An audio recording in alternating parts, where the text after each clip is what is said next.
涙よ星に瞬きを伝えて守るものがあるからきっと強くなれる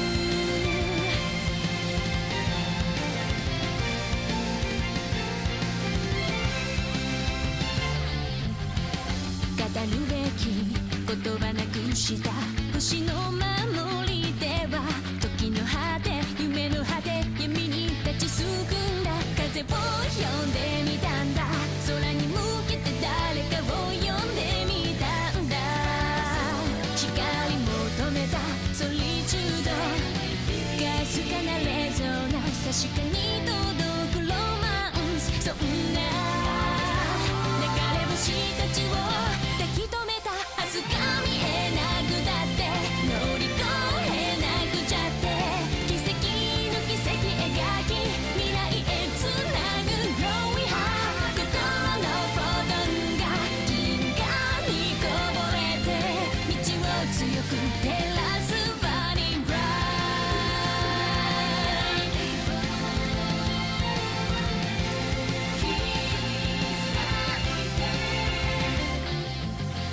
それぞれの思い秘めた星の守り手は空からの呼ぶ声に導かれた重ねる手と手には言葉なんかより伝わることがある熱い心通じ合った確かなレゾナンス見つけるのはエッセンス目指した意識の先がディスティネーション答えが見えなくてくじけそうになって支え合い誓い合う絆でつなぐシャイニースマイル心のフォトンが銀河に溢れて道を開く鍵は My Starlight Heart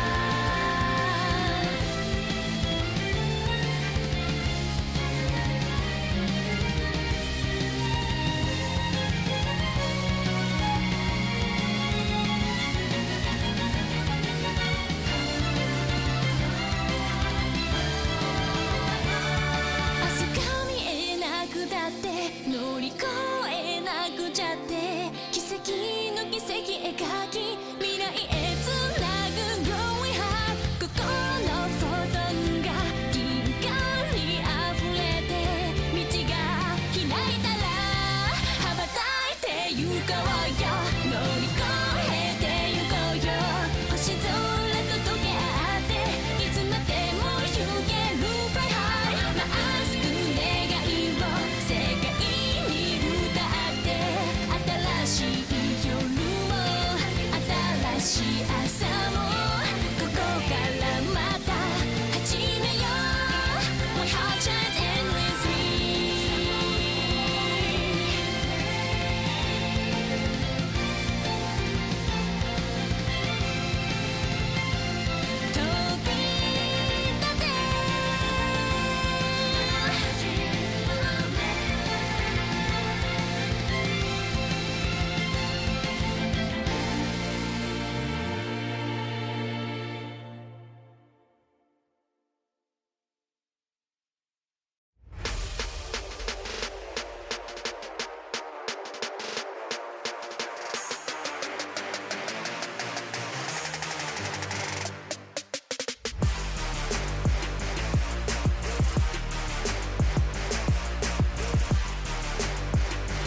Welcome back to the LCS opening week presented by Mastercard. We've got a new face to some on the waiting room. Actually, fun fact, first team All-Pro summer split top laner. Oh my God! Yeah. He's here. Is he a first team All-Pro on the desk now? We gotta start. We're going to have that measuring it. vote at the end of the day. Okay. Who's left off the list? There's only 4 of us. I feel like my odds are much better if we do the vote right now. How you been? Doing okay. Staying busy, playing solo queue. I don't know. I think I'm obviously disappointed that I'm not playing, and it wasn't something I expected. So trying to stay busy. I think communication has been one of my things that I'm trying to work on. So I'm doing like leadership communication training. Oh, nice. But apart from that, just trying to like stay busy. Obviously here. Hopefully this goes well. And yeah, I mean, I'm excited to be here. Yeah, what stood out to you on day one of the LCS? What was your highlight moment? Highlight moment. I liked the Zach mid. Okay. That was a lot of fun. Yeah. And then in the 100 Thieves game, I thought River had a really, really good performance. True. So Quit looked amazing. How much of Quit Actually, did you yes. give to River? Because I'm like, man, A fair amount. River is here a lot. I give a fair amount to River, but I mean, you still have to play well, right? Like True. It's like even if your jungler plays well, it's still a team game. So I think like they both had a really good performance. I mean, minus the one time I think he misclicked the Hex Gate in the team Oh, fight. okay, yeah, I remember that. And they still won the fight. It was And they fine. still won the fight. It was fine, yeah. So I mean, a really good game out of 100 Thieves. So I mean, really excited about that. And then, yeah.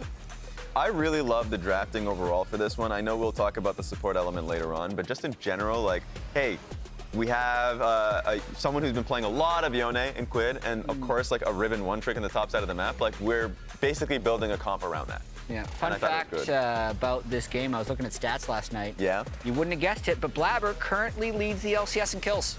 Huge. Wow. What a surprise. You're starting your kills. campaign already? Early front runner? More kills than JoJo in game one. Jett What is is starting this? his Blabber MVP. I didn't think he would start Campaign this now. early. I feel like we underestimated We don't have as much him. time this split. That's fair. That is fair. I actually also liked the Zach mid coming out of Insanity. Like, I do think this is... if I'm Shopify, I'm looking at this and I'm like, we definitely had windows to win this game. So it's more about execution, because I love, like, we were talking about, obviously, this is the one time that we're not going to be on live patch ahead of everyone else. Yeah. But we were wondering if people are going to bring in some interesting tech anyway. We were looking at Insanity as one of those people, and he did. Yeah, Senna Seraphine there as well. I was casting with Kobe. He accidentally called it Sarah Seraphine. I feel like you could just call it Seraphine. Seraphine just sounds like a drug. Yeah. That sounds like a pharmaceutical. It is a drug. It's a drug for your game. Well, makes me a lot sleepier. In this game, I was really impressed with XU, actually. I was wondering how he'd do. I followed him for a while back when he started for Dig in the Lock-In tournament and then through his Challengers career. Yeah. So yeah, it was cool to see him have such a great debut stage game. Yeah, you followed him, he followed Mask. Yeah. Where he went that game. Side lane, I'm there too. And Raz was super excited about Corky. Yeah, I love Corky. Maybe Unironically. week three, we're gonna have a different conversation, but right now, having fun with the Malignant's Corky pick. I want to put everyone on the spot. Okay. Overreaction. So this has to be some level of hot take. Yeah. Oh, God. All right. Based off of what we saw on day one. So, like, what did you think before? Did people think yesterday before the games that now they should think something completely different? React to it. Someone's got to have one right away. I'll start with one, because I've been a Karma fanatic forever. Okay. As like, Karma's a great pick. You can flex it. If it's a good angle top lane, you can go for a top lane Karma. Mid lane Karma, maybe not so much. If you have a Kindred or something to that, or a Xin Zhao, or God forbid Olaf, like, you can play those type of comps. But like, a Karma support is something that I feel like has been criminally underplayed, mostly because like, I still think Ezreal Karma as a lane is nice. But in this case, like, we're starting to see Karma in the reference of like double support. Yeah, we saw Karma Fiend. Exactly. Yeah, Okay, maybe Karma not that. We can do this with any Also champion. sounds like a drug. It can end with Fiend. Yeah, Yeah. Fiend, Karma Fiend. I'm a Fiend Karma is Fiend. what makes so it look we sound should, like a Fella drug. Fiend. No, but we should see more Karma. So I just like Karma, and I think it works. Obviously scales off, but I think in the early portions of the game, it has a lot of great uses. Okay, Emily, you got one? I have one, and maybe Licorice is going to rip into me for this, because he's the top laner, and it's top lane take. Udyr is not as broken as you think. Like, I think he's really, really strong. I think the proxying, you can, like, obviously proxy on him. But we've seen several times, sometimes if you're going tank Udyr specifically, not the, obviously, we saw Bwipo do his different build that he's been bringing out in some of his solo queue games as well in that game. And I think it was good in that game because of the way their damage ended up going. But, like, with tank Udyr, he does get to the point where all he's going to do is kind of sit on you and, like, not do damage. And he's still going to be really annoying to kill. But we've seen when it gets to a certain point, he doesn't really offer a lot to a team comp that another top lane champion would. Yeah, no, that was actually going to be similar to my hot take. I was going to say that, like, if you're a top laner, unless you're playing, like, Ornn or something, if you're not building any damage, you're making a mistake. Because right now, I feel like if you don't do damage, then you're just, like, not contributing as much to the game. So I actually really liked Bwipo's build, where he went the Triforce. I think there's, like, AP options as well that you can go on the Udyr. But in that game, Triforce was really good, just to be able to, like, have some threat. And you saw him in the later fights. He was just, like, beating up Aatrox on the side. So exactly, and we saw Impact play the full tank, and he looked fine for 15 minutes, and they lost the game. Yeah, I mean, that one, I think they were a little bit outdrafted that game as well. So I'm not going to say it's totally, like, Impact in his build. But, I mean, I just think the more damage you do, the better right now. Okay. I actually want more. Oh, my God! No, I literally... I love game talk. Okay, that's fair. But this is the LCS. We got like 40 players starting. No one mentioned a player. So my hot take is my overreaction is right in competition for League MVP. Because he's already won it before. He was out of the split. If FlyQuest does well, he's going to be racking up a lot of player of the games because he wants to be a shot caller on that team. He is a strong voice. He is the shot caller. A lot of it's going to be through him. Like the very start of that game, we saw Bwipo sacrificing his top lane to harass the enemy jungler off of red buff. Gave Inspired a slingshot start to the game. He could start running over it. He built Titanic Hydra on Poppy to Licorice's point to build some damage. Don't just go full tank. So he's going to be looking to wreck some people. And he's got a lot of talent around him. So that's... Okay. Stuff in that vein. If we're doing team-related stuff, I'll do team-related stuff. Quid is much better than I thought he was. Because like for going into the offseason, obviously his first split as a rookie, being thrown in to the deep end, a lot of people were like, okay, I don't know what to expect out of him going into the next split. And I think he had a really good lane versus Ziggs. To be fair, River, I think, was a great addition to the point that you made. But I think even in isolation, he was doing really well in his lane. I think his team fighting was solid. There's one team fight around Drake where there is still criticisms to be laid. But, like, outside of that... Hey, misclicks happen. It's fine. But, like, outside of that, like, I do think we are starting to see the Quid that a lot of people have talked about. Like, the Quid in solo queue that we've seen him when he was streaming or when I was talking to, like, people who have played against him in like Korean solo queue, like said, no, he's good. He's just not showing it on stage, and we're starting to see it on stage. Or even in scrims, they kept saying he was like so much better in scrims than what he was showing on stage. So it is cool to finally see that. And the 100 Thieves drafts look great off of one game sample size. So I think I had them third last in my power rankings. That's something that can easily change if they continue this streak. Do you have another one, Licorice? Another hot take. I mean, I would say I think Dig's bot lane, Tomo Els. I think that they're going to surprise a lot of people. I think that they're going to be like the dark horse or like the slept-on bot lane, but I think they looked really solid in their game yesterday. Tomo is generally just a really solid player who, like, I think a lot of Dig's wins last year were based on Tomo playing well, so I think that they'll surprise a lot of people. Awesome. Or it's fine. We can move on. We'll move on because I want to talk about Emily and hot takes. LCS is fine. I only have lukewarm. But you want to talk about Seraphine? I want to talk about Seraphine. Yeah. Because she is, once again, infected the LCS. Terrorizing the LCS. So obviously, we also saw Giant X and I believe Team Heretics play it yesterday in the LEC as well. But because of the way you can go double support items, and they are just so strong in that bot lane, and we saw the Seraphine Karma in this game. We were talking about, like, Licorice, you were talking about how much you actually really liked this draft from 100 Thieves. I also thought if it got to a certain point in game, there was just no way that you were going to lose against this composition with Seraphine and Senna and Karma just buffing everyone. Karmaphine. Karmaphine, yeah. And then we are going to get the Seraphine in a minute here against Shopify Rebellion. And I think even banning the Senna doesn't wholly, because Senna you can use with a lot of things as well. She is really strong. Double support itemization is really strong, as we're going to reiterate again today, I'm sure. But even banning the Senna, you can pull out the Karma, which Raz apparently is such a Karma enjoyer. There it is. And so it was really interesting to see how heavily prioritized she was yesterday. And it changed my view drastically of like because when you watch Champions Queue, what did you see? You see a lot of Ashe first picks, where bot lane just gets completely terrorized. So it's like early game, oh, we're seeing Xin Zhao, Ashe, Lee Sin, whatever. We just think that, okay, they're contesting grubs early. This seems like it's going to be about how quickly you can snowball games. But then immediately when people start to catch on to the fact is like, wait, I can just play Seraphine Karma and just full clear the wave. They have no threat on diving us if we just keep thinning it out. It's like, oh, wait, no, the games go on longer and now you just get outscaled very quickly because the two games that we just seen, like they're going up against Xin Zhao, and also the first game was like an Ashe Jhin lane. And Jin's like, wait a minute, like we can't press our advantage, and I fall off very quickly. So a lot of the teams that came into day one now feel like they have to drastically change how they view the game, or at least view their draft going into the second day, which sucks. Hey, you gotta draft quick. We're on live pad. We're gonna be on live pad starting next week. Just had maybe 2 weeks of scrims, and now you're like, we probably came up with the wrong conclusions. I mean, that's such a classic in scrims. You snowball the game really easily in scrims. You're like, oh, this will be great. On stage, all of a sudden, it's like 35 minutes in game. You're like, you have no idea what happened. Senna Seraphine's just running your whole team over. You're like, oh, like it's just so painful. Get our first pick in it, guys. Is it just that broken? I guess. Quick question, meta question, before we move on.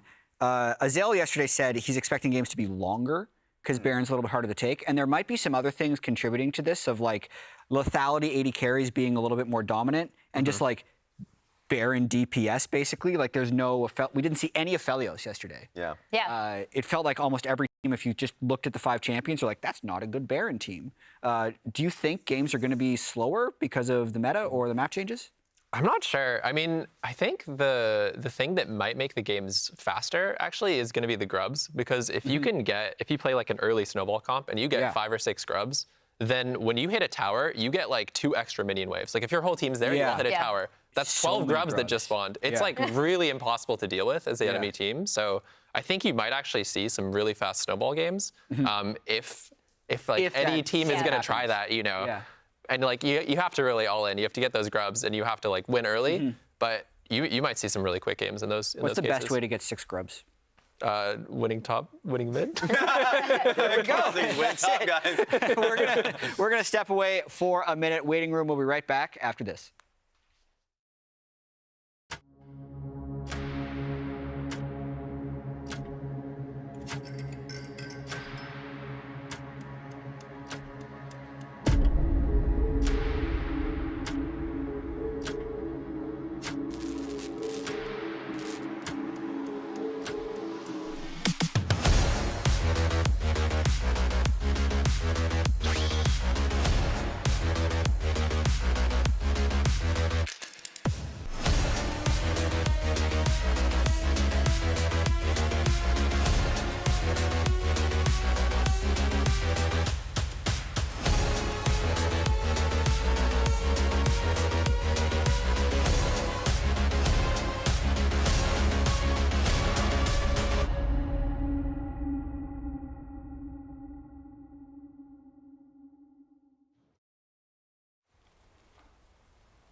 I think I'm here for it.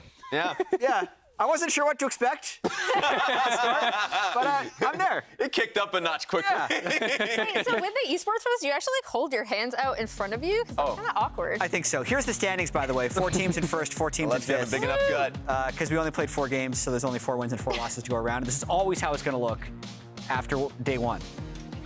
But this looks amazing. Yeah, I like it. The big surprise, really of like course, it. is 100 Thieves being able to pick up a win versus Team Liquid. So Team Liquid Correct. had, That was the upset. yeah, that was the upset on the day. So big shock there. And it went through mid. So like, there's a lot of conversations to be had there, and we're just gonna see. If they come out 0-2, a lot of tough conversations have to be had. Yeah, and I know Licorice is a big fan of River. Yep. Big fan. Big fan. Had a lot of success with him last year, and you've actually looked at some gameplay clips that you're going to show us. Yeah, should I get up and? Yeah. Okay, cool. We should go through this. I want to see what you cooked up. Yeah, so yesterday, I think River had a really fantastic game. I think he basically snowballed the whole game for his team. So we're gonna look at a few early game clips, and then later in the team fights, he was also like really pivotal. So here, what you don't see here is that, so Umpty's contesting the grubs here, and River, he acted like he was contesting the grubs, and he instead snuck into this bush. So if you can roll the clip, it'll show. So instead of contesting the grubs here, they trap APA in here. So they're gonna chunk him and blow his flash, I believe. So that's just like a really good play. He knew his top laner didn't have prio, so he's like, what's the next best thing I can do? He's gonna give the grubs, he's gonna gank mid. And then here's the follow-up. Ziggs has no flash, they're gonna gank mid. And this is gonna be a little fast forward because he basically snowballs the entire map. So he ganks the mid laner with no flash, they kill APA. Have to give some credit to Quid for setting that up really well. Yep. He basically just finished him off. He does the Gromp, and then he's gonna look top lane. He's gonna help out Sniper get the wave in, because otherwise this is a freeze that like he's not gonna be able to deal with on his own. So you see him basing. He's like, oh no, my top's in trouble. Time to help out my top laner. So he pushes the wave in. Yep. Now he's gonna base, and then he's gonna run bot.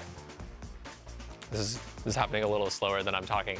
But basically, he's gonna run bot now. He's gonna clear vision, or he's gonna do one camp bot side because, you know, junglers still need to farm. You have to get one in.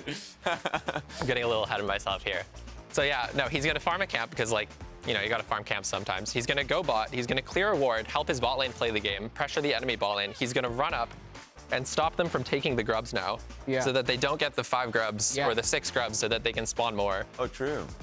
And like, I mean, he's just snowballed the whole This map. was like the perfect grub denial as well. Yeah. Like he used the first grubs to get mid ahead, then he kills mid, runs top, runs bot, helps bot, denies the 6 grubs. And he's still up 13 CS. And he's still up 13 CS somehow. Like, I don't understand jungle.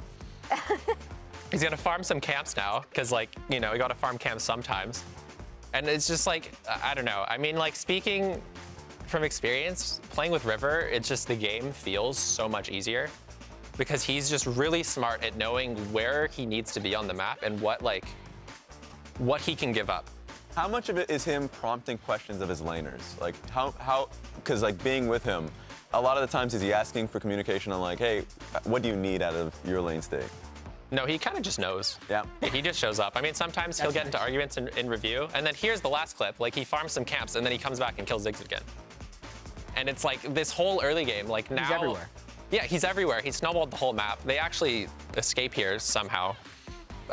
You know, I think that maybe should have gone worse. So then here we're in the mid game. He snowballed the early game. He's gonna 1v2. He's gonna jump on Ziggs, start the fight, flash. He's gonna kill him 1v2 with impact here, while his team just like all kills Umpty together. And like he's just carrying this whole game. I don't know, it was a really impressive game out of him. And then here, he's also the one engaging, and this one is definitely a team play. Sniper's TPing at the right time behind, and Quid is looking with his ult at the right time, so it's actually really good team coordination, but like River again starting the fight, and this is like the play that brings them back in the game. That is like a turning point, because it looked like maybe TL was gonna take it here with just having Baron and pushing strong through mid, so. Yeah, so like, I mean, really fantastic game from River yesterday, and I'm really excited to see what he does today. Man, I love that. Yeah. That was like a whole game in 4 minutes. That actually was. Yeah. That was a great Nice. presentation. Yeah. We should do that more. Oh, he kills impact too. And he's dead. And he's gone. That's perfect. It's really cool to hear from you what it's like being with River, because like studying his pathing, like I've always been super impressed with just how efficient he can be with getting his lanes ahead, and he really cares about getting his lanes ahead. Yeah. So it's been cool to hear like the other side of that, where I'm like, wow, I feel like what we're seeing on the Rift from him correlates to what it's like to be with him in a team environment. The question that I would have, you go first. No, you go ahead. You can enjoy, oh, you missed him. There was a bunch of nice things about you on screen just That's now. nice. Aw. All of I was reading them, all of them were nice. That's good. Yeah, That's none good. of them were mean. Yeah. You said it and alluded to it at the very end, which is the reviews. And I think the most important thing for junglers to get on the same page with their teammates, especially with the team that he's on now, where a lot of them are really inexperienced, is like being able to get on the same page of what you want to do as a squad. So like, being on the same team with River, how were those reviews in general, and like how much did he have, like how much control did he have in those discussions? I mean, he's just a really smart player. So he was someone who talked a lot in review. And I would say the difference between him and a lot of junglers is like, I think you go to review with a lot of junglers and they're like, okay, what do you want from me here? Yeah. And River's like, okay, so I went into this bush because I wanted you to walk up and hit that guy. Yeah. So why weren't you hitting that guy? So it's just a different speed of review, you know? But I mean, he's like almost always right. He's a really smart player. So, I mean, it's great playing with him. That's incredible. Were there many times where you were mad at him for not coming to your lane, or like I'm just obviously that happened, but how did the conversations go? Because that's actually really interesting to me, because I feel like there's so many junglers throughout history, and when the laners are asking their jungler to do things, it almost never works. I almost feel like the right way to play is almost needing to have an overly vocal jungler, because they're the ones with the creative freedom, and as soon as they get that taken away, then the other jungler's just going to run them over. Yeah, I mean, I would agree with that as well. Like in my experience, I've had the most success with junglers who work that way, but that's also because like I'm not the most vocal top laner in terms of calling resources, so it's a good fit for me. I don't know if it's like a good fit for everyone, but we generally didn't have fights. I mean, like I think that one of the things I'm the best at is winning my lane without resources.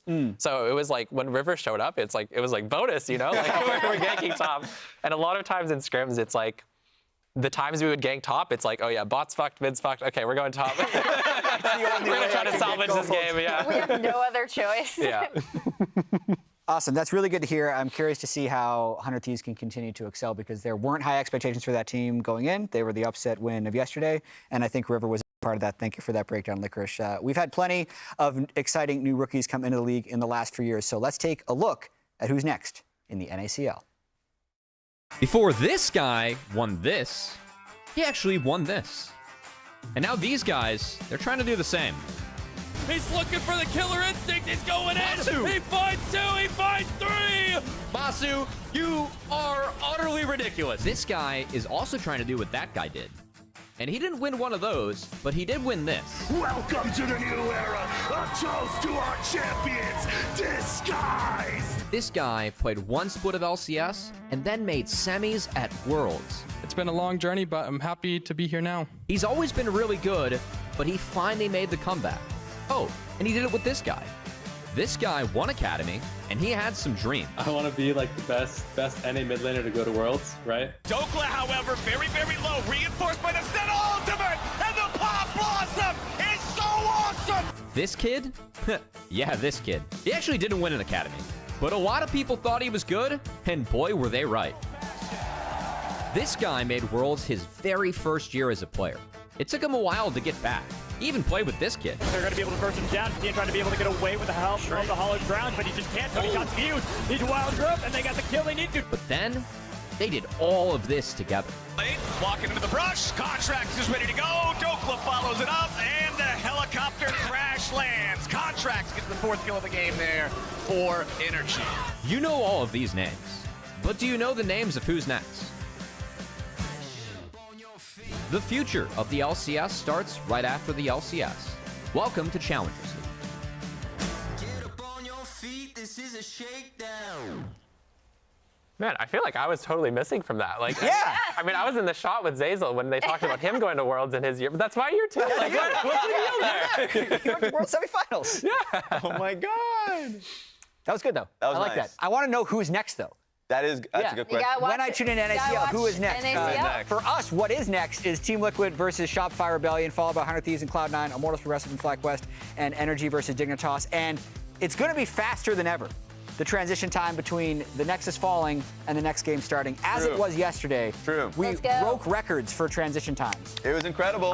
I haven't seen this stat posted anywhere because I'm making it up right now, but I'm going to say that was the slowest, or the fastest average. That was the fastest average transition time between games in any professional league broadcast ever. All right. We take those. You If can someone proves me wrong, then I'll admit it. You can sell LCS on that. I'm going to sell people on, I think TL Shopify is going to be really interesting, and I also think NRG Dig is going to be really interesting as well. Because obviously, NRG going up against C9, all of us predicted C9. We predicted C9 at the top of our, like, we put them at the top of our power rankings. They are, like, very obviously the team to beat. But I want to see if NRG can bounce back. And then also, Shopify TL, they both lost yesterday. Yeah. So. I have an answer on who's next. Okay, who's next? I actually have an answer. Because it's it going to a be troll relevant for answer? this day. It is not. Okay. Surprisingly enough. I think it's Fake God. Fake God. Really high on like the kind of growth and improvement that he's had, like coming in from the NACL. Obviously, like it's probably going to be a pretty rough start of the split, just because you're with a lot of new players, and it's like just getting back into the motion of things in the LCS stage is going to be a big one. But like, just hearing from interviews from him, I think like the mentality of his has been like a really solid one to hear from, and also like I think he's been playing well. The Aatrox game is one thing where like they could have easily won that game, as you had mentioned. And it's his best pick, so I'm looking forward to it. They're playing against, if I remember correctly, Team Liquid. Let's pull up. Let's pull it up one more time, the just to make standings, sure. or rather the predictions, because that'll get us into why both not? of these. It's another Yeah, there refresh we of the go. schedule, as well as a way to continue to discuss these games. So it's Team Liquid versus Shopify Rebellion, which I think up first is a tricky game to call, because Yes. Team Liquid had a disappointing loss yesterday, and I kind of want to talk about what we think they have to do in order to win, because that's going to be the most divisive game of the day in terms of predictions. I'm still going Team Liquid. Emily's going Team Liquid. Raz and Licorice are both going Shopify. So Emily, I want you and me to like, what do we need to see out of Team Liquid? I think TL, like at their best, can be like how Licorice was talking about, or what we've seen from like LCK specifically, where if you're gonna play one of these like super pushing bot lanes, I actually think TL are a really good team to kind of play in that style. I felt like when they were at their best last year with this same bot lane, it was when they were just kind of hard slamming these like shoving picks and like really accelerating the early game, like a significant amount. Like we used to joke about how they would have like peerless early games and then just fall off a cliff later on in their games. And because the early game can be so snowbally, that's what I really want to see from TL. Like I want to see them hard slam early. Yeah, I want to see more out of APA, and I think yesterday was, it could have been the River effect. Like this is interesting. So Licorice earlier in the show went through everything that River did to help Quid dunk on APA that game. Yeah. But there were also maybe like over 5 games last split where a lot of times you'd walk away from it and be like, man, that enemy mid laner really sucked that game. And you'd be like, oh, it was always against River.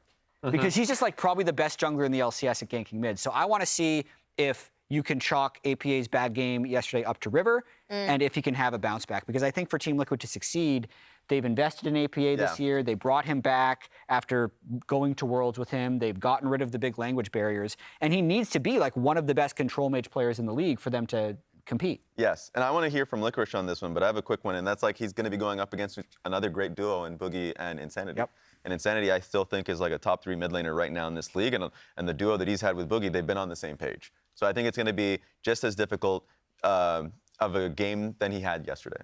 Yeah, I mean, I think it'll be a little easier than yesterday. I think River's just really good at that. Like, it was like he made one mistake where he walked into River when he shouldn't. He lost his flash. Yeah. And then after that, he's dead 3 times. He's 0-3, you know, like just like a couple minutes later. So I think it'll probably be a little easier today. I still predicted Shopify to win just because I thought Wild Turtle looked really good yesterday on the Lucian. I was really excited to see that.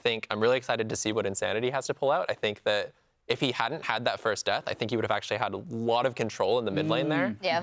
And that was like Inspired just like came in at like the last Perfect possible time, second with the flash Q. So I actually think Shopify has a really good chance to win that game. Yeah, that's going to be up first. I'm actually going to be casting that one with Azale. Nice. And then, for those of you who don't know, Licorice is going to be joining us during Game 2 to cast that as well. Let's talk a little bit about Game 2 as well, because that's going to be 100 Thieves versus Cloud9.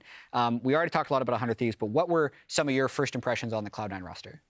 I mean, I think they look really good. Yeah. You know, like yesterday, basically the game, they won all 3 lanes. And it wasn't by like huge amounts, but each lane was like winning a little bit. Like bot lane was winning a little bit, mid lane was winning a little bit, and top lane was winning a little bit. And then like eventually, like Vulcan roamed mid, they killed mid, and then they just broke the map open. Yeah. And like even, there was like the one play where Contracts found Nautilus over the wall by Dragon early. And it's like, if Verisalt hit, like Berserker just barely missed it. If he hit it, they're going to clean that up and win the game even faster. So I think like they just looked really scary yesterday. And like, if they just win all their lanes again, it'll be really hard. I think the only way to create controversy on Cloud9 right now is to get them infighting. So who's the best player on Cloud9? Oh, I don't Get know. in there! Started. That's a tough one. All right, thanks for joining us here at Waiting Room Licorice. This has been fun. It's now time to get into the games, so let's get up there.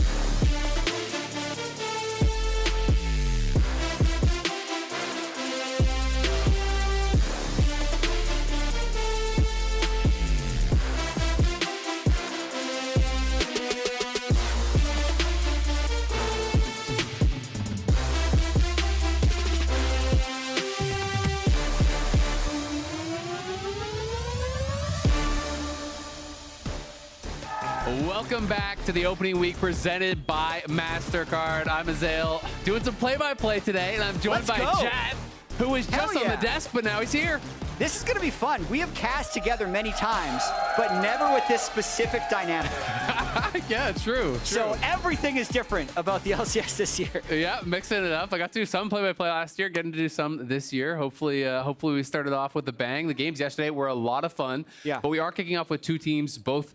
It feels weird to say desperately in need of a win, but it almost feels like that because you want to be starting off on the right foot. If you go 0-2 this first weekend, it is going to be really tough, I feel like, on the mental. I completely agree, especially with the expectations of Team Liquid when they're looking at the schedule, right? Because there's only 7 different teams they can play against, and they're looking at people's preseason power rankings, and they see, all right, day 1, Impact's playing against a 17-year-old guy. He's probably going to play Ribbon. We got this one. They're going to give us 6. Okay, 1-0. Then we're going to play against Shopify Rebellion. Who are these guys? They've never even played an LCS game. 2-0 easy.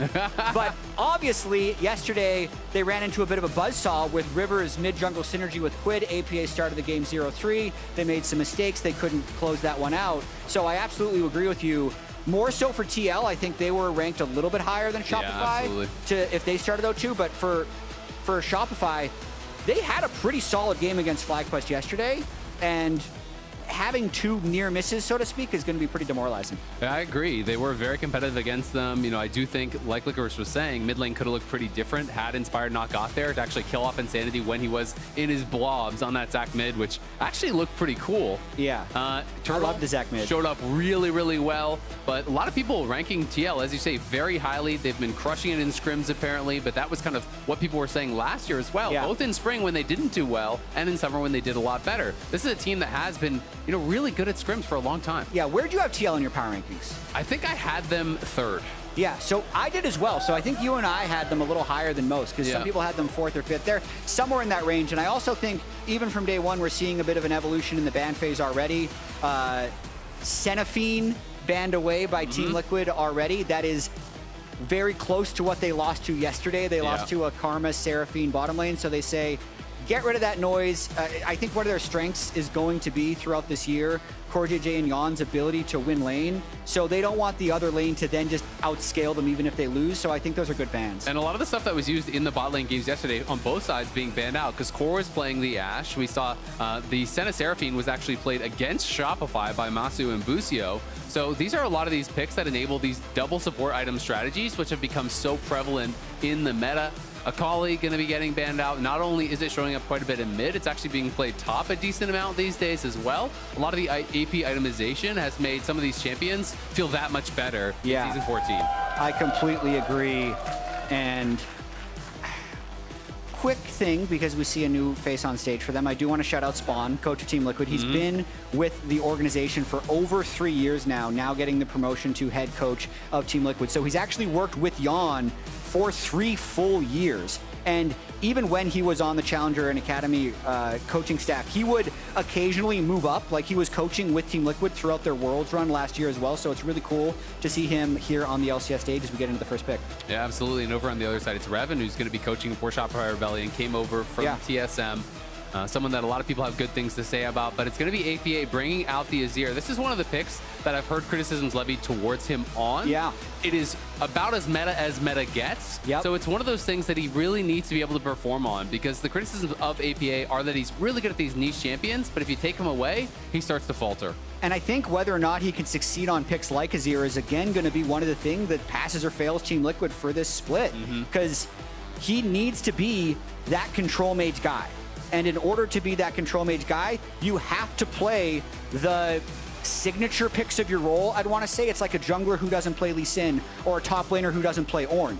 Sure, you can find success, but it's just going to have to be abnormal, and it's going to make your team play in a different way. So this is clearly what looks to be a goal for Team Liquid. I know APA has practiced a lot of Azir in solo queue and champions queue, and now he's going to have to succeed with it on stage. And Turtle going to be grabbing the Lucian again. This guy has a storied history in the LCS. He played the Lucian yesterday with Zeyzal's Nami, did really, really well, but he's been around in the LCS for 10 years. This guy has been crushing it. And you look at the historic stats here for him, first in kills in the LCS, first in games played, second in pentas. He is up there across the board, third in total wins.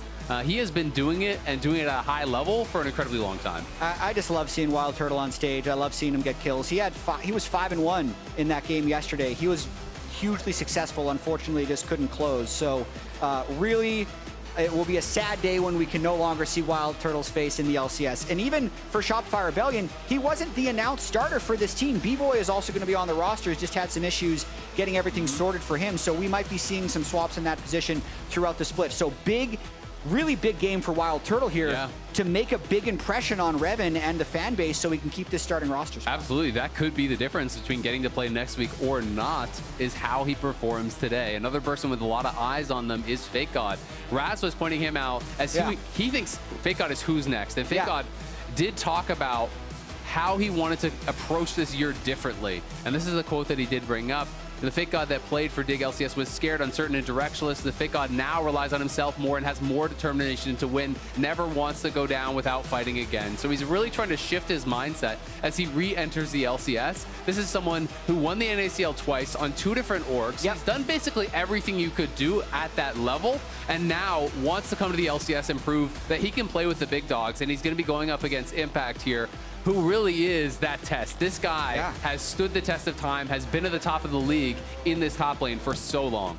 And I especially think at this stage of the LCS's life, and this stage of competitive League of Legends, top lane's a very, very unforgiving place. Because yesterday he played against Bwipo, a guy who's played in a world final, has a massive champion pool, is super random about the game, right? Like yesterday, his enemy top laner started at his jungler's red buff and completely took his jungler out of the game. Today, he's against Impact, who's won a world championship. It's like, yeah, by the way, you have to be this tall to play LCS top lane? That's really tall. These guys are hugely accomplished. It is insanely difficult up there in the top lane. More bans coming through. Kalista, Yone, Vi. A lot of dive being banned away here by TL. As it's clear, they're wanting to try to protect their carries. Will be interesting to see where they go with the bot lane, but obviously APA could be vulnerable. We saw River on the Vi really wreaking havoc on APA, who was playing the Ziggs in that game.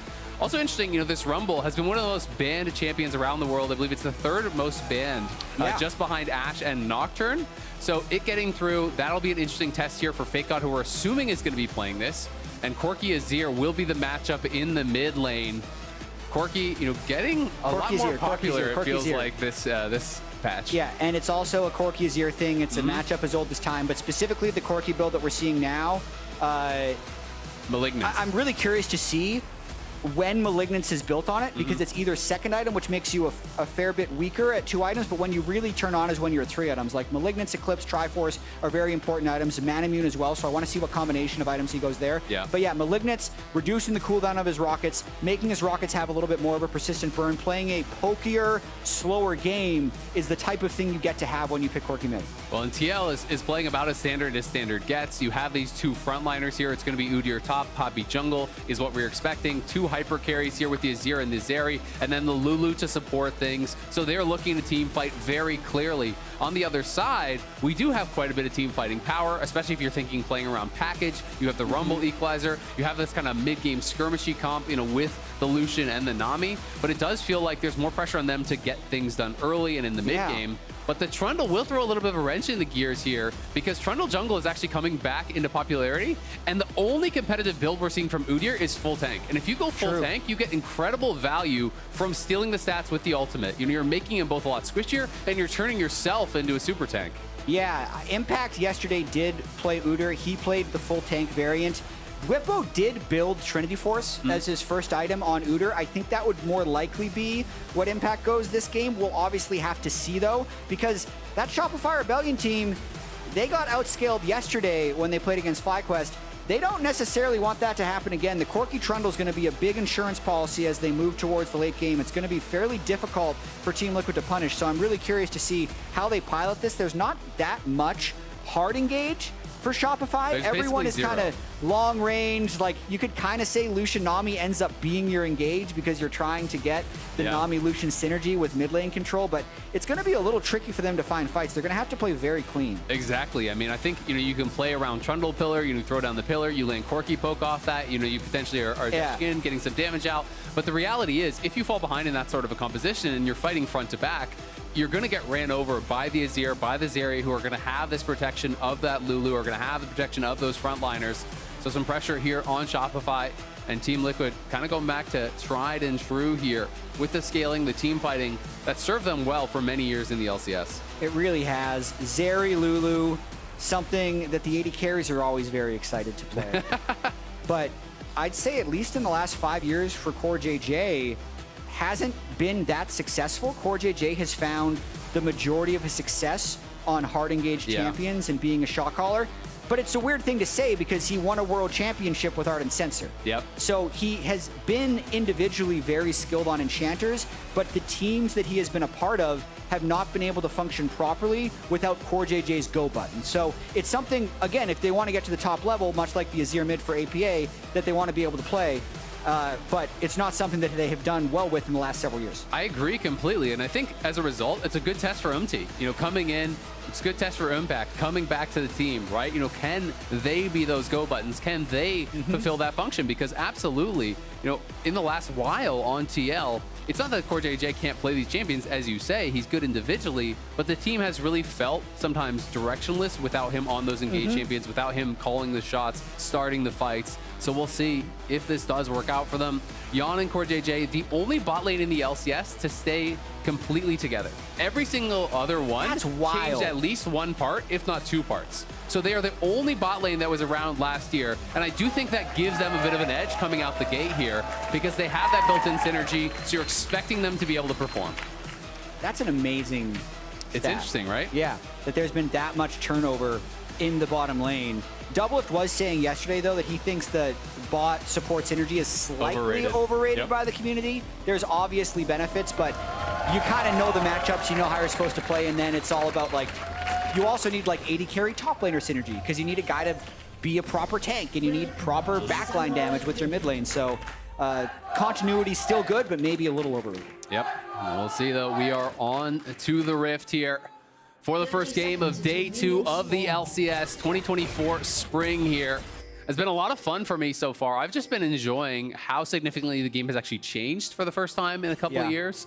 It feels like a bit of a breath of fresh air, you know, kind of relearning how the game should be played at the pro level. These teams have different approaches. They're trying to figure out, okay, where do you ward now? Where do you look for traps? You know, what is most important to play towards? And not everyone agrees just yet. So it's been kind of fun to see that develop throughout the leagues around the world. I completely agree, man. And another thing that I've weirdly enjoyed, even though I didn't enjoy it in December, was the fact that the patch wasn't even really available to play until the 10th of January.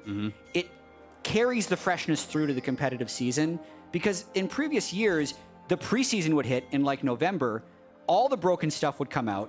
We'd never get to see it from the best players on stage. You just get to complain about it on Reddit. And then by the time the game started, it was gone. But now I feel like as things are being discovered, we're seeing them on stage. We've got a level 1 invade, though. Insanity already collapsing. UMT does not get the smite. So Boogie gets that. UMT's going to be chunked down. He's level 2. He will be able to get out, but this is going to be a leashless start on Wolves at about 2 minutes. Already having used his potion there, so UMT going to be put pretty far behind. Shopify handled that invade very, very well. Insanity just collapsed, and straight up, it's just down to that smite fight. Boogie wins it. Was that actually the plan? Like, I'm just trying to think. I'm hoping that they thought that...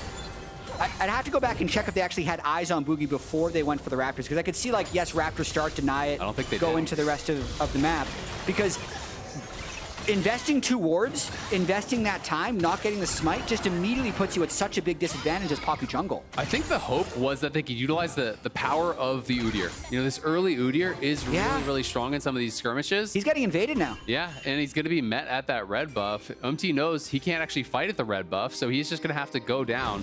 That ward in that side brush around mid lane should have actually spotted the Trundle, but it is going to mean he has to give up his red buff. He is going to have to backtrack back up towards that top side to be able to clear this out, and UMT going to be behind from the word go. I do wonder how aggressive UMT is going to want to play this, though, because yes, he's going to be down red, but if Yon and Core are able to keep pushing this in this lane, would UMT... Nah, there's no way he'd invade the blue buff. He has to actually just take his lumps, I would think. Yeah. But he's moving towards the bottom lane, which makes me think he might try to move into the jungle. They don't even have mid-prio Azale. Yeah, I think this would be incredibly risky. It depends on where his read is on where Turtle would go next. So if he feels like he can run into him and maybe smite it away or do something, there is a possibility. He's got a level advantage because he's actually taken different camps than Boogie has. So he's hit level 3. He's just going to wait for Scuttle. So he saw him. He decides not to go in. But at the very least, exactly, he did push Boogie off the blue, so he's going to start Scuttle up on spawn. At the end of the day, won't be that far behind. I don't think it's going to be that big of a big deal. He loses his first red. But Impact, we can see, looked like he was proxying over on the other side. So we've been seeing a lot more of that from these Udyrs. I'm actually willing to say he's recovered because the red buff's going to be expiring from Boogie in about a minute, and the experience is very close. Plus, he's going to be able to help APA push this mid wave. Especially if he double scuttles, which is what he's looking to do. He should be able to double scuttle, so it's great. He hasn't even lost his efficiency that much, and good job by Umti. Yep, the Rumble is pushing up top, so Impact has to get back up there and be ready to support. Boogie will be spotted, moving in across the ward. So Core and Yon have to run. The heal going to be popped for the move speed.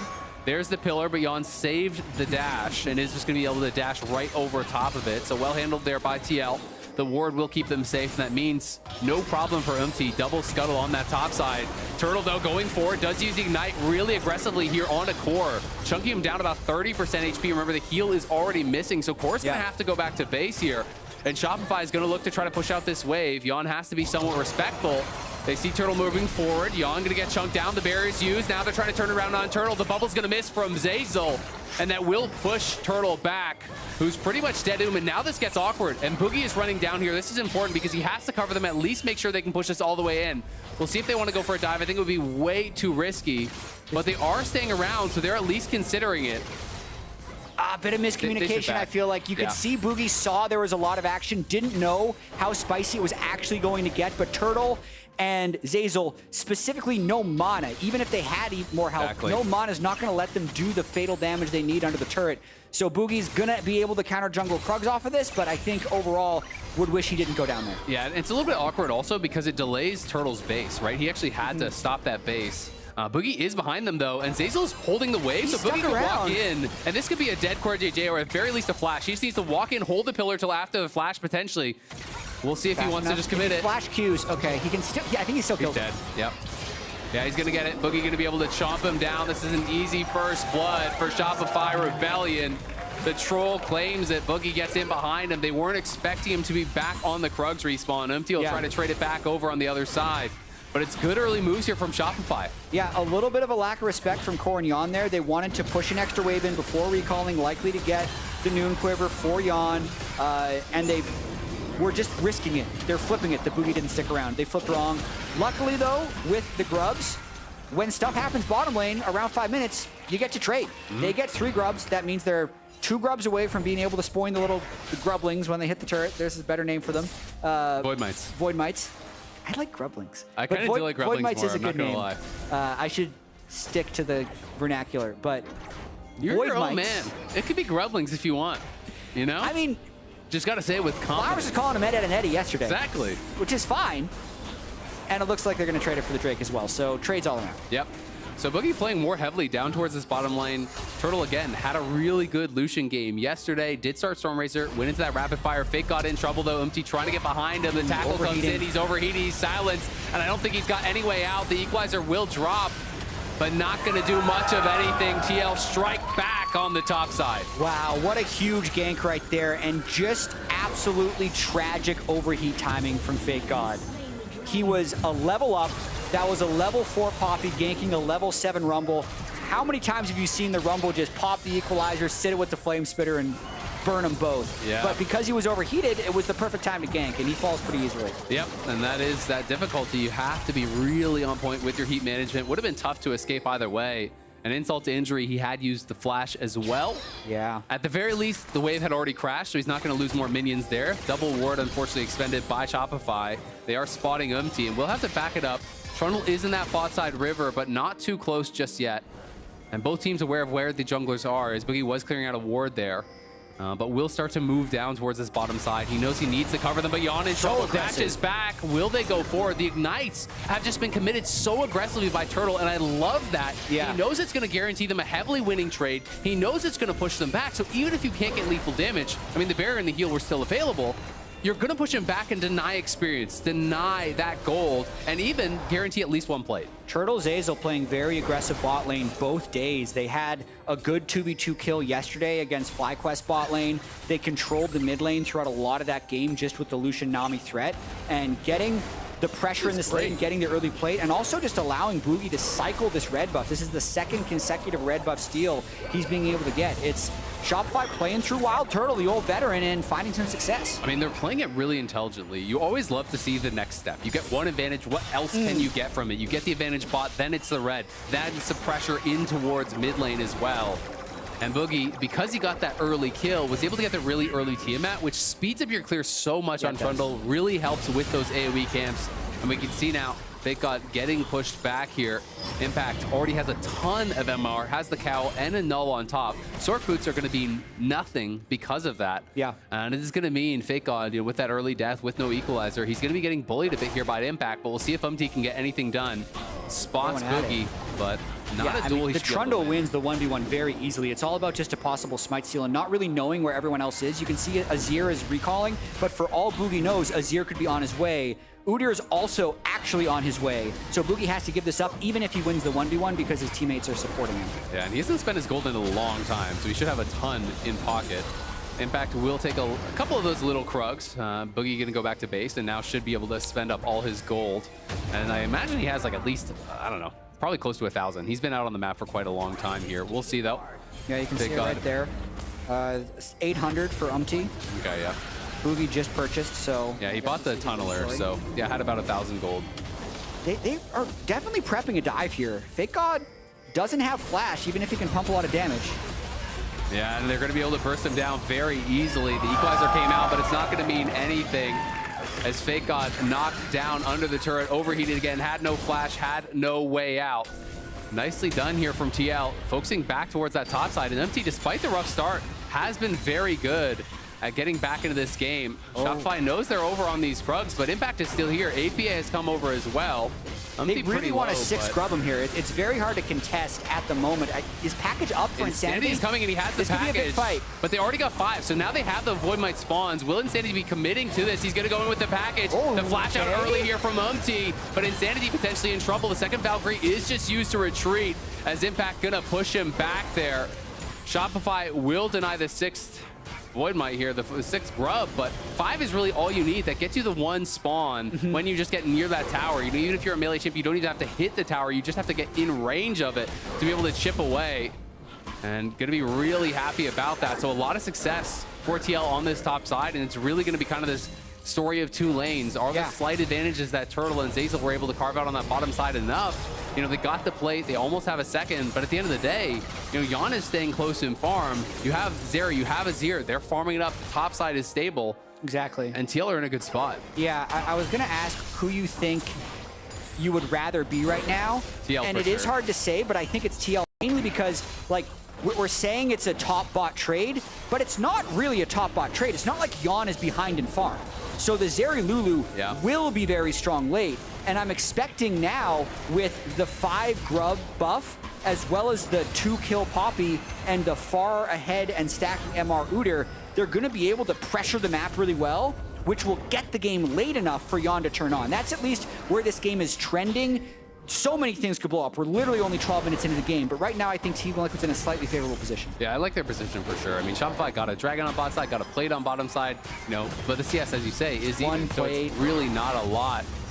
Nice smite there, comes down from Boogie, gonna be able to secure it. UMT tackling him, pushing him out. Thinks better of committing towards that Gromp. He knows that Shopify's bot lane will be returning here pretty shortly. You can see Insanity going towards that Muramana, stacking that up. Does have an extra longsword, so likely going to be going towards the Eclipse here as a second item, and then probably Malignant's third, which I believe was your preferred build. Yeah, I think I like seeing Trinity Force in there somewhere, but so it could be Triforce second still. It's really tricky because Eclipse is great now. Like, it's no longer this armor pen, like, Omnivamp item. It's just the stats that Corky likes. It's ability, haste, AD, and then a shield. But this is a Dragon coming up starting out here. Shopify started, but they don't necessarily, they don't have package, and it's going to be a 4v4 very soon. And Impact is running down. He's way ahead of the play, so Shopify Rebellion have got to start this immediately and finish it off, or they're going to just lose control completely because there's no TP available for FakeGod. And Empty gets the rejection. It's going to be TL's Dragon. Shopify, their only real edge was that one Dragon on the bottom side. They wanted to continue to stack it.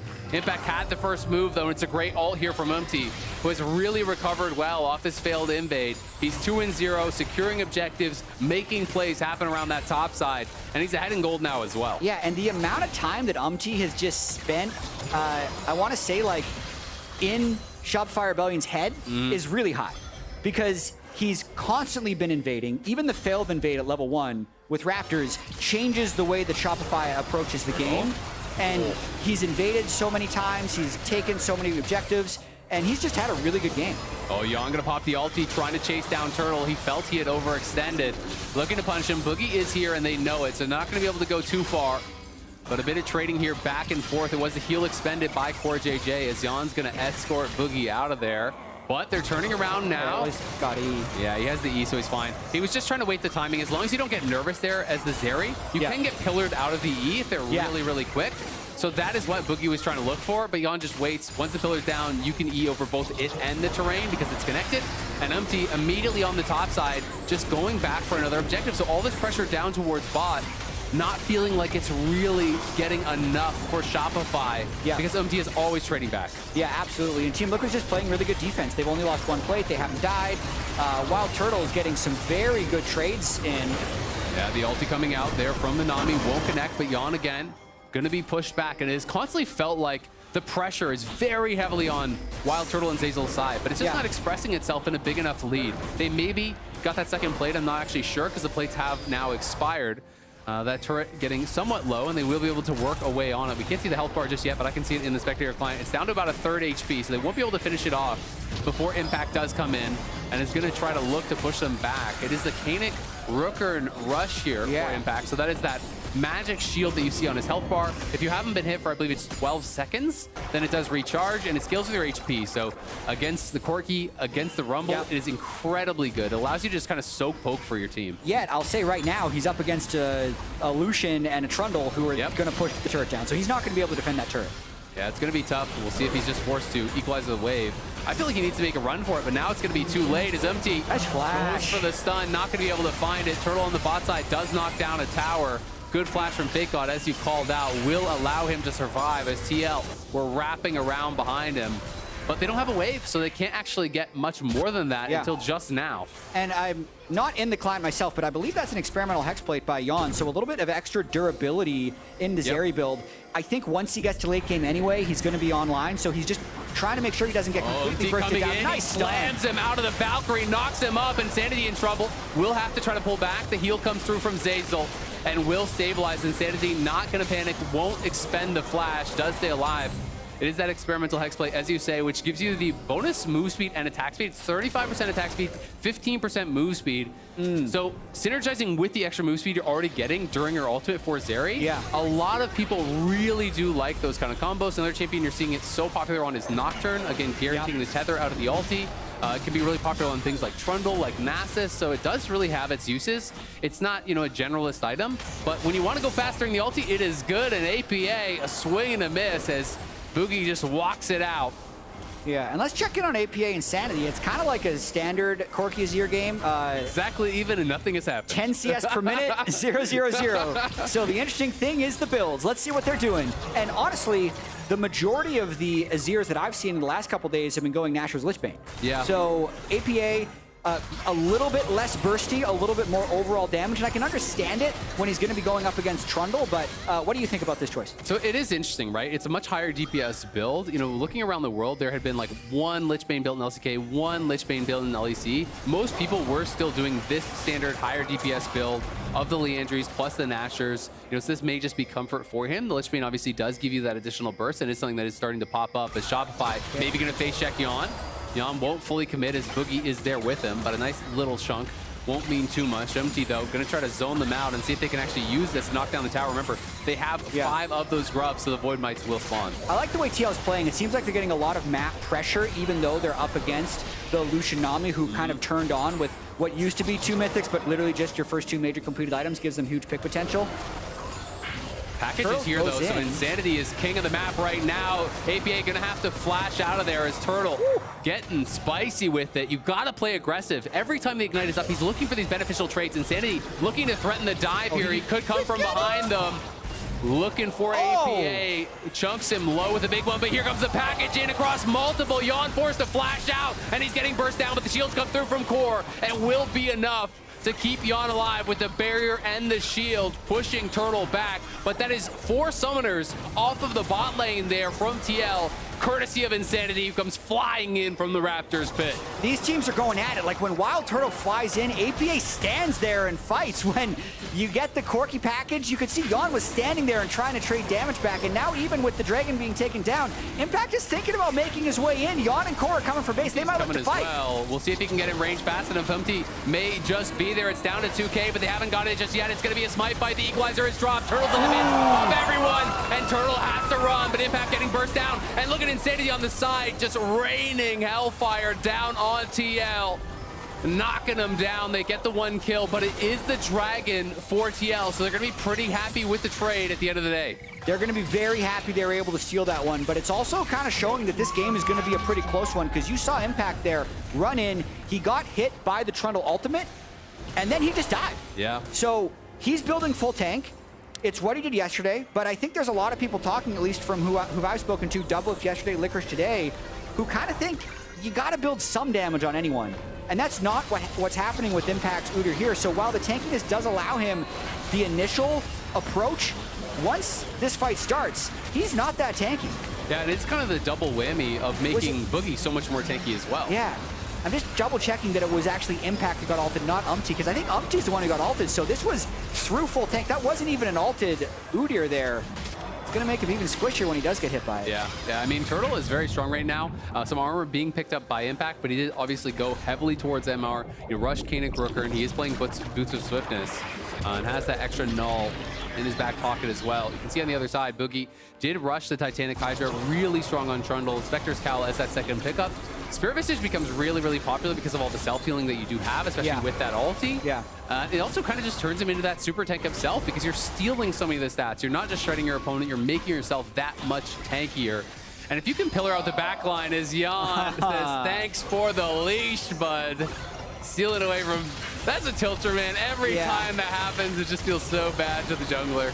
I also think the more LCS I watch, the more I think that emote usage is directly correlated with your age.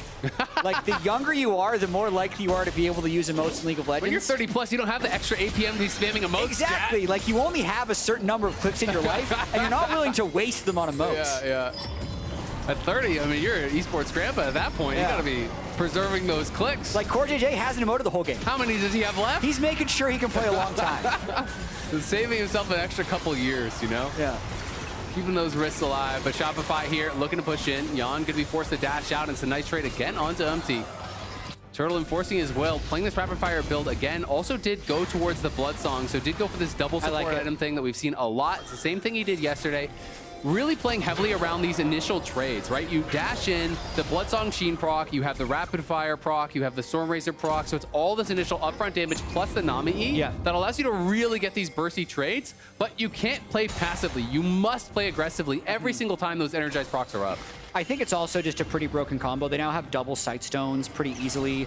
He's been able to actually generate gold from this item. By the time he pushed it into the game, the support item CS penalty is very forgiving, so he's very unlikely to hit penalty at any point in this game. Yeah, Boogie in some trouble here potentially, but they're going to turn around onto Umpty as the ulti's going to get popped, and then Kole comes through, and Turtle knocks him down, but now everyone is arriving. Impact in the backline. Shopify trying to chase after him as Yawn is trying to keep these ulti stacks up here. The heal is going to be used for the move speed, but they're going to turn around onto the barrier, has to be popped, and APA will knock down Turtle. Impact on the run here. There's no escaping the Udyr. The slows come through. Insanity tries to turn on APA, but he doesn't have enough in the tank.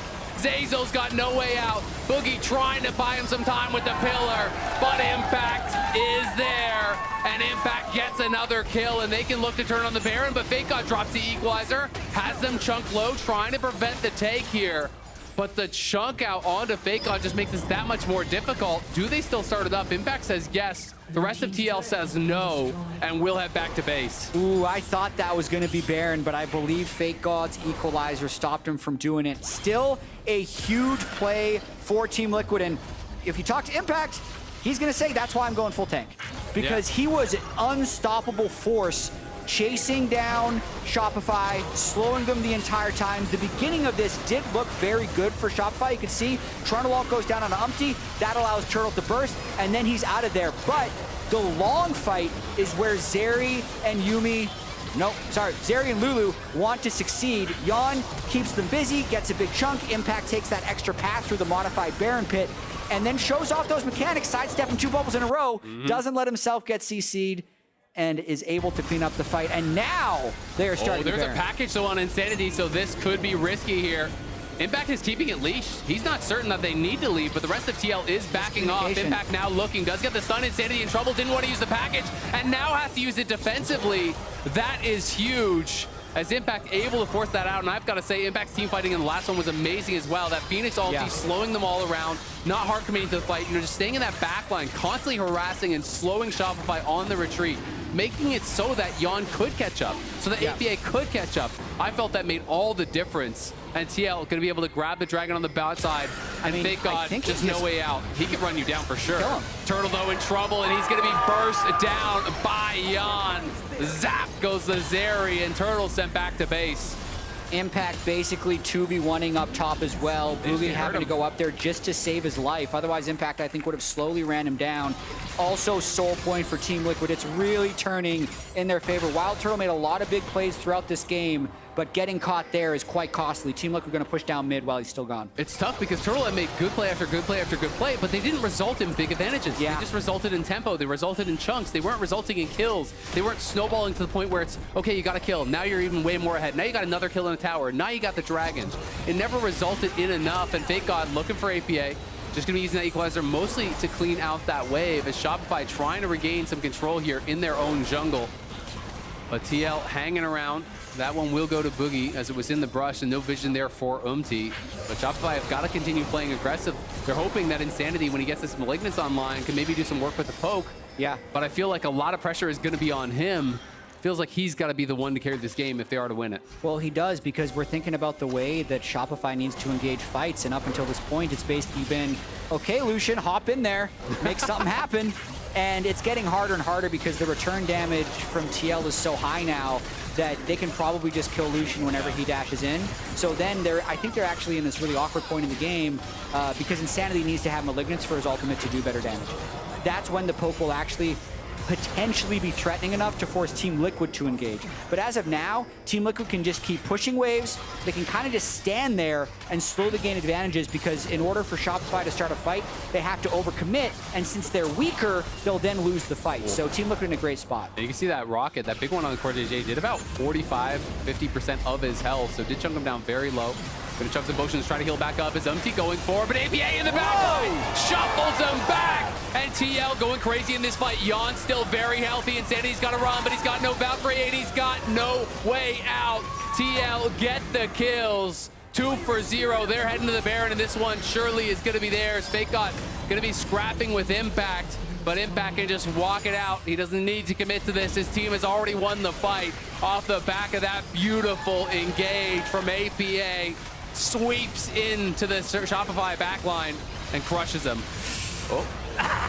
Not even close. That was a very confidence-inspiring fight for APA. He's had a couple ultimates this game that didn't necessarily seem like they were the best, but that's a game-changing type of play. You don't need to make many of those to win LCS games, and that's one for APA where Umti looked a little psychotic at the start of it, because he was like 1v4 at the red buff with the Trundle, possibly getting bursted down, but it draws them in just enough that APA can swoop in underneath. Great team play by Team Liquid. Yeah, Shopify, though, got to stay out on the map. Umti looking for Boogie, but Boogie going to be able to walk this one out. And yeah, it's the plays are not created equal. You can make 10 good plays in a row, but if you make them at a time when it doesn't result in something more, it doesn't really matter. Making that big play over by the Baron where your team can follow up, that is huge for APA. Umti lying in wait here. trying to see if they could bait anyone in. Yon fishing around on the side as well. MT going to get chunked out here a little, but it's very difficult for Shopify to move their way in. They know they need to reclaim vision somehow, but APA is pushing through that bot lane. Remember, it is a 5 Void Grub game. Those Void Knights are going to be spawning. The turrets are going to be that much squishier as a result. APA just keeping this buffed up, and MT doing a good job bouncing between the lanes, protecting his carries. Yeah, it's a little interesting that he's the one split because they could maybe jump on him, but he's able to repel the fight pretty easily there just by using his ultimate. If I'm Shopify right now, I'm trying to give every single CS to Insanity. I don't want anybody else taking gold from him because he needs to be able to finish Malignance within the next minute so they have a chance to poke against this Hextech Drake. That's the only window they have back into this game.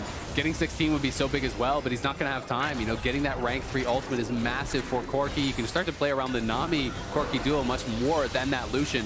Shopify at least looking to reclaim some of that vision. Nice little chunk from Turtle as he dashes forward, but it may be TL looking to turn around. A great bubble, going to deny any opportunity for MT to start that fight. Yeah, and you can see Impact in top lane on Udyr is just immovable. He's got a Baron buff as well, so this turret's getting taken down. They're just keeping the pressure on Shopify as well, making it even more difficult for them to contest this dragon. Weirdly enough, Impact being top lane is just pulling someone up towards top lane, which then pulls them away from the dragon. So I do like what Team Liquid's doing here with this Baron buff. Stacking gold, 4,500 gold Baron power play is well above average, but it's also preparing them to take the Hextech Soul soon. Yeah, I mean, it's in 10 seconds. The package is available, though, so Shopify, I don't think you can convince me that you can give this up and still win the game. You know, you've got to be fighting for this soul. But Impact is just trying to draw everyone to top lane. And what's Fake God going to do? Not much. He's probably going to have to give the inhib. He's going to have to back it up. He's going to die? If it's too low, it's going to be problems because Impact could even TP into the fight. He's overheated. I guess I'll just die? Chasing him down.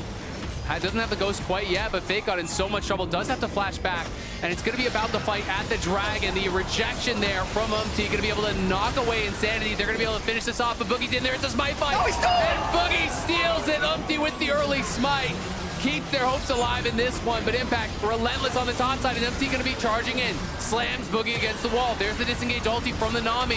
Shopify have got to leave, but Insanity's looking for an angle with the baggage, and he goes in over 3, chunks them low. MT in trouble here, trying to run, but Yon looking to turn the round. Turtle incredibly low, but he doesn't burn down just yet.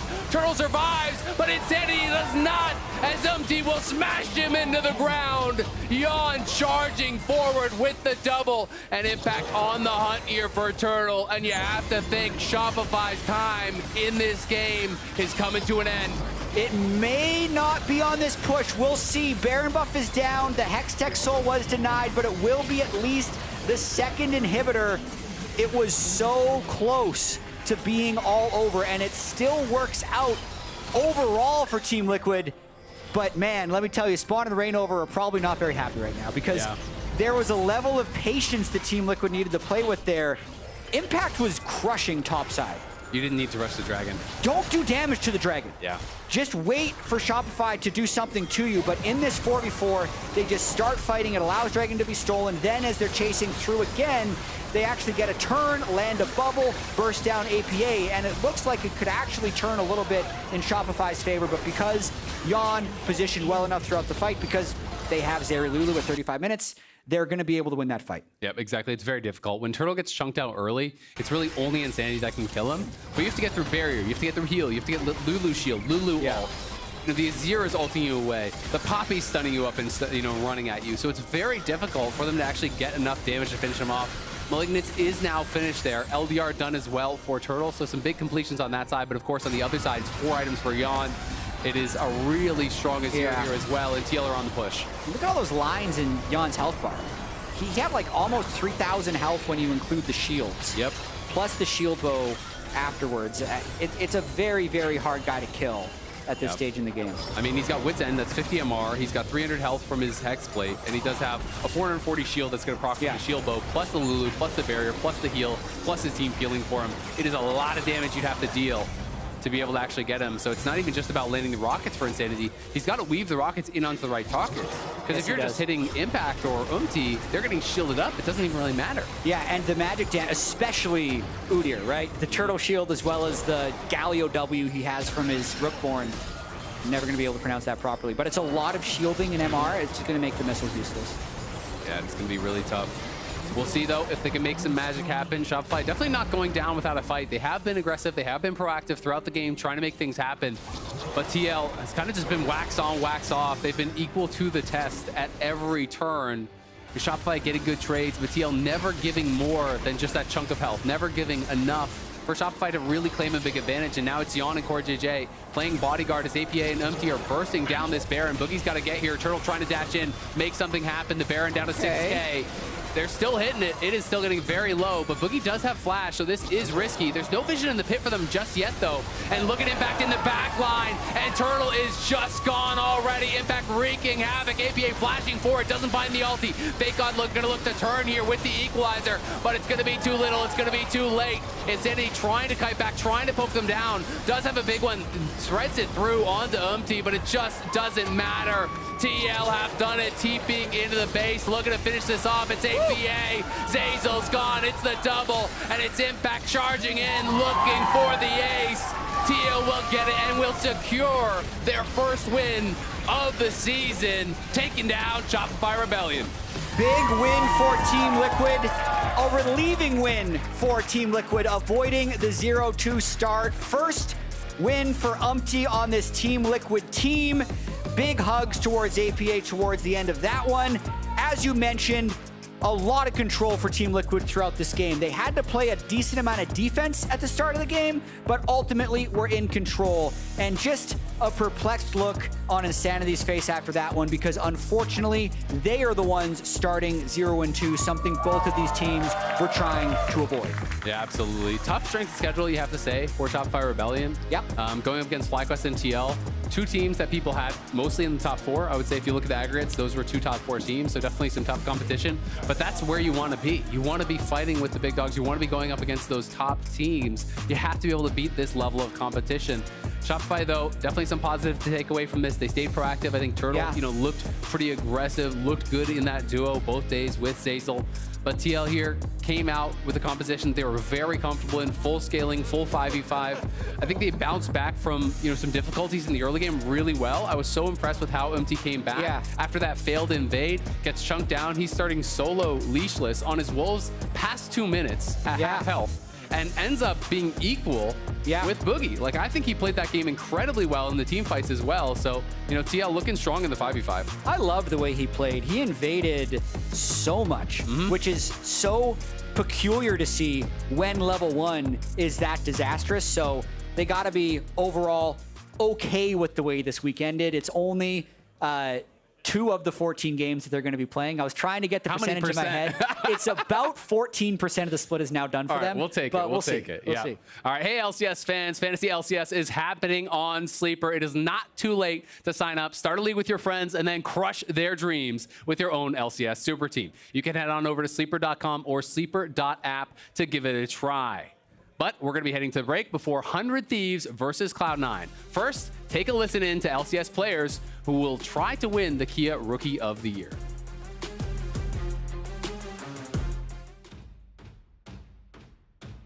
My Rookie of the Year prediction would be Mask. Castle. I'd say Meech. I think he's like a hidden star, like he'll be quiet for a very long time and then pop out of nowhere and just Meech. 100 Thieves.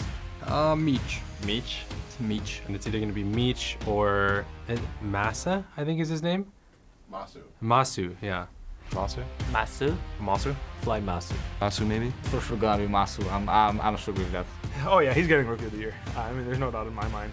I'll make sure of that personally. I would have to say it's me, but I think it could also go to Sniper, maybe. My way too early Kia Rookie of the Year award is Sniper from Hunter. Obviously have to go to me, I definitely think I will win Rookie of the Year. I don't know the rookies. Sniper.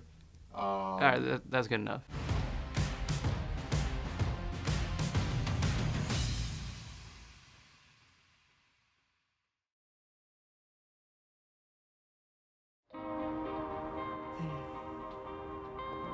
You ready?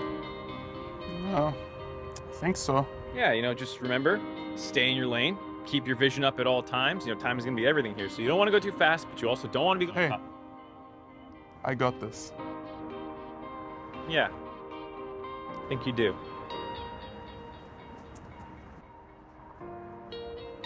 And Mark, thanks. Whoa, hey, no, whoa, no. You're not taking my car. My Kia EV9? No way.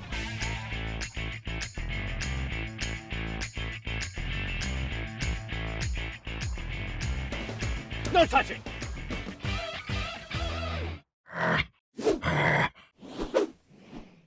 Red Bull gives you wings.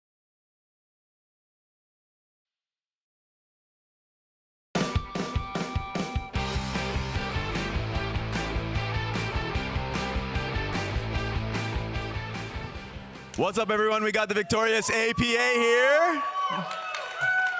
Congratulations on the win, brother. Thank you. First question, I mean, like, you've been streaming regularly during the off-season, and it feels like you were in Korea, and my question is mostly just on your goals. What were your goals during the off-season going into this year?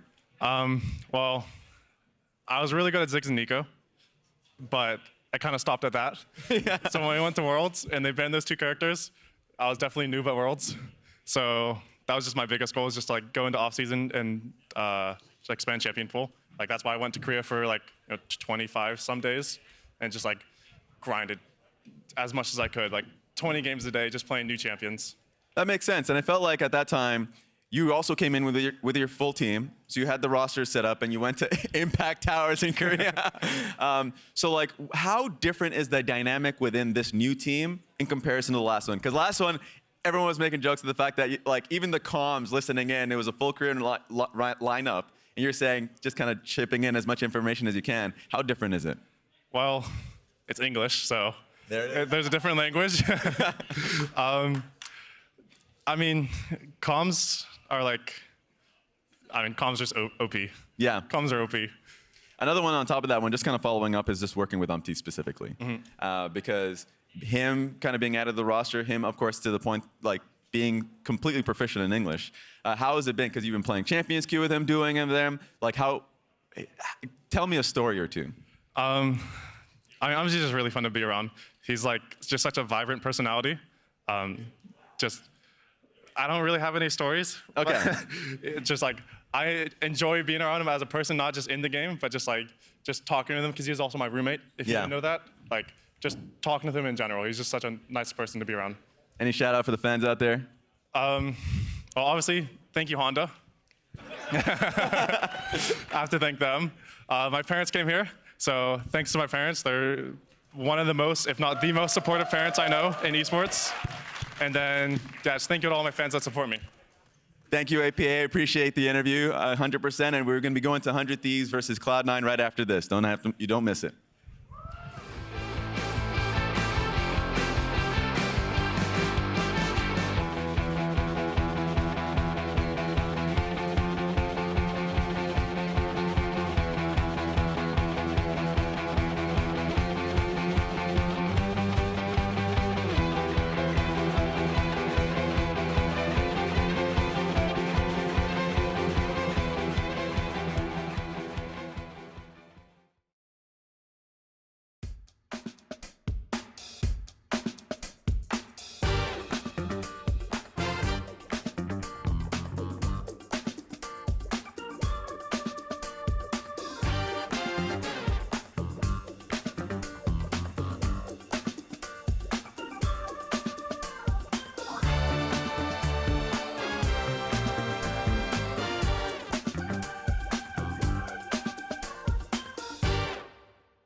Welcome back to the opening week presented by Mastercard. I'm Azale back here with Jet, and we are joined by the man, the myth, the legend, Licorice.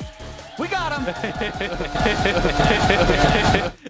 Mission accomplished. We brought him in, the all-pro top laner here. That for some reason wasn't picked up, which I'm still mad about, by the way. I appreciate that. Yeah. I appreciate it. I'll be mad for you. Yeah. Yeah, there's going to be like a conspiracy theory doc made in 5 years when Licorice has like 4 consecutive LCS titles. It'll be like, what happened in 2024 spring to make him not find a team? But we're happy to have you here at least. That's the one thing we can be grateful for. Yeah, happy to be here. Yeah, maybe it was us. Maybe we were the ones. You know, we're messaging teams. I heard that Licorice guy's really a problem, you know? Just trying to get you on the cast. Yeah. Makes sense. So we have a game here. 100 Thieves, C9, both coming away with a win yesterday. 100 Thieves a little bit more expected, but C9 really handling business. They played Energy, defending champions, and they looked like they were fully in control. So what are you expecting coming into this game, Licorice? Yeah, I mean, I really can't knock anything about C9's game yesterday. I mean, they had a really clean game. They won all their lanes. They snowballed really fast. They got the Baron. They played really well around Baron, and they closed out the game with a little delay. But, you know, it was a really clean game from C9. So I think I'm just hoping to see 100 Thieves, what they can get done in the early game, and like hopefully to see how they stand up, because I think River is really good at getting early leads, and I think that's going to be their way into this game. Yeah, I'm looking forward to seeing if 100 Thieves can make a few more miracles happen. River, as you mentioned in our pre-show, Licorice, had an amazing first game, really enabling Quid. I think if you were to take a look at 100 Thieves roster at the end of Summer Split last year, and you're like, all right, Someday and Closer and Double Lift and Busio and Quid, who are they going to keep? Oh yeah, Quid. Quid's the one that's still here, but he actually had an incredible game yesterday with the help of River, so 100 Thieves definitely going with the younger roster who's going to be trying to grow over time, but growing and starting 1-0 is pretty helpful. I'm kind of curious, what was your experience against Quid in scrims? Because I had heard, you know, from the 100 Thieves camp that they felt Quid was much more capable than what he showed on stage, that he was performing, you know, better in scrims, that, you know, they felt like there was a lot that he could show that he hadn't yet. I mean, from my perspective, Gory was just better than Quid for most of the year, so like it wasn't something I noticed. Dip, yeah, I mean, like maybe against the other teams, but Gory was really good. Not against my mid laner. My mid laner had him under his Nexus turret at 3 minutes. Yeah, exactly. All right, fair enough. Lucian, Kalista going to be banned out. Seraphine as well as Ashe on the other side. Notably absent thus far, things like Rumble, Nocturne are incredibly high presence right now. Yeah. What are some of the key picks that you're looking at, you know, when you think about the strongest picks in Season 14? Gosh, I don't even know. I mean, I think it seems very bot lane focused. Like, it's like you lock in Udyr early, you maybe lock in a jungler, and then you lock in your bot lane. So, honestly, I think the drafts can go a lot of different ways depending on what teams want to trade. Yeah, I think Senna, for me, is one of the most powerful picks, especially in the LCS yesterday. Part of that was the combos that you have with Seraphine, but without Senna being picked here, I think there's a decent chance you pick it. One of the reasons it was such a good first pick yesterday is because you could then pair it with Seraphine or Tahm Kench. Obviously, with the Seraphine being banned, your options could be slightly limited, but I would still actually not hate it as a first pick for Meech and Ayla. I mean, it enables so many of these double support item bot lanes, and that's one of the reasons that people really do highly prize this pick. All right, they got it. Draft advantage early for 100 Thieves. There you go. Inside edge. Udyr we've been seeing just kind of slam down basically every game. What do you think? You know, do you think it's just actually you can't do anything about this pick in lane? Or what would you be wanting to see teams pick into it more, maybe that we haven't seen? I think Olaf is a really good answer that you've seen a little bit in LEC. I know Adam played it. I know it's drawn a few bans as well. It forces Udyr to take phase rush, so he's just going to be squishier. And then also, like, in the lane, the early lane can be a little rough because Udyr is just so strong early, but as soon as you burn the phase rush, you're after level 6, you can just run him down with Ghost and Flash. Yeah, and for those of you who are wondering how Cloud9 is drafting in a huddle, they're wizards. They have really long hands. What's actually happened is this is an exact recording of the draft that took place about 15 minutes ago, and it's being ran back in 1-to-1 time. So this is how the end of last game to this game can be so fast, because we're doing this while they're doing their tech checks. So they're going through their normal pregame rituals, which for Cloud9 is a huddle. For a lot of teams, it's just making sure they're not lagging, making sure the mouse and keyboard are good. So don't be weirded out when Fudge takes off his headset next time. All right, so it's going to be Varus Karma, very likely as the bot lane for C9. I've seen a little bit of mid lane Karma, but not expecting it. Should be heavily poke-based duo down on the bot side. Lethality so popular in this season. Nautilus Senna as the duo. It's really interesting. I've seen a little bit of this where the Nautilus farms, but mostly when I see Nautilus Senna, it's more just like the Senna AD style, where they just kind of get a support item on their second base, or first base, rather. Yeah, I think that's what I'd like to see this time. Is it's not like bot lane Senna, who takes a decent amount of farm and gets gold, is that bad. There will I hope to see it will be Nautilus starting with a support item, Senna getting it on the first base, and then Senna killing a number of minions throughout the game. But also, if you've been living under a rock the last few years, you may not be aware that River's very active in the early game. So for this next game, we're going to be tracking River's pre-15-minute ganks. So in Twitch chat, we're setting an over-under for River's ganks this game at 5.5. If you think there's going to be more than 5.5 ganks, spam over. If you think it's going to be under 5.5 ganks, spam under. Licorice, would you take an over or an under for River's pre-15-minute ganks this game? Well, he just locked in Nocturne, so I think I might have to go with under on that one. I think it looks like they're setting up like a gank bot composition. Like they saw the Varus in the comment, they're like, okay, Nocturne. We're not going to be able to beat that lane, so we're going to lock in Nautilus Nocturne, we're going to farm to 6, and then we're just going to press R on bot, and hopefully they both die. I mean, Experimental Hexblade with Nocturne is so ridiculously strong. It feels almost impossible to escape the Fear Tether, right? Because the Q speed up plus all the attack speed you're getting, you are shredding through people. And God forbid you hit into the spell shield and gets even more attack speed on top of the 35% that he got from pressing R with Experimental Hexblade is really, really strong.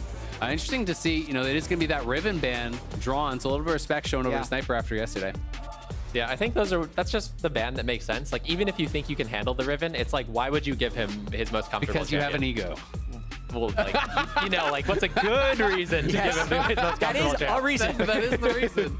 I can beat him anyway. This guy sucks. Why did you walk into 5 people by yourself? Well, I was trying to get a pentakill. Yeah. It's not a good reason, but it is a reason. So do you want to be the official gank arbiter of River's gank? So you can tell us, you can make the determination on it. What is a gank? Well, just what are we counting as a gank? Well, this is up to you. Like, if he goes into the bush and clears a ward, like, that's like, that's a lot of pressure. Did the other junglers see him coming and be like, oh no, he is ganking? Because then it counts. It's up to you. You're the gank arbiter. You hold the control here. All right, I'm on it. So it's like maybe there's some ex-Golden Guardians bias here, He like clears Raptors, you're like, well, that's pretty close to mid lane. We're going to count this. If he's in alt range, then he's looking mid, that's a gank. Yeah, we'll see. We'll see how many ganks. I'm going to take the over if that's the case. I mean, he was talking pretty positively about him on Waiting Room. Yeah. He's a really good player. I think, well, there you go.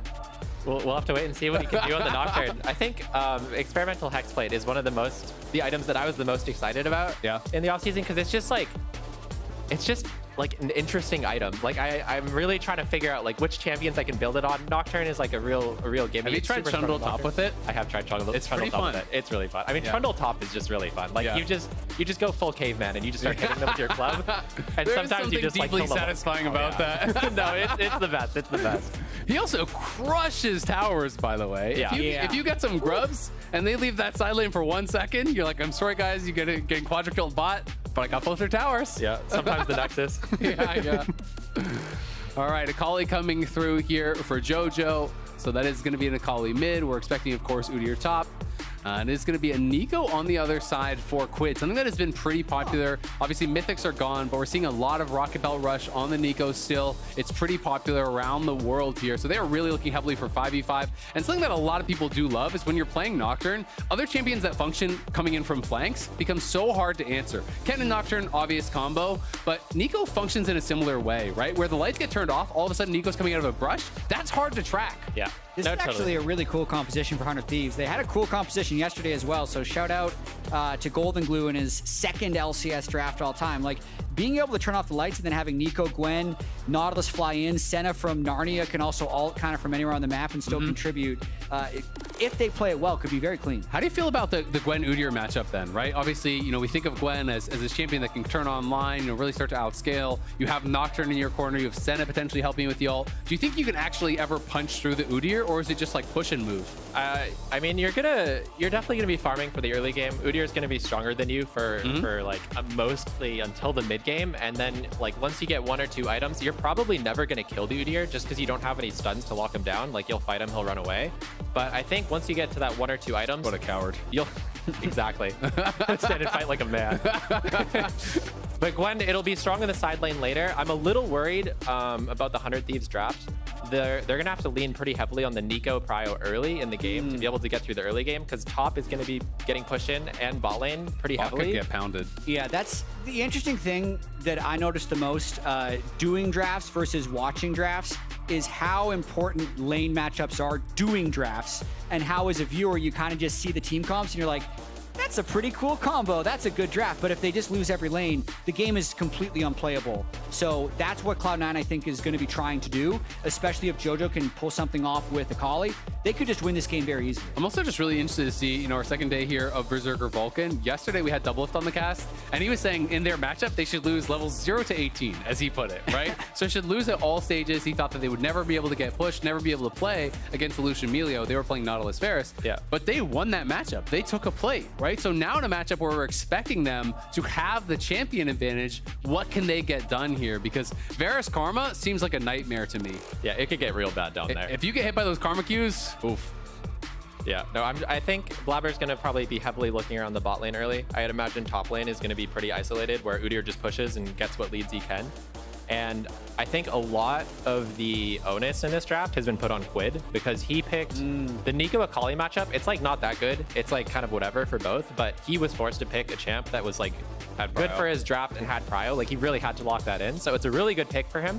I'm really excited to see what he does with it, and like just knowing that he will get outscaled in that side lane later by the Akali. And their bottom lane, as you mentioned, is going to have to play very aggressive, Meech and Ayla, because if the Nautilus Senna does get ahead, it could be very good, because they could just press R on any of the squishy supports and blow them up. But as Licorice mentioned, getting to that spot, especially with the little baby Nocturne who can just walk up to them before level 6, is going to be extremely difficult. I also know when I'm playing dive comps, like very clearly you want to dive the Varus, right? Every single time you want to dive the Varus. But there's going to be a Xin Zhao and an Akali and an Udyr in between you and that Varus. And if you're having to commit too much to actually diving back in on him, you can get shredded by these champions that do really well when others are engaging into them. Yeah.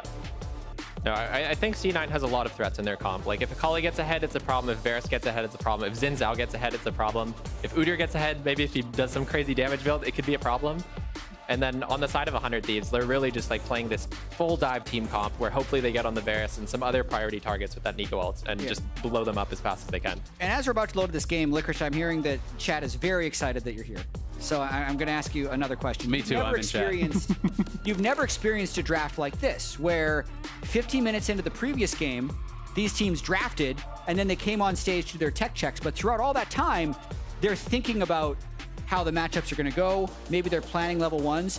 Do you think it would meaningfully have changed your pregame routine if you had full knowledge of the draft 15 minutes before you loaded into the game? I mean, it would depend on what's allowed, because I think, like, for me, it would be kind of a no-brainer. Like, if I know my matchup, I'd have some, like, Academy top laner ready, that when I go on stage, I get in a custom game and I run some 1v1s right before I play the game. I'm pretty sure you can't do that. I think you can only talk to your coaches and your team. Okay, well, they can't do that. You don't have internet access, I believe, so you can't be, like, chatting with other people and stuff. Okay. That's interesting. Yeah, I mean, I did some 1v1s with River. You might be able to do 1v1s against your jungler, your mid lane, or whatever. You could do it against your teammate, for sure. Yeah, I did some against River last year. Usually what would happen is, like, we'd play the 1v1 and then he'd die and he'd be like, I'm so bad. And I'd be like, yeah, it's fine. You know, like... He's just pumping you up. Well, if I don't win, then, like, it's really, you know, it feels really bad for me. And if he wins, he feels really good. And it's, like, the expected result if I win. So it was fine.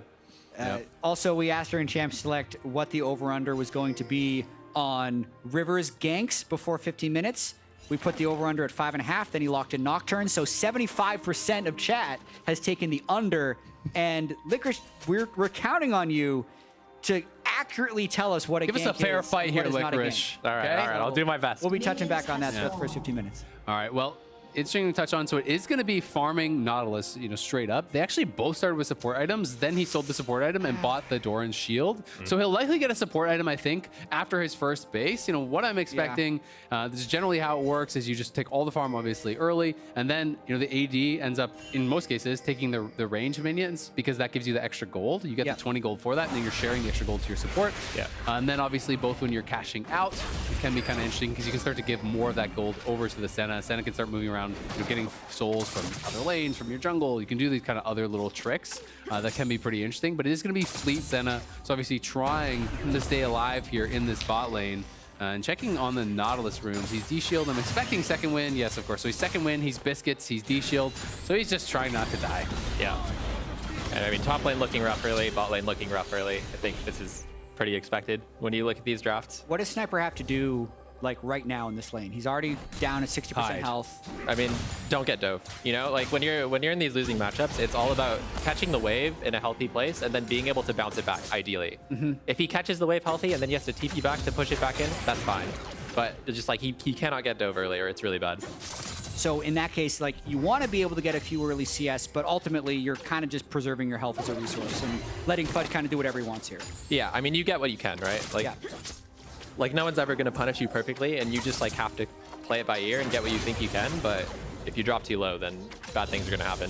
I think one of the toughest things too when you're playing an Udyr is when he's sitting on the full ulti bar, like he can just ulti Phoenix you, and then you're slowed and it's chasing you down. So it's like you step up, you're thinking, oh, I can just get this one CS dash back. Well, that's going to chase you and punish you really, really heavily. So you have to be very certain on which CS you can take and which you can't. Yeah, no, Udyr can be really scary in that lane phase. I think bot lane's going about as we would have expected as well. That's a pretty early plate, 3 minutes already, but pretty early, yeah.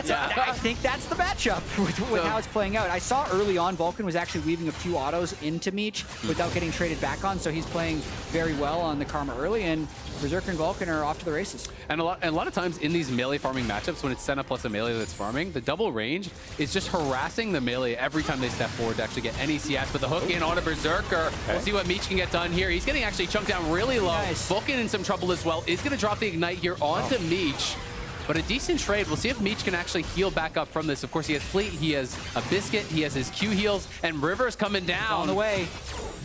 All right, we'll see River looking for the wraparound. C9 really want to reset this. They haven't spotted River, and this could potentially be a kill onto Vulcan, but Vulcan going to be able to speed himself up with the shield and walk out. That's a gank, right? That's a gank. That's a gank. Okay, that's one. Count it, one! He's on the board! Yeah, Look I mean, at he's that on a good nocturne pace. pressure. What other champion could have put on pressure like that? Any champion. It didn't do anything. Soraka Jungle, you know? Soraka Jungle could have turned out a little silence. So hold on, did that gank do anything? Like, I guess it did Put force the them fear to of recall. River into It them. forced them But off the weren't they wave. going to recall anyway? I mean, I think it started with the hook by Ayla, which was a really good hook. It Yeah. like relieved a lot of pressure off them. And I think that like had they been able to keep hitting the wave, they might have been able to push in the wave before they based. So he basically stopped them from getting a better recall. Okay. I will say this is pretty brutal though. When you're looking like, yes, there is, you know, the farm is evening out a little bit, but Berserker's going to catch so much of this farm, and Meech is down to heal. Yes, you trade for the Ignite, but the Ignite is the shorter cooldown, so that is pretty scary. And Blabber now looking up towards top lane. There's the stun on the Sniper. I think he's dead. Dash in, and Sniper's got nowhere to go. He's got the Ghost, but it's not going to create enough space. River is here, but River could be in trouble as well. He's just looking to try to fight this out. We'll see if he can make it happen, but it's not going to be enough. He's got a flash out of there, but he's flashing to the wrong side of the map. Quid up to the top lane trying to help, but he's going to be in trouble as well, potentially, as Fudge likes his odds in this fight. He's just pushing forward, and Quid is going to have to flash now. He could actually potentially die if the Ghost is still there. The ulti Phoenix does expire. Fudge gets out, but that is absolute disaster for 100 Thieves on the top lane. Huge play for C9, but was that a gank? That was a gank. I was going to say. Okay, I Very don't like the important sound to jump effects. in there. Yeah, the sound, it's a little too cheery for what happened, but that's the game. Maybe he heard about the poll, you know? He had to get in there. And he's just trying to back his boy up, you know? Yeah, I mean, it's a tough spot, right? Sniper gets caught. It is always the risk. You know, Ghost scales so well in the team fights, but hard in lane sometimes to get out of these ganks. Yeah, no, it can be really hard. I mean, you can see the ward wasn't quite in the bush. I'm not sure why that happened, but I mean, if it was in the bush, he would have had enough time to react, so... and then River comes in, tries to help out. He might have been able to run away here. He just like ran left and flash, but decided to try to fight with Quid on the way, and it just didn't work out. Possibly if he moves down, it also gives him a little bit more time, like down and continuing to fight. And then at the end of it, it's also just a little bit of insult to injury. Yeah. Yeah. Yep, and now 100 Thieves going to be starting up the grubs here. So at least looking to try to get that, but Fudge obviously pushing heavily on top side. You can see Sniper getting chunked out. When you get behind, it's so miserable in some of these tank matchups where Udyr can just run at you. He has the full cowl completed. Of course, on the other side, they are taking this dragon, so Jojo going to be helping Blabber finish that up. Yeah, and I like that you're kind of getting what you can, but I also think this is really big for C9, because what are 3 grubs really going to do when you're losing every lane? Like, they're not getting turret damage off to actually get this buff to matter. At the very least, it is pretty good golden experience, right? So it's actually worth the time to take if you get to 6. Yeah. Yeah, I would also say that Blabber is probably prioritizing the dragon, at least partly because he's in trouble here, potentially. But going to be able to push him out. Meech now in trouble. The W from Blabber. Spear through the heart. Meech goes down. I'm not sure if his heal was quite up. I couldn't tell if it had come back up. It looked close. But didn't have it either way. Does go down, and Blabber gets the second kill. Yeah, I mean, like I was saying, no worries. I think Blabber chose to prioritize the Dragon partly because his bot lane is this Varus Karma, and he wants to be playing aggressive around them. And you saw exactly what happened when his jungle, when he's there, they know River's topside because they get the notification that the grubs have been slain, and then he's just there ready to punish bot lane. Yeah. Was that a gank? River was kind of close? No. Okay. Not a gank. No Not a ganks. gank. Don't even think about it, production. I see you back there. But it's also worth noting like how little combat power Meech and Ayla have. Like, look at their buys, right? Because we go back, Ayla gets the support item on purchase, he buys a tier. You're already getting absolutely pounded in this lane, and your only goal to spend on a tier and an extra support item. It's, you know, Swifty boots on the other side. Sure, they do make sense. You can dodge out on skill shots and whatnot, but like, there's just no power from this bot lane right now, and there's not going to be for a really long time. No, it doesn't. If I'm sniper here and I press tab, I'm not feeling good. You know, you look at You those don't items. press tab again. Close your eyes. You focus on your lane. You focus on what you can do. You know, you do your best. Yeah, I think trying to do something as well is just going to get you into more trouble. You really have to wait a pretty long time for 100 Thieves here, and it might look like they're really inactive or that they should try and do something, but like with what the current game state is, already down 2,000 gold, already getting pushed in, they kind of just have to me, they have to wait until they get items or Cloud9 do something really crazy. I kind of want to see where the first ulti is going to come from River, because on Nocturne, first ult already feels so important. It kind of sets the pace for your game, but it's so hard now when all your lanes are losing. But, you know, it really is that emphasis on it, because if he can't make anything happen, who can? Yeah, no, it's a really tough game for River at this point, because Blabber's playing so heavily into the bot side. You're not going to be able to get off like a 3v2 gank, which is really like the hope with this team comp. Yeah, I just go bot, like flip it, press an auto assault on someone and go in. And ideally, you're just like putting really shallow wards as solo lanes. And if you see Blabber anywhere, you can just have a little bit of confidence. Because as you say, if it is a 3v3, they lose. You can see, though, 4 or 5 wards from Cloud9 in the bot side jungle. There's also a ward up in top in that tri-brush. They're too good. They know the spots. They've kind of warded everywhere. So the only thing I feel like you can do in these Doom situations is you base and you walk down a lane and you do a lane gank basically with the ulti. But it's a really low kind of estimated value gank here. And even them trying to clear these out, they still miss that 1 ward. So Cloud9 just has to play safe, and the reality is, even if you go for that gank, if Blabber's behind him, you're going to lose the 3v3. Yeah, I mean, Cloud9's doing really well. They saw that River was bot side on the Krugs. They knew they were in threat of getting ganked soon, so they just based, you know? They're going to catch the wave under their tower. They're totally safe. Vulcan's probably going to go through mid, get some vision, and, you know, it's just a clean game from Cloud9 so far. This Cloud9 team, we were talking yesterday, has 3 former MVPs. And I asked you on Waiting Room who the best player on Cloud9 Oh, we're back to this. We're not back on that yet, Okay. but we'll get to that. We'll get to that later. They're a super team. So like, You're locked in here. He's going to bully you. you actually made a list for us of historic LCS super teams. So trying to just look back of like how likely is it that a super team ends up finding massive success? Because I think when you see the roster, everyone just thinks, oh yeah, they're going to win, but it doesn't always work out like that. Do you guys consider this a traditional super team, though? Because the reality is, it's like, okay, they kept 3 of their normal pieces. Vulcan has played with C9 and with JoJo. So it's like there's already a lot of pieces that have worked together here. So it doesn't feel like you're just slamming together 5 random good people and being like, all right, go win, guys. I mean, I would say that's probably like the version of the super team that doesn't work as often. Yep. But I think I would qualify it as one. I think like anytime you build a roster that's just like pretty super. I mean, like 5 really good players that people think is like solid lock for first, like that's a super team, you know? All right, fair enough. You're the gank arbiter and you're also the super team arbiter. Yeah. So decision made, ding, super team won. Put it up on the board. All right, Blabber going to be able to take away the grubs here. So obviously they gave those first 3 grubs up on top side. So both teams going to end up with 3. Sniper getting chased down. Don't expect this to mount to too much, but Fudge is going to get a nice trade and just back off. Does already have, I believe it's the Hollow Radiance. Yep, Hollow Radiance is completed there. That's just basically the magic resist Sunfire Cape, right? It does feel really strong. I don't know how you felt about this item, but it just felt straight up better than Sunfire to me because of that little detonation on it. Nice root though there over onto JoJo. Catches him on the E, bouncing back. Not going to amount to much, though, as there's not a lot of oomph behind that ulti. And with Blabber here to cover, there's no way that River can actually commit in. So at the end of the day, you get an ult for a little bit of chunk of health, but that's it. Was a gank, right?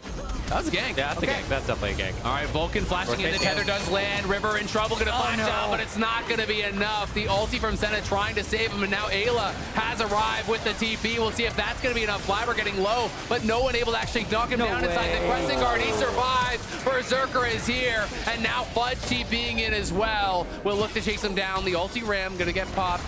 doesn't use the ghost, will just be the dragon, but Cloud9 lose no one and pushing 100 Thieves out of that jungle. That Xin ulti got insane value. It's just cursed, man. Everything River tries to do ends up turning against him. I could see why he went mid without using ult there, because he was hoping to burn a summoner spell so that his next ult would have a chance of working, but it exposes him. Blabber just catches him in the jungle again to clean him up. Blabber's having a great game once again. He has the tools to do so with how his lanes are performing, but 2 Drakes, 3,000 gold, Cloud9 are in control. Absolutely. It's about 1,000 gold advantage comparing Berserker to Ayla. So that's kind of how you have to look, as most of the farm obviously going there. It's pretty split. Obviously, the Senna has more gold than the Karma, so there's something to be said there, but still, Berserker and Vulcan in a really strong spot, and Cloud9 looking fully in control here as the items are starting to come through. You can see obviously completed item for Fudge, completed item for JoJo, the Ghost Blade done as well for Berserker. Yeah, I think you're going to see Cloud9 start to pick up pretty heavily here. I mean, Blabber's probably going to clear a few camps. They're going to play for the objective, but now that they're in the 1-3-1 setup, Akali's going to get prio over Nico every wave. The Udyr-Gwen matchup is actually fairly close right now, with Gwen having completed 1 item. But it's really hard to do anything into the Udyr. You know, like, I don't think you're going to be able to kill him with gank. Cloud9 is just going to have a really strong map state for the next few minutes. So when you're playing in Sniper's position in this, and you're saying it's really hard to kill him, but at what point do you say, you know what, I kind of just have to flip it and try to do something, because we're going to lose the game if I play slow? Like, are we at that point where it's desperation time, or do you still think there's a chance to just play normally and win? I mean, you can definitely look for ganks. Like, if Quid can clear a wave and then shadow behind you bot, and River can come too, then you can, like, look for him, look for a tower dive, try to take the tower. But I just think, like, the way the champions interact, he's just not going to get a lot done. Like, he can dash in with his EQ over and over. He'll probably just lose the trade. So it is hard for Sniper, but the Rift Herald is being started up here. Yeah, Quid approaching here. Does have his ulti back now. River in the area as well with his ult available. They're going to TP in, so they're going to try to make their stand now. The Nocturnal going to get popped. We'll see if they go in. It's in onto Vulcan. They're looking to try to knock him down, but it's River that's in more trouble. Blabber is just chopping him down. And that's going to be another kill, and now it's going to be a reset on the Herald. JoJo in trouble. Sniper in the backline, maybe able to get 1 kill. No, couldn't actually connect with the ulti, and it's Blabber that gets another. It's 100 Thieves set running with their tail between their legs. Can't get anything in back-to-back team fights. Yeah, that's really rough. I mean, I understand that 100 Thieves wants to fight because they just feel like they're falling further and further behind with the map state, but when you're Nocturne and you feel forced to engage on the Karma, it's probably just not going to be a good fight. And I think JoJo did a really good job of making a lot of space in the front line for his back line to deal with the Nocturne. And watching this one more time, you could see Cloud9 was trying to pick up the pace a little bit. They're just forcing the Herald, and 100 Thieves does desperation come in a little bit, thinking maybe they can teleport in and make something happen. But yeah, as you mentioned, River tries to fly on Vulcan. It's not there. JoJo plays on the margins of this fight so well, getting just enough damage at the end there, which gets them low enough for Blabber to fly in for multiple kills at the end. It's looking rough for 100 Thieves. Yeah, it's tough, and kind of insult to injury there for Sniper as he whiffed on 2 of his ultis, so couldn't actually finish off JoJo. I mean, Blabber's just going crazy. If you're going to hard engage into his backline, he's going to fight through you. He's now on 5 kills, ridiculously strong at this point. And to make matters worse, you're jumping on the Karma, who has Celestial Opposition, which is kind of that little shield wall thing when you actually do go in. It's 25% damage reduction. It's basically the new crown, obviously a weaker version of that, but going to be even harder to actually burst him down. Cloud9 well and truly in the driver's seat now. 2 dragons in their favor. The Grubs even 7 kills to 0 for 100 Thieves, and it is already approaching that 5K gold lead. So who's the best player on C9? Azale? Yeah, I'm gonna say as someone who has played on C9, I think you should answer first. Oh, I'm gonna say Blabber. It's pause. Okay, I understand. Yeah, like, wow, this crowd really hates Blabber. That's weird. That was really What's strange. up with that? Come on, guys. Blabber's a good guy. He's got 5 kills. Yeah, I mean, crowds these days, jeez.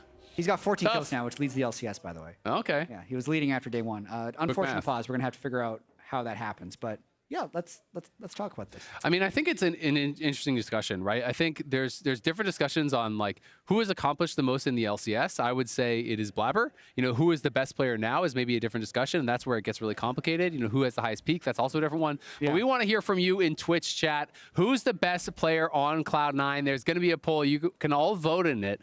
I think, let's be honest, the people are going to be voting for Berserker, JoJo, or Blabber. JoJo's the reigning MVP. Berserker is someone who everyone everyone is so impressed with how this guy pilots his champions, how he team fights, and mechanically he's really, really good. Blabber has been, I think it's fair to say, you know, the best jungler in the league over the last, I don't know, what, 5 years or something like that. Like, you know, if you're looking at the body of his work, he's looking consistently really, over the year. really good. I mean, I'd say last year I would give it to River. And I admit that I might be a little biased, but I'd give it to River. Yeah, and just especially like those ganks. Interesting. Yeah, and especially Contract stepped up a lot during summer playoffs as well. And at Worlds, he was cracked. Yeah. But Blabber is a consistently really good player, and he's one of those players where the game gets played around him. I think this is something that... I can tell you're not going to vote for Blabber based on the words you're using. Consistent. Over the course of his career. Things that he's accomplished. You're not like, this guy's crazy. I mean, I honestly might vote for Blabber, but I'm just trying to say, like, the way that Blabber plays the game is he has his teammates play around him. He's a very, like, carry-centric kind of jungler. You know, like, it's an opposite style to River, who plays more around, like, his mid laner especially. But Blabber... he likes to farm the camps, and when he's farmed the camps, he likes to do something. And that's like the general way he likes to play the game. And he is really, really good at that. He's probably the best jungler at doing that. You can slot him into any team, I think, and he will look good. Well, it's really interesting to me because Blabber has won 4 titles with 4 different mid laners. And I was like trying to think about the dynamic that he had with each mid laner. I think the best version of Cloud9, success-wise, was 2020 Spring, and you were a part of that, right? It was Niski mid, who's like the ultimate player to play through Blabber. Trying to figure out what the crowd's doing. Oh, all right. They were missing audio. Oh, they couldn't hear us, I guess. Apologies for that. There was actually paused for an audio issue on stage, so there's got to be something related going on. But then he won with Perks, who I feel like was the most, I don't know, hard to put into a box type mid laner. Like he won some games playing Renekton mid, or lost some games playing Renekton mid, but then he won a title playing, you know, Silas. Jensen was the most like passive. Blabber kind of gets to do what he wants. Like standard and then I think carry M&S actually ended up being somewhat similar to the way he won with Jensen. So that's why I was really curious with how he's going to work with JoJo, or what JoJo is going to be like to play with Blabber. Like who's more likely to bend to the other player's success? Blabber is more likely to get the resources, I think. I think that's just the way he plays. I mean, when you look at, like, when he played with Jensen, his best champions, it was like Kindred Zillion. That was very early on, yeah. Yeah, that was like the best comp that we had at the time. That's the one we ran at Worlds and like all the must-win games. It's like, who's the carry in the Kindred Zillion comp, you know? Yeah, and a lot of his iconic champions are just so required to have heavy farm. When I think of Blabber, I think of Olaf. Olaf is not someone that can actually succeed without getting a ton of farm. We are going to be getting back into game here. Seeing the ready checks come through, we are unpaused as Blabber talking about him, and he's going to be looking to chase in after him. It's going to be the defensive ult, but they're going to try to turn around on Vulcan. Vulcan's going to get knocked down immediately, but JoJo is here, and now 100 Thieves likely has to run. JoJo, though, sent running by that ulti from Ayla, and now it's Blabber trying to get out. Looks like he will be able to do it. A kill for 100 Thieves. They're on the board as they do knock down Vulcan, but it's just going to be the one kill, and it is only the support. Well, that snuck up on us. I did not realize we were that close to a big fight in the bottom lane, but that's the first positive thing there for 100 Thieves. Yeah, it looks like a bit of an overstep from the C9 bot lane. They're just trying to pressure a little too hard. They probably didn't know that Quid was moving down, and he was able to sneak in there during the Nocturne ult. That was like the Dr. Nico combo we were talking about. Unfortunately, it only netted them 1 kill there, but... Oh, this is really interesting. So Ayla went Bloodsong. So I didn't expect that. So it does have the exposed weakness, so it is the increased damage. So he's kind of using it as like an even shroud, I guess, as we're going to see the Herald hopped into end the charge from Vulcan. Ayla now in trouble. Is going to get potentially burst down. The Sen ulti is there, but it's not nearly enough. And now River will be pushed back. You do get that Spellblade on it. You do get the exposed weakness on it. But I was expecting them to go more of those tank supports. Fashing in and knocking him down, but Blabber will fall. And that is a big shutdown going the way of River. That should have been like a 1K or a 950 It's 950 to River. Yeah, so that's a lot of gold injected into him. Sniper will be pushed back. Not going to be much more. It is the trade of kills and the tower for Cloud9, but a big shutdown going the way of 100 Thieves. I mean, clearly Cloud9 feeling extremely powerful right now, but that is definitely an overstep for Blabber. When you have a bounty that big, it's not worth it to trade kills at that juncture, but that doesn't put 100 Thieves in much better of a position. Yeah, now going to TP in, try to defend him here as Quid's looking to turn this around. Does catch Vulcan there, the wave. Quid turns it around, gets the kill. It's a solo at the end of the day as Ayla came in to defend him. The rest of Cloud9 had to bail it out. So now 3 kills, very quickly turning around here for Sniper as he's going to try to get aggressive potentially. But look at the slows from the ulti Phoenix there, plus his 50 boots, goes into Ram, gets the move speed.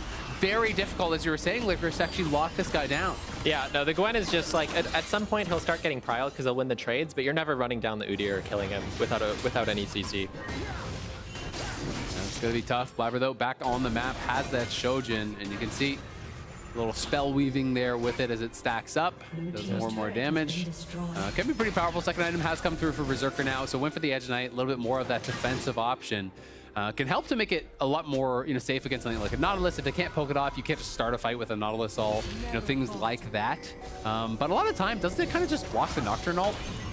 I think it just blocks the Nocturne ult. You don't actually get the lights turned off, and then it's used, which is like of arguable levels of usefulness. I generally don't like building Edge Knight when I'm playing against Nocturne because it's like, yeah, you can see, but you're still going to take the full damage and everything. Yeah. You can, if it's just going to randomly happen in the team fight, though, being able to communicate to the eyes for the team. Kind of, right? Because a lot of times on stage, you're like trying to peek at other people's monitors to see what's happening during a Nocturne ult. You can just kind of see, fire your arrows with no fear. I think it's actually a decent use of it. Oh, Crypt Bloom coming through for Quid. How do you feel about this item? It seems like pretty niche. I know the stats on it are quite good. It's kind of, I don't know, Void Staff Junior, but it also has the healing proc from it. Yeah, it seems like a lot of people are opting into it these days. I haven't really played a lot of mages, so I can't speak too much to it. But it seems like a strong, like, somewhat utility, but also doing a lot of damage. Like, it just does a lot of random things, so... The stats are really good. Yeah, no, it seems like a good item. Yeah, I'm a bit of a win rate slave. I haven't yet to build it myself, but it always has a high win rate. So I'm like, this item's got to be good, and I think it's because it has a little bit of everything, so it's not going to feel super powerful, which oftentimes those items end up releasing a little strong, because when you're playtesting it without data, you're like, well, I don't know if it feels good enough, but then once you see the win rate, you realize it's really strong. Yeah, looks like Cloud9's going to play really aggressive here, and Blabber's going in on the Nautilus. Blabber's going in, the ulti's going to be popped, the TP's coming in to respond. Can they actually lock him down and burst him down as Sniper chasing him? And it looks like Blabber's going to be gone, and now Fudge going to get hooked in. They're all turning onto the Udyr, but they have enough damage to get him. Now Quid going forward, does get the knock-up onto JoJo. He's in the Shroud. He does get one kill, and he's going to E out to safety. Cloud9 holding on for now, but they're down a man. It is 2 kills to 1 there. 400 Thieves, who seems to have come alive over these last couple minutes. It was so one-sided for Cloud9, and now 100 Thieves finding some good fights. Yeah, I mean, that was a really important pick from them. Blabber overstepped a little bit. C9 was setting up out of base to pressure the top side of the map. They were pinging top tower. They were pinging Baron. So it looked like they were about to make a big play, and being able to pick Blabber there is going to slow them down a ton. And a timely comment there. This is not quite the same, but a little similar to the game yesterday. 100 Thieves was behind early against TL, but then won some clutch team fights and managed to outscale. And Blabber is the one who flies in there. It gets turned around on him. His team isn't necessarily that close. And like when a fight operates like this, the set of Nautilus actually become fairly strong. They have more sustain throughout the fight. They can pump the CC out. Getting a 2-for-1 is just incredibly beneficial for a team that was down over 5,000 gold before that fight. Yeah, it's a big one. Cloud9 going to be able to take down that tier 1. We have the results from the poll. Twitch chat has officially decreed Berserker is the best player on Cloud9. Though many in chat say Sneaky was robbed. I would say the timing of these have been incredibly cursed. So when we do the river gank counter, he killed a tower. He has 3 failed. We just... Our conversation ran short before Berserker. None of us ever mentioned Berserker, but I was going to say before we got back into the game, like literally, if you just say Berserker's the best player in the LCS, a lot of people will be like, oh yeah, I agree. So used to be core that everyone said that about. I don't disagree with Twitch chat for Berserker. Times have changed. That's true. Do you realize that Blabber and Core JJ are the 2 most tenured players within their teams still in the LCS? Core JJ has been with Team Liquid since 2019, and Blabber's been with Cloud9. With their org. With their specific org, yeah. And Blabber, ever since, when was his first game? Was it even 2017 or was it 2018? I think he played a little bit in 2017, I think as a sub. I want to say it was the 2017. I think was it 2017 or 2018? I think it was 2018. Jarvan game at Worlds. Yeah, it was 2018. That was the first time Blabber played. Okay, yeah. Still incredible longevity within the same org. Yeah, he's been there for a long time, and we've had obviously some players. Turtle obviously has been around the longest as far as people in the league, but. Yeah, 100 Thieves are actually in a pretty good spot right now. You can see they actually have vision control, so Cloud9's not going to be able to make any really aggressive plays for the next bit. Although I would guess that Cloud9, they're just going to base, make sure that they get some vision on the Baron so that 100 Thieves isn't going to sneak it away, and then they're just going to play for that Dragon Soul. Exactly. I think that's the big concern. Udyr's already kind of a brick wall, and then you give him an Ocean Soul. That is going to be really problematic, as Fudge will push Quid back. So what do you think the best steps 100 Thieves can take here are to get a hope at the Soul? I mean, either if you want to play for Soul, like there's two arguments. It's either like give Soul, try to rush Baron, which like I don't know that I love it here, but if you're gonna try to play to deny the Soul, you need Nico to get a good position on the flank. Okay. So you're gonna want Nico to find some kind of position himself, or you're gonna want to find some kind of flank ward through Ayla, so that Nico can get behind them. You Nocturnal, Nico comes in, gets a big ult, and you kill them all. And then I suppose the easier question with 40 seconds here: what does the winning team do to get Soul? Because that's something that's more accomplishable. I mean, if you sweep the wards well and you find Nico, or you engage first. Find a pick on Nautilus as they're gonna push him back. Ayla did not use his ulti there, so he held on to it. It was a good route from Meech, but continue. Yeah, I mean, basically, you want to engage first, or you want to find Nico and have someone mark him, because if Nico doesn't get in the fight... On a pink ward, by the way.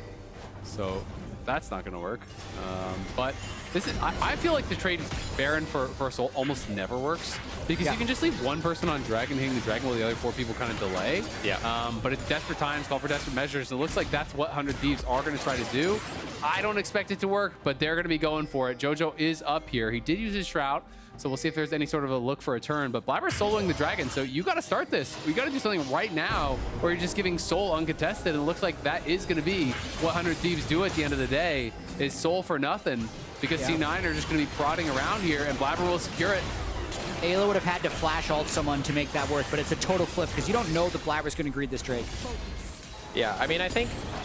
Oh, it started to look a little scary at the end, but Blabber does secure it. I think C9 did a really good job of closing them out there. Yeah. I wouldn't want to start the Baron with Jojo in that great flank position up above you, so they were trying to bait C9 in. Jojo ends up seeing they're not on it, and you can engage on Udyr. It's not going to do anything, and like C9 just had a really clean play there. I also think one of the biggest weaknesses of Senna teams is Baron damage. The Gwen would help kill it a little faster, but... The Senna teams definitely take Baron very slowly. Who is Licorice? In math, my solution. In history, my king. In art, my canvas. In science, my oxygen. In geography, my world. Wow. Is this the real LCS stats guy? It actually is. Wow. Yeah. I feel honored. Yeah. He is a very active demon on Twitter. Turns out, new stat. Your favorite player. I think we can chalk that one up. But Cloud9 now in full control here. They have the Soul. They have the gold lead. Looks like they're just going to start playing towards that top side. You can see them starting to get vision around there. Blabber hovering in the area. They want to be able to at least threaten Baron, but they do have a very slow one, so I think it's much more about playing through sides, and maybe they get a pick to go to the Baron, but I don't know. How do you feel about their start and turn? I think that they're probably going to look to take vision control. They're going to like play it pretty slow, push top, push mid, take the control, and then look to poke them off with the Varus. I mean, they could start it. They're not going to take a ton of damage with the Karma Shields, but I think ideally they're just going to want to fight them. Yeah, it's a good point, right? Karma Shields, Ocean Soul as well. Does make it very, very easy to do. Ayla is on the run. Blabber's still chasing. The TP is going to come in here. Blabber's they're just going to continue for it. Ayla has got to be committing his flash. I think he potentially is going to go down. That was a nice Nautilus hook to get out of there. Yeah, the angle there was really hard to fly. I really like that. Well done by Ayla. Does survive.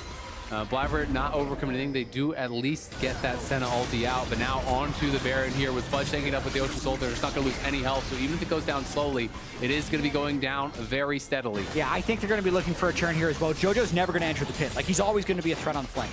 Yeah, I think the really interesting thing here is what they're going to do about Nocturnal. Like, I mean, I guess Nocturnal did, so they're just going to run away. There's the Nocturnal. He's going to be going in on the Blabber, but Blabber turns it around on River. River in trouble. Fudge in the back line there as well. As you can see, the Nico ult going to get popped, but it's going to miss on Everett, and Jojo's in the back line. He knocks him down. It's a triple for Jojo, as the execution sentence has been passed by Jojo Pyun on the 100 Thieves. What a fight by him. He had the flank. He had 16. He comes away with the big triple, and Vulcan now on the chase. If you played against Karma Top, you have experienced this pain before.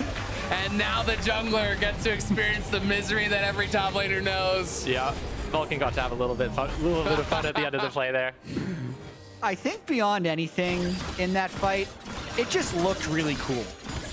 Like, Cloud9, their way of dealing with the Nocturne ultimate was to back out of there. I think Blabber took a surprising amount of damage from Sniper's Gwen, but then ultimately it was just Jojo on the backside of the fight making everything happen. Let's take a look at it one more time. Yeah, they don't have any vision, so River feels really pressured. He's going to walk in here. He Nocturne ult, so he's gonna not get bursted or he can get in there. And then now that he's used it, he feels like he has to go in and Cloud9 just clean up the fight. Yeah, but you can see there, Sniper really bursts Blabber down, makes him flash away. But then once all the CC is used, JoJo just perfectly executes 3 people. Man, yeah. JoJo played that so well, by the way. He goes in onto Quid, forces the ult defensively, backs out in the Shroud, avoiding the ult, then hits his E. Quid flashes with the E onto him, delivering him into everyone. So he gets a 3-man queue into the auto, into the perfect execution, the triple kill there. So a little bit of an assist from Quid, but really well played by JoJo on the flank. Cloud9 looking clinical as it's Sniper up in the top lane, trying to scrape together a little bit of gold for the team. But Cloud9 looking like they're on the march here, trying to close in to take their second win of the split. Yeah, I mean, I would have actually liked to see Sniper keep pushing here. I think that the best thing you can do is to just pressure C9. Although he's going for the TP flank, so looks like they'll probably be going into the bot lane here. Yeah, the lights get turned off, but are they even going to use the Nocturnal? It's just on Blabber again, and Blabber likes his odds in this fight. He turns on River. River gets low already, but in goes Aelen. There's the Nico ult, but it's only on 5. Sniper, everyone on 100 yep, Berserker's going down. Low. Oh, not going to be able to kill him. It looks like this misses the ulti. It's a double kill on the other side, and it's a clean ace for Cloud9. Even if you got Berserker, it wouldn't have meant much. Cloud9, too good, too coordinated, too dominant in this week number 1, and they're going to end it 2-0. Just a 5-0 at the end, a fitting finish for Cloud9. They are the super team coming into the spring split here, yet to lose. JoJo's letting his team do all the work. I appreciate that. 605 for JoJo on the Akali. Some really clean plays towards the last few fights. Farmed it out well. He was the one lane that wasn't necessarily winning at the start of it because of the matchup, but he definitely managed to win the game. I mean, Cloud9 as a whole looking really, really good. The things to criticize seem few and far between across these couple games. Maybe getting a little bit over-aggressive at times and when they already had that lead, but they were playing from such a position of power, it always felt like they were getting more out of these exchanges. Yeah, I mean, it was a really clean game. Felt like Blabber had a few moments where he engaged a little bit too far ahead of his team, but apart from that, like a really solid game. They're playing really well together as a team and just seem really hard to beat. So you were too impartial to give us the best player, but you are going to have us give us, who do you think was player of the game here for Cloud9? Who's your vote? Gosh. It's a tough one. It is a really tough one. You want to say Blabber, but he inted like too much. So then you're like, okay, JoJo, but he really did his stuff at the end. I mean, I think you have to give it to Blabber. I think it's Blabber. He did run it down like I mean, Blabber's, I mean, like I said, Blabber's the one who's running the game, you know? He's what about farming, Berserker? He never died. He's the best player in the league. According to Twitch chat. I mean, Berserker had a good game, but like, what was a good play Berserker made that game? Can you? He sidestepped the sniper ults at the end. I feel like Blabber got them into a position of power.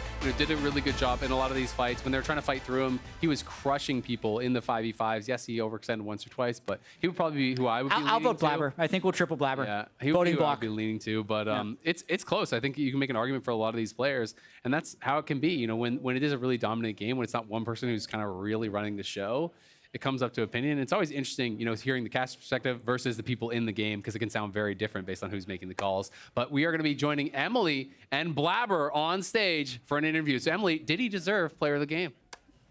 Well, I will ask him, because apparently they were asking Licorice, oh, maybe you give Blabber player of the game, but maybe he inted too much. How do you feel about that? I lost focus after the pause. Yeah, I mean, we all did a little bit, but we thought the game was, I mean, we were still obviously trying very hard, but it was just like in such a winning position, and they paused very quickly this time, or unpaused very quickly this time, and we also teleported right before then, so I was kind of confused where I was. But yeah, I did int twice. I shouldn't have gave my 1K shutdown.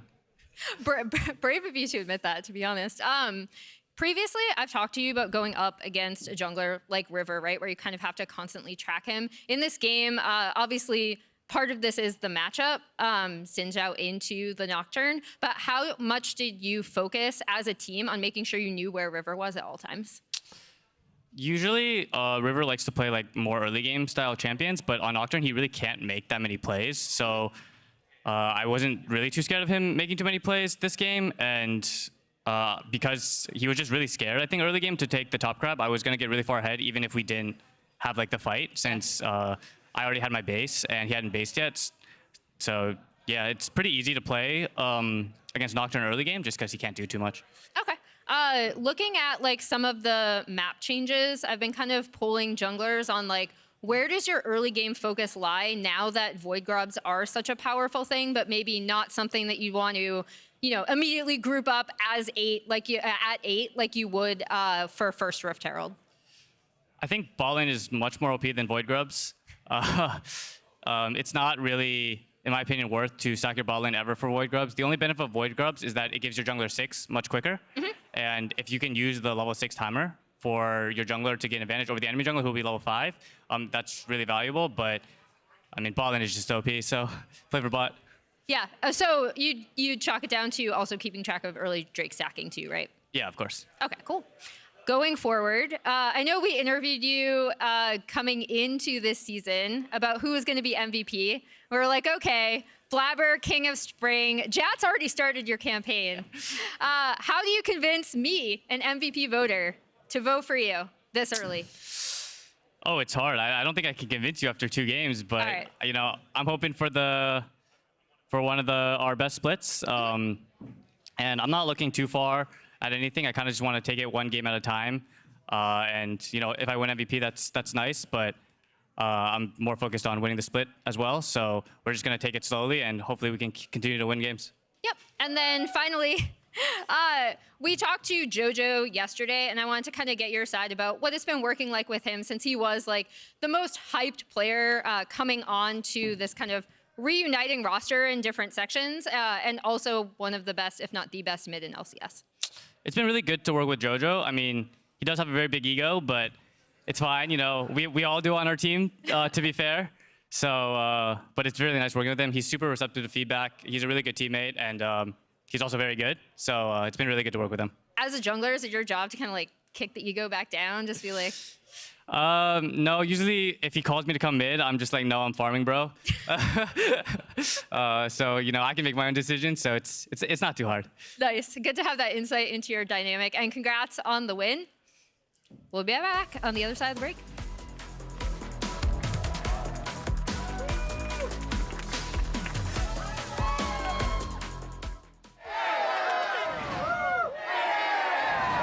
Red Bull gives you wings.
Ladies and gentlemen, welcome back to the Riot Games Arena. It is opening week presented by Mastercard. We're kicking off LCS Spring 2024 here on day number 2. It's time for game number 3. It's time for Immortals going head-to-head with FlyQuest. Kobe, are you ready? I'm so ready. The crowd is super ready too. Loving the new stage setup we have here.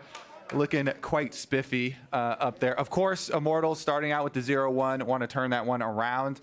We have seen the Seraphine and the, well, just Seraphine in general, no matter what you're pairing it with. Little strong? Be very, very effective. We'll see if FlyQuest want to go with that one again. I actually talked to Papa Smithy out in the audience yesterday a little bit, talking about how they were pretty happy to be able to get their first win with some comfortable, Seraphine bottom lane for the most valuable prospects duo that they have down there and get the win under their belt. So I'm excited to see what they do different this time around, since the Seraphine has been banned away. Yeah, the Seraphine's banned out. The current Lord of the top lane in Udyr is also not available. Lucian taken off the table by Immortals. We've got the Kalista and the Rumble banned out. Now, an important thing for y'all here, that is not a missed ban from FlyQuest. It's just a misfire on the graphic. That is Nocturne. Oh, it looks just like Nocturne, Yeah, it's just Nocturne cast the Paranoia, ultimate. and now you can't see them. So Nocturne is not available. That's just an error there. Don't worry about it. Immortals locking in the Varus as the first pick here for tactical. Yeah, if the double support items are off of the table, Varus is for sure premier pick right now, the go-to. The lethality builds are so good right now, with lethality being straight up 1 armor penetration.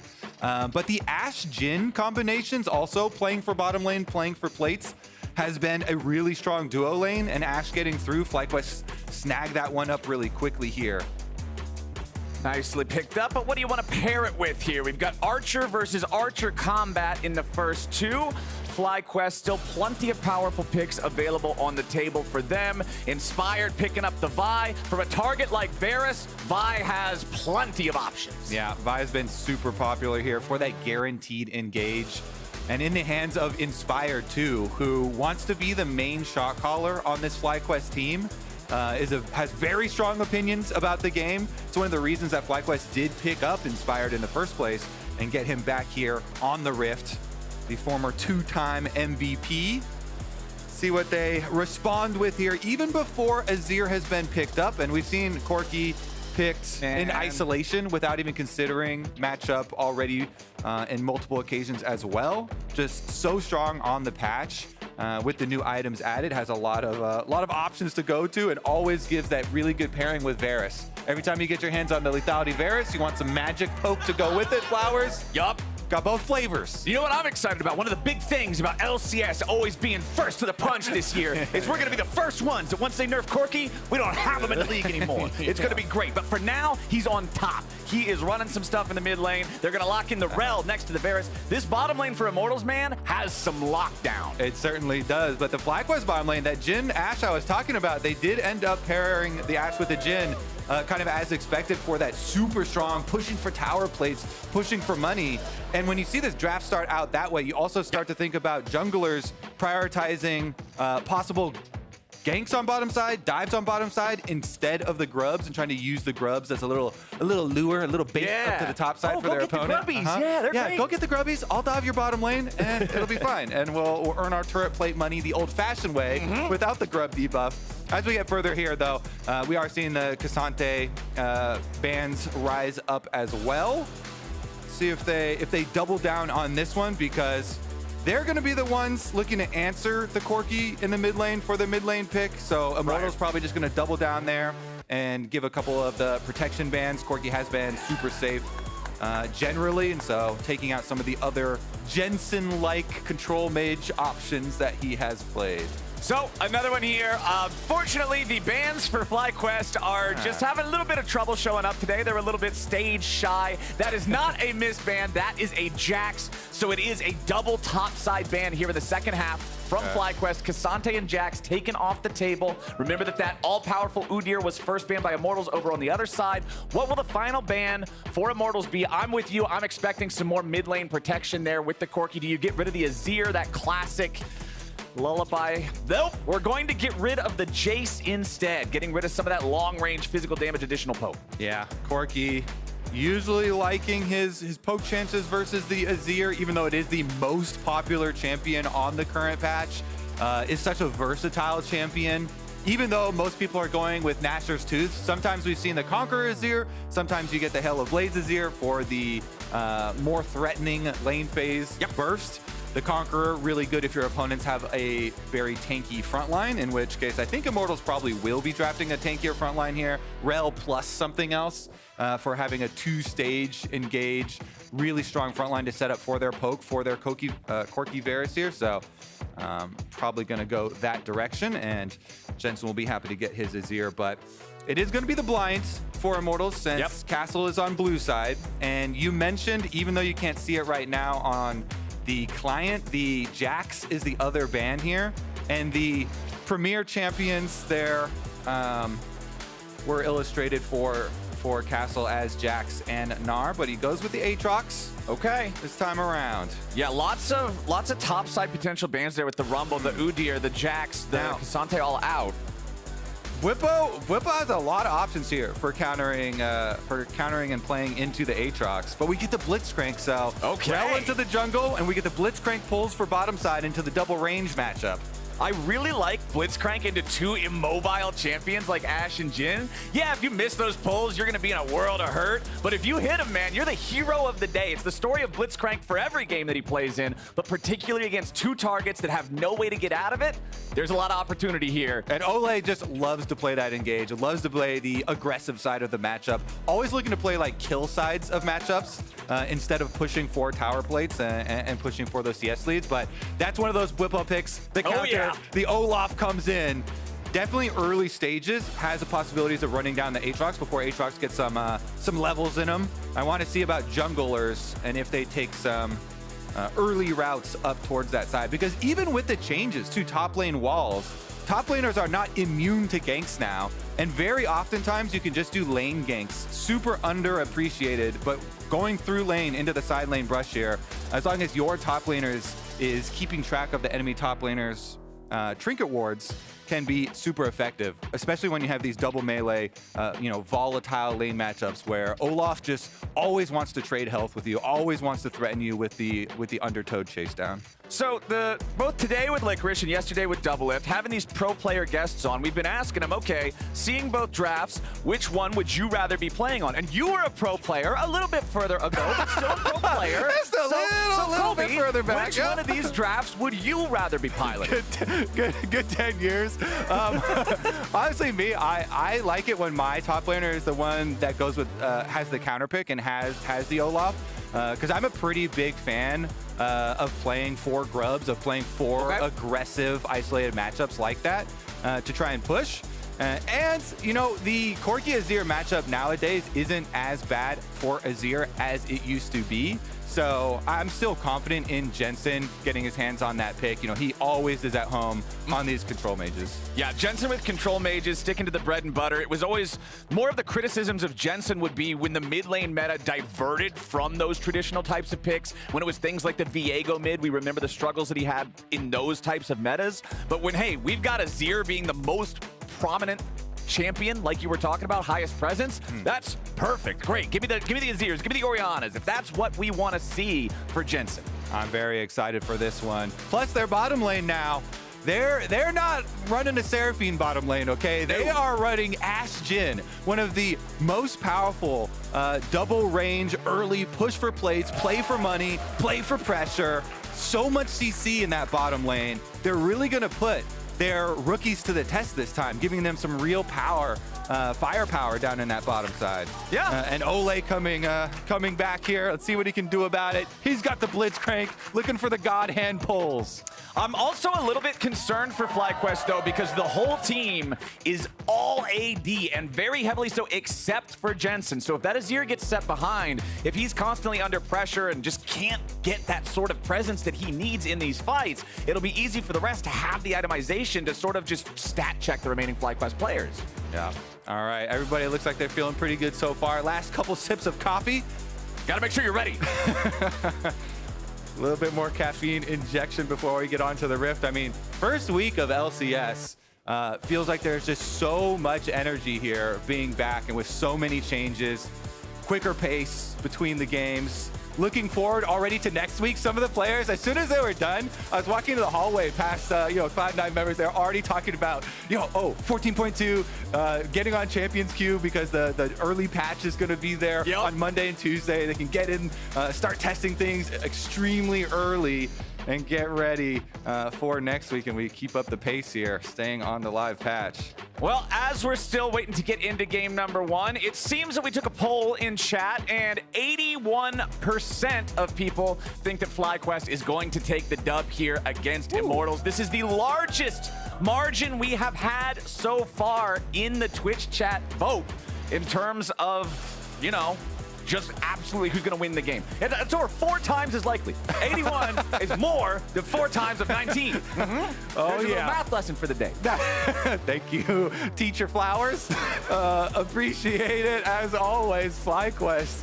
Well, they started out with a dub. Let's see if they can match Cloud9 and go for the 2-0 weekend. Exactly. A lot of people had high expectations for this FlyQuest squad coming into this week. Inspired coming back into the league. Whippo becoming active in the league again. Jensen's now here on the squad. A lot of people are expecting this to be a top-of-the-table team. Immortals, a lot of preseason predictions. The opposite for them. When we all flew our tier list yesterday, very much the opposite. Immortals was bringing up the rear across every single ranking. So I think these guys are going to have a lot to prove. They certainly do, and sometimes it really lights a fire under your team as far as motivation, trying to prove the doubters wrong, prove the haters wrong.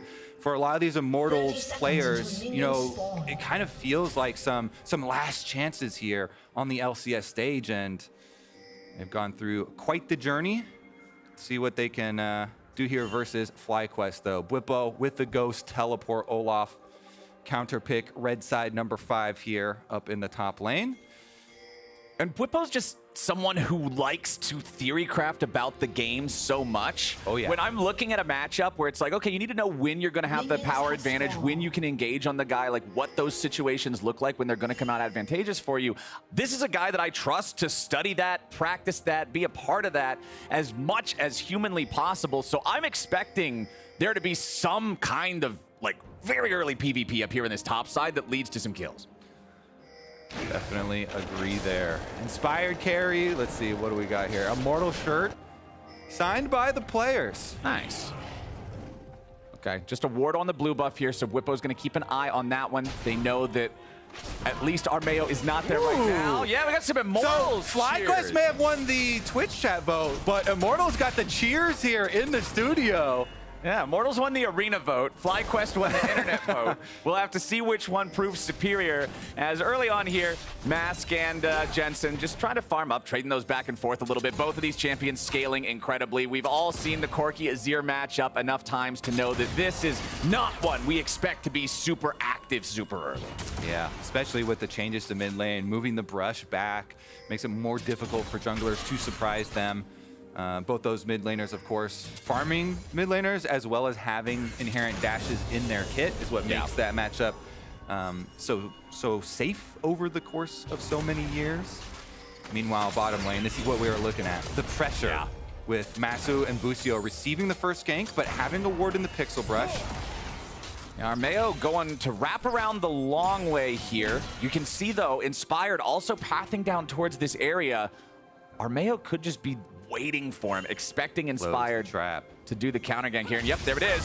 1v1. This one's going to favor Vibe pretty much every single time, especially when the rotation from the bot lane comes in. Armeo flashing away from the deadly flourish there. That is one expensive ward that he just put up on blue buff. Flash for ward on blue buff to guarantee that for sure, 100%, Inspired is currently doing the blue buff. The blue buff. All right, well, you have that information. Hopefully it ends up being worth a flash. Yeah, fair enough, though. Of course, it is Rel, so you're going to have the Hex Flash, and you'll still have options. It's just not as snappy as a Flash, a Q Flash. Q Flash is just the bread and butter, the best and first combo you should learn on Rel, because it removes the reaction time from your opponents. It allows you for the Omega big AoE engages or just even solo engages. Nice little movement here from Busio, and he is rewarded with an arrow shot in the back of Ole. Masu and Busio both looked at as very valuable prospects coming into In fact, this. the most valuable prospects. Valuable prospects, some might say. MVP often standing for a different abbreviation, but it can also mean this one. As let's see what mid lane might turn into. Armeo, I think, is going to pass through here. Not a whole lot to look at, but yeah, most valuable prospects. Busio in summer of 2022 as Ole finds a pull on him down here in the bottom lane. But return fire from the FlyQuest bot side is going to make this still a relatively even trade, but Busio's got to be careful now having to blow that barrier. Ole also spending the Ignite to get him that critically low. And Inspired here has been hovering this rookie bottom lane here. Well, I mean, it's kind of cool how Busio was paired in his rookie year, you know, there with Double Lift and got so much training and mentoring, and now he's the mentor. Yeah. Coming in here and being 1 year ahead of Masu, and trying to be the elder in the bottom lane. Inspired, though, is really the one who has been hovering around, shadowing that Jhin Ashe lane, making sure they didn't fall prey to some rel ganks plus blitz hook combinations. But Whippo, I've got a fun stat for you. All right, what do you think? Because you saw the game yesterday where Whippo was playing Udyr. What would your guess be as to his forward percentage? And that is the percentage of time in the first 14 minutes that Whippo spent across the halfway point. Oh, man. You know it's high because he was playing Udyr and he was proxying a lot. Okay, so I'll give you that hint. It's over 50% for sure. So 61. 71%. Okay, I got one of the numbers right. I'm gonna call that at He was living in the enemy jungle, warding up the enemy jungle, taking the enemy jungler camps, doing all those really annoying Udyr things. And he's starting it off here with Olaf with a little bit of doing a little proxy farming there as well. But Armeo's going to move right in, and off of the resets, they'll be the ones to trade that first dragon that FlyQuest got eventually for the grubs of their own. Yeah, Ed, and Eddie fall to Armeo and Castle rotating down there just to make sure that they can get these uncontested. Remember, 5 is the sweet spot where you get to spawn the little grubbies. Oh, yeah. So that means they only have to get 2 of the next 3, and they will be in business. We'll keep track of whether or not that's possible, or whether FlyQuest is able to stop them in time. Back in the mid lane, back in the top lane, everybody's got ultis up there in those solos, but down here in the bot side, it's Ole landing the pull. But Masu's Deadly Flourish forces Immortals to fall back before they can find any more damage onto Busio. Only 3 CS separates the 2 players here, and there's that much extra in the ranged minions sitting around for Masu still to pick up. So very, very even lane state, honestly, across the board. Yeah, I want to highlight the serrated Dirks that both AD carries have picked up, because this item is so strong with the lethality going to 1 armor penetration for value here. And that's part of the main reason that both of these AD carries have been so highly prioritized. With the lane pushing, though, it makes it so dangerous. Oh. A summoner has disconnected. A summoner has Quick little... Okay, all I'm seeing in the in-game chat is lol, XD, XD, crying face. I'm not quite sure exactly what is transpiring here, but we know that it is not good. XD, XD. The XDs are in all caps. I like yesterday. Yesterday, I think it was Insanity, where they had a long discussion in chat, and they're like, "All right, whatever. We're done with pauses. If we lag, we lag. Let's just go." I wonder what what the consensus will be today, but looks like everyone just take a quick little relaxation time. Yeah. It's been a stressful 6 minutes and 58 seconds of early game. Like I say, very close laning phases all around. Look at this heating pack placement here. Got to keep your eyeballs Both of them have the forehead, but then we also got the cheek heating going on. Well, I think it's because Inspired's got glasses, so he can't have his eyeballs getting warmed up. So he has to have his cheeks get warmed up so the heat gets closer to his eyes. If your eyes don't stay warm, how are you supposed to pay attention to the minimap and everything? All right, we got 3. Can we get 4? Can we go for 4? Let's go. Let's go. We've got 3 head right now. We need to at least get 4 head. If we get all 5, that's what I want to see. Then we're going to get some genius plays coming out. This is the kind of mechanical practice that's going to take us to the next level here at the LCS. Yeah. That's what it's all about. I'm still not sure exactly what the pause is for. I but almost let you called guys these know. hand warmers hot pockets, but That would actually be a really hot pockets should get into making hand warmers. Yeah, and they smell you could like actually a hot use a hot pocket as a hand warmer too. I've tried. I've burned my hands many times. It's not usually the best, but man, imagine if your hot hand warmer just smelled like it. That would be great. True. It's not the most cleanly. Very serious on the Immortals side. FlyQuest are kind of relaxing. They're chilling. FlyQuest is just going with the flow, man. I mean, it does make sense. FlyQuest are the team already with a win on the weekend. So Yeah. probably chilling with their. Oh, there we go. Getting another one warmed up. Yep. Got to stay cooking. For us at the cash desk, we don't need the hand warmers because we got these giant lights that are blasting us all the time. So it stays nice and hot up here. Well, I have just been told that the cause of the problem is that both teams on stage have lost their team comms. So, in the interest of having our players continue to play League of Legends instead of Microsoft Word typing to one another as they try to coordinate plays, we're trying to get that back online, and hopefully it'll be ready to go soon. Yeah. Hopefully. Team comms important for competitive play. Not so important for solo queue, I guess. Sometimes detrimental. People it's a very controversial topic. A lot of people want comms, so they're like, we can see the best case scenario where I can have coordinated strategy even with my solo queue teams. Yeah. But then they also worry about the other side of the coin. Yeah, what happens if you get in the lobby? That chat turned into audio flame. Your AD carry is a Draven player. Your top lane is a Riven player. Your mid lane is an Akali player. Your comms are doomed. Well, let's see here. We got no updates as of yet. At least it's not the lag problem, honestly. To me, I feel like fixing the comms sounds easier than fixing the lag issue that they had to deal with yesterday. Yeah, I mean, have we tried unplugging the microphones and putting them back into the computers? Off That's and on again. That normally works for me. I'm sorry, tech people behind the scenes. I sincerely appreciate you on being a jackass. How about we're all just really quiet and then we can just have them take off? Man, you sound like the teachers back in like kindergarten and first grade when the kids was getting too rowdy. Like, wait, what if we all just let's have a contest? Let's have some quiet time. Who could be the quietest kid? Here, watch this movie. If we're taking a page out of the kindergarten book, we can just put some string in some cups and get those up there. Oh, at first I thought you meant like dangle the telephone string cups. in front of people as like a distraction. I'm like, man, I think that's for cats, not kindergartners. Not trying to distract them, trying to get some solutions, real solutions, flowers. Modern problems, Some real modern high-tech solutions. Yeah, exactly. Some string, some cup. Works just fine. Replace the headset jungle gank size. now. You know, Jungle gank now. It's not too complicated. Let me gank now, please. Azir, press R. Help! Corky's poking me. Somebody block this rocket. Block the rock. Okay, let's see here. What do we have? What's going on? Well, we got a scuttle crab that's going to spawn in the river eventually. I got something for you. What you got? This works. Did that show up? Oh, wait. Yeah, we can play with emojis. What do we got? We don't want to use too many. What do you mean we don't want to use too many? There's nothing else going on right now.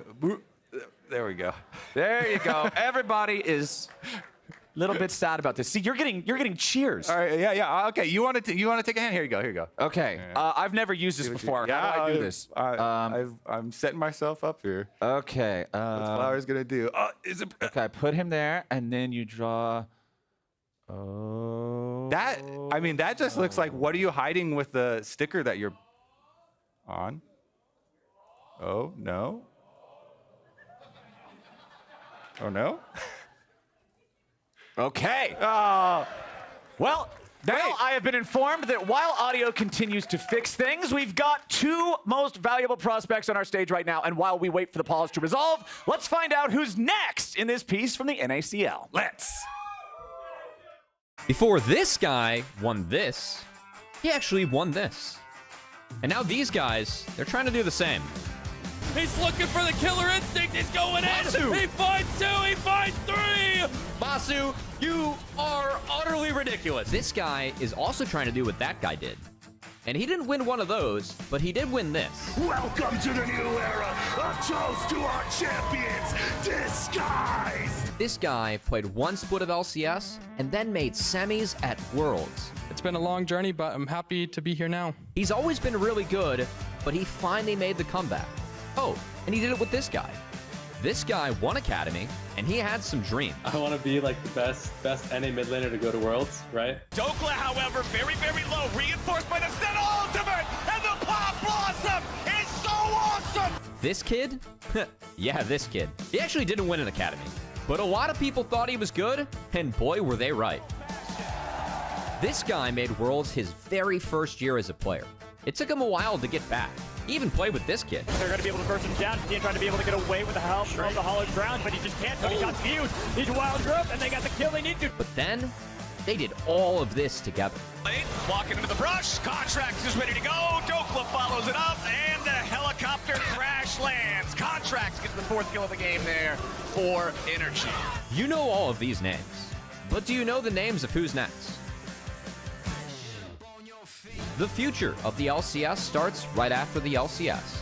Welcome to Challengers League. Get up on your feet, this is a shakedown.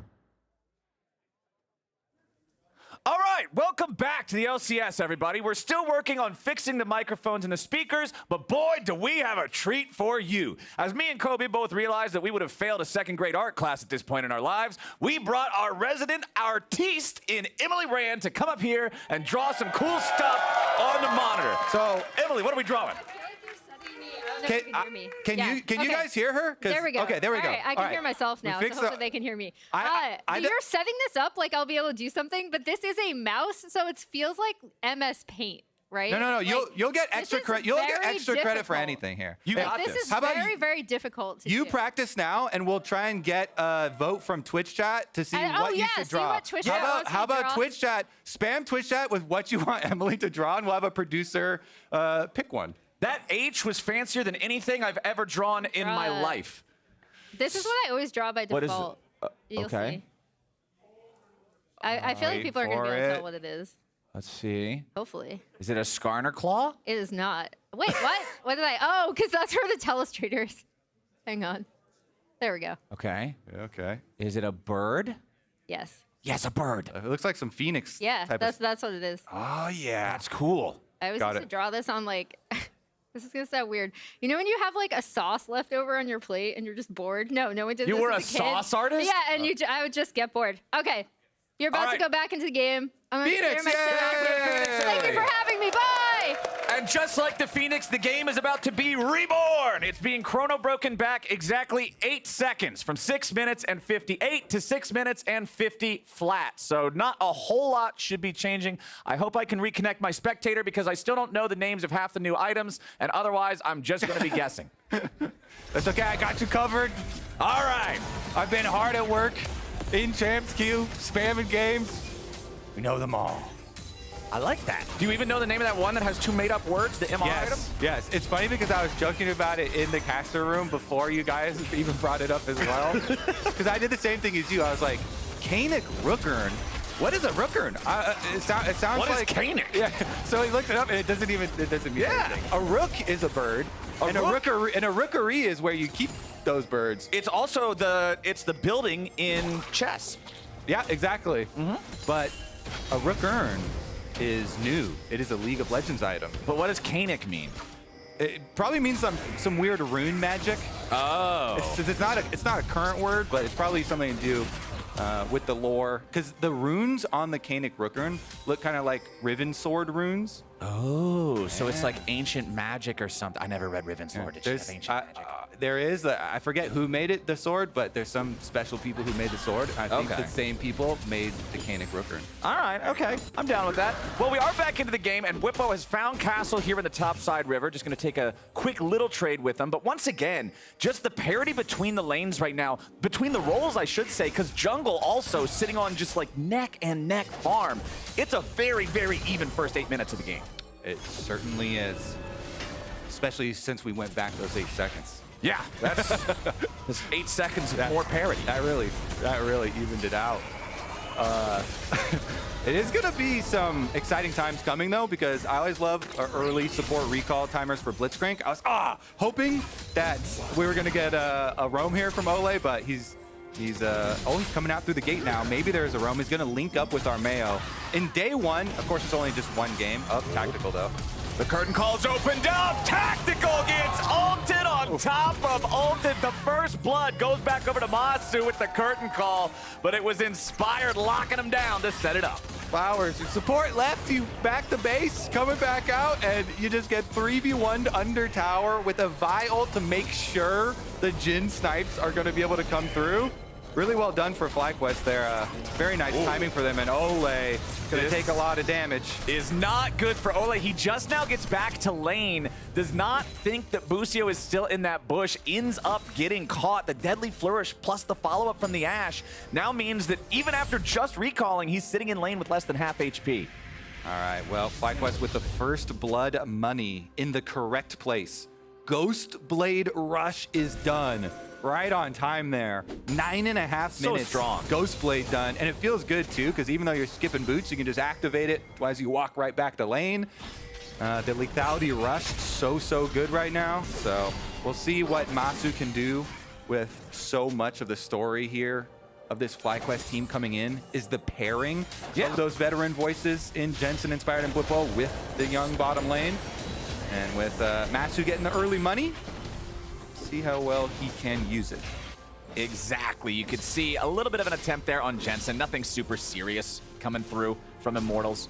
But we've got, 25 seconds until the next Drake of the game spawns. You've also got the second trio of the Grubs spawned up in the topside river, so neutral objectives available on both sides right now. I'm curious where everybody wants to focus first.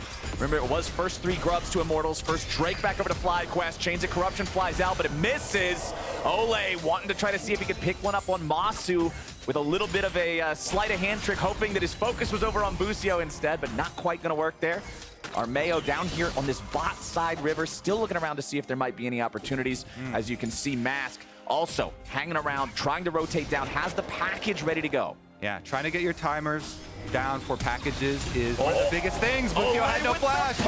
Busio's in some trouble. The crash down, crashes right on him. And our Mayo is the one to pick up the kill. Now with a man advantage and a package advantage, you would have to think Immortals can secure this Drake. Mask just gonna fly back into the mid lane, going in on Jensen. Finds a lot of burst, but now doesn't want to go too far, as Immortals will still look for more here in the bottom lane. Ole is dialing these in. Masu getting hit again, but he's the one opening up the curtain call. Tactical needs some fancy feet. Except the fourth shot missed, but the fourth shot alone can't get it done. It is enough pressure, though, to stop Immortals from being able to do the Drake. I always love the mind games on dodges. Because it starts out, at the lowest level, you're like, they're just going to run in a straight line, right? Easy to hit them. Then you go to this step 2, and you're like, they're going to zigzag back and forth constantly. Yeah. But then, nice little slow movement there from Tactical. Did not have too jerky of movement. Was able to dodge enough of the bullets, and he got hit by the last one. Now it's up to our Mayo to try and steal. Fortunately for them, Rel's got a giant damage modifier on Q, and so Q smite for Rel, if you let him do an attempt at a 50-50 is huge, but nice little push out there from FlyQuest. They forced him away. Yep, bringing in Busio and Jensen just a second or two earlier. Made it so they were able to get that done. Yup, there's no follow-up. It doesn't mean a damn thing, but he hit it, and that's what matters. FlyQuest end up getting their second Drake here. There is a ward from them as well on that topside Grub pit. Remember that with all 3 Grubs going over to Immortals in the first rotation, FlyQuest wants to get at least 2 of these second 3 to stop them from being able to spawn the little Grublings whenever they're pushing. Those little Grublings, the Void Mites, the Eds or the Kevins, depending on which camp you are in right now. They're always the Eds for me. Kevin's just something some guy made up. Ed, and Eddie, that was my childhood. I'm going with childhood here. I was 100% with you at the beginning. I originally was calling them Eds too, but the Kevins is kind of growing on me. Kind of caught on for I might be like a 50-50. Okay. No, that's like the most chaotic option. You just don't even call him the same thing. It's like calling him Drakes and Dragons and Dragons and Drakes. For sure, whenever I'm casting with you, I'll call them Eds. I appreciate that. You're a real friend. Yeah, I got you. but then I might go rogue. That's okay. Hey, you gotta do what's right in the moment. I can respect that. Tactical, trying to continue keeping the pressure on Masu down here as Ole just wants to keep clearing out wards. Blitzcrank loves being able to play from the fog. And Ole is going to guarantee he can do just that. Another ward placed down over the wall there from Busio as he's trying to get rid of some of the vision that Immortals are setting up. Minion Wave about to crash into the turret. Inspired is here. Ole now could be in some trouble, but Tactical's the one getting focused. Armeo coming in with a Magnet Storm as Tactical tries to get all the way out. It's Armeo who has to sacrifice his life as Immortals were not ready for the reinforcements from FlyQuest. Yeah, I think they gave FlyQuest so much time to prepare their counter engage there. FlyQuest were 100% ready for this with Inspired hovering. Jensen with his finger, his camera, both over the bottom side of the map, so ready to teleport in. And if you whiff that engage there, as Armeo jumped in, didn't get anything there with the rel engage, Jensen just closes the door with his teleport in the backside. Gets one there for FlyQuest. And with all the focus around the bot side play near FlyQuest Tier 1 turret, it's important to note the second Ed Netty didn't get taken by anyone. They disappeared at the 14-minute mark as the Rift Herald spawned. So now that those aren't on the table, there will be no grubblings for either side this game. Only the 3 picked up by Immortals are going to be relevant. The Herald now also available as a big objective to take, with Mask going in, looking to continue trading aggressively onto Jensen here. Chunks him down to about 1/4 HP. Busio got spotted heading over towards this way as he gets his much easier now Tri-Brush ward down for the extra vision for their side lane since they rotated Jensen on over there. Honestly though, Herald has a ton of pushing power nowadays, and so Immortals gonna try and snag this one up, try and get their first tower for them with the use of that Herald. Jensen with an advantage in HP over Mask. Okay, they might have missed the Ash Arrow, but it don't even matter. Jensen gets the better of him in the Corki Azir matchup. Gets himself his second kill of the game here on that champ. FlyQuest up to almost a 1,500 gold lead thanks to that. That's really going to make the game hard to play for Immortals. That kill right there, Jensen getting the flash and the extra money here, taking down Mask, plus them flexing their muscles here with having Busio hover between lanes in Fog of War to be able to throw out Ash Arrows. That's going to get more dangerous later on. So Jensen will be very confident split pushing as well as having FlyQuest group up for these dragons. So it means Immortals are not going to have very good options later in the game. You know, FlyQuest are going to have the split push there with Hexplate, Experimental Hexplate, Olaf, plus the Azir having side lane pushing advantages. And they're going to be able to make you group up towards dragon stacking as well and have really good setups. So Immortals, they're in another really tough spot here. We'll see what they can do moving forward. They do have a pretty high value item completion in the Frozen Heart for Armeo. Attack speed slow, works quite well versus every single champ on FlyQuest. But if he's not in there in range and able to survive, might be difficult for them to pull off. Let's take a look here though as the dragon timer approaches. 30 seconds ahead of Time Flowers, trying to get vision superiority first. Pick up your package, get into place. You've got a Blitzcrank, you've got the Corki package. Hopefully here for Immortals, they should be able to make this timing and this setup work for them to stop the dragon stacking. Right, the Corki package is always so huge. It's one of the things that makes this champion as strong as he is whenever he's in the meta, is how incredibly powerful he can play around neutral objectives when that package is available. As you can see, Immortals utilizing the strength they know they have with that to clear away this vision. Make sure they maintain priority over this bot side. River, nice pull coming out from Ole, and Inspired is immediately bursted down. Busio and Masu now have to fall back as the teleport comes in. Castle's ready to reinforce. It's 5 men from the Immortals here in the bot side. River, Mask went back over into the mid lane to push the wave out and apply a little bit of extra pressure as FlyQuest brings up Whippo and Jensen from the bottom lane. However, another beautiful pull from Ole means Whippo's in a bad spot. The curtain call opens up, and Ole's the target. Everybody else falls in to protect the president, and they still can't block the bullet. Luckily, the president's wearing a football helmet, and he's still gonna walk away. Now Armeo going in. He tries to hit the Q flash, but it ain't gonna work. Jensen escapes, and now Immortals are right back onto the Drake. There is no Jhin ulti. There is no Ashe ulti. Immortals are still trying to burst this down before Inspired is able to make his way back into the fight. Castle with a little bit of damage up the wall. well as Immortals get the Drake in half to get out. Everybody can disengage, and the objective goes to IMT. They do it. They stop the dragon stacking using those two pieces we're highlighting, the vision control with the Blitzcrank and the Corki package.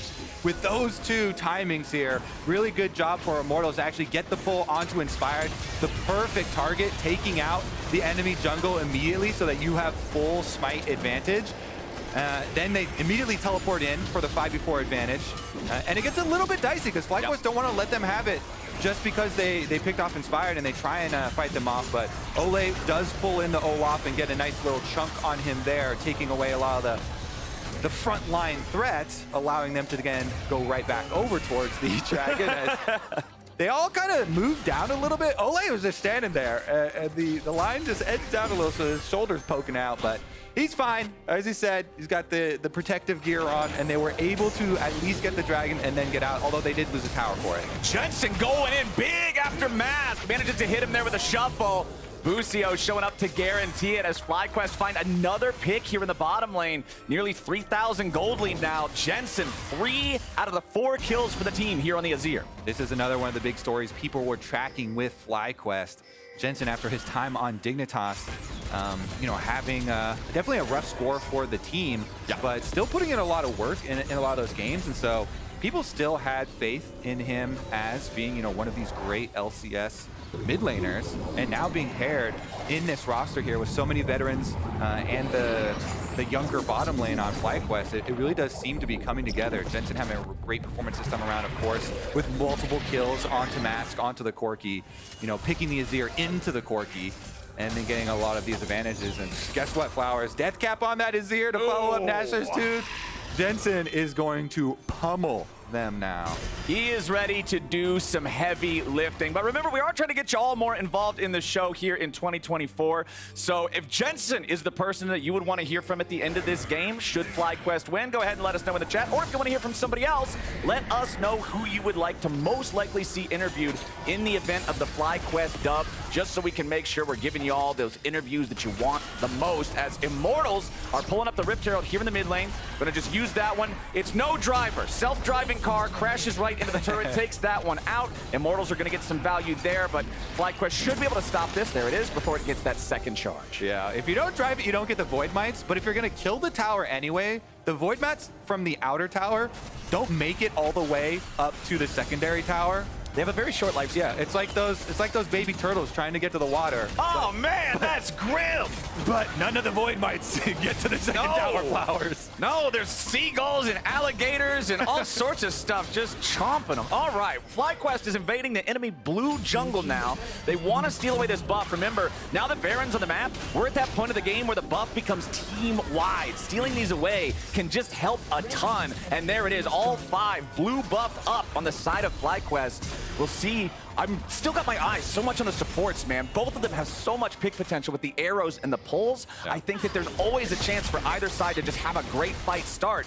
But FlyQuest, they're only concerned about finding the Baron right now, and it seems like Immortals don't really know what's going on. We're finally seeing a couple pings over in the area. The Baron's at about half HP. Ole's gonna lead the charge. He'll look for a pull on somebody. Baron down to 1,200. It's already gonna be smited. Immortals was too slow, and Baron was too low. Armeo was already down. Whipple survives, and Castle can't do a thing. The volley in his face makes him no more, as Mass, Tactical, and Ole have to try to get out now.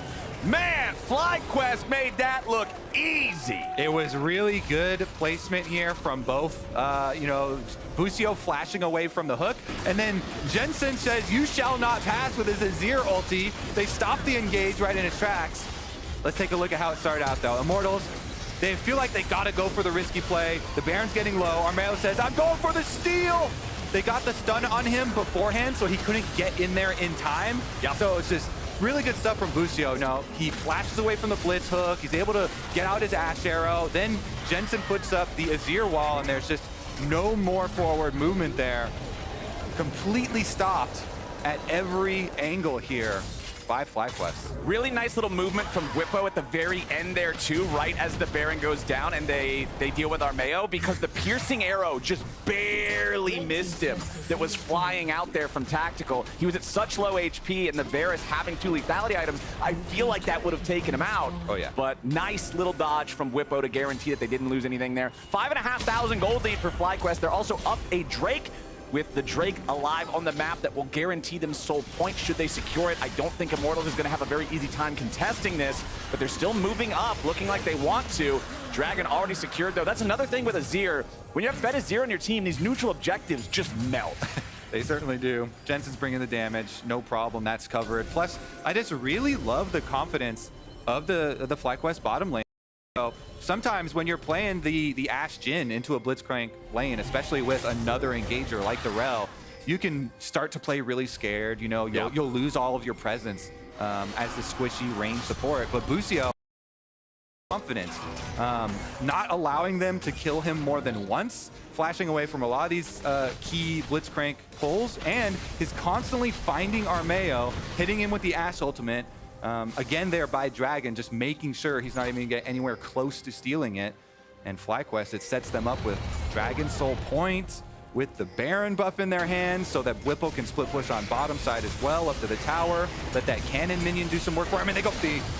Yeah, Immortals thought they were going to try to hard force this. It's a 1-for-1 trade. Ole for Inspired. You'd rather have the jungler killed off than the support, so I guess you can call that all right, but I don't think FlyQuest is done quite yet. Jensen and Busio still looking around as Masu pushes out the mid lane, just trying to accelerate his own experience and farm state with that. Busio is going to regroup with him as Jensen falls back to the tier 2 turret. He's going to keep protecting that bottom lane. Masu with the Baron buff on the minions, providing a lot of pressure here in mid onto the tier 2 turret, but does not want to stick around too long, recognizes that play in bot is already done, and IMT players should be on their way soon.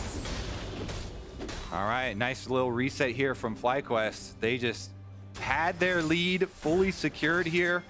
Immortal's going to have a hard time venturing out to make a comeback play, but that's what you have to do. Yeah. You have to lead with Sweeper. You have to clear out, make sure there are no wards where you're going, and then only play on 2 lanes.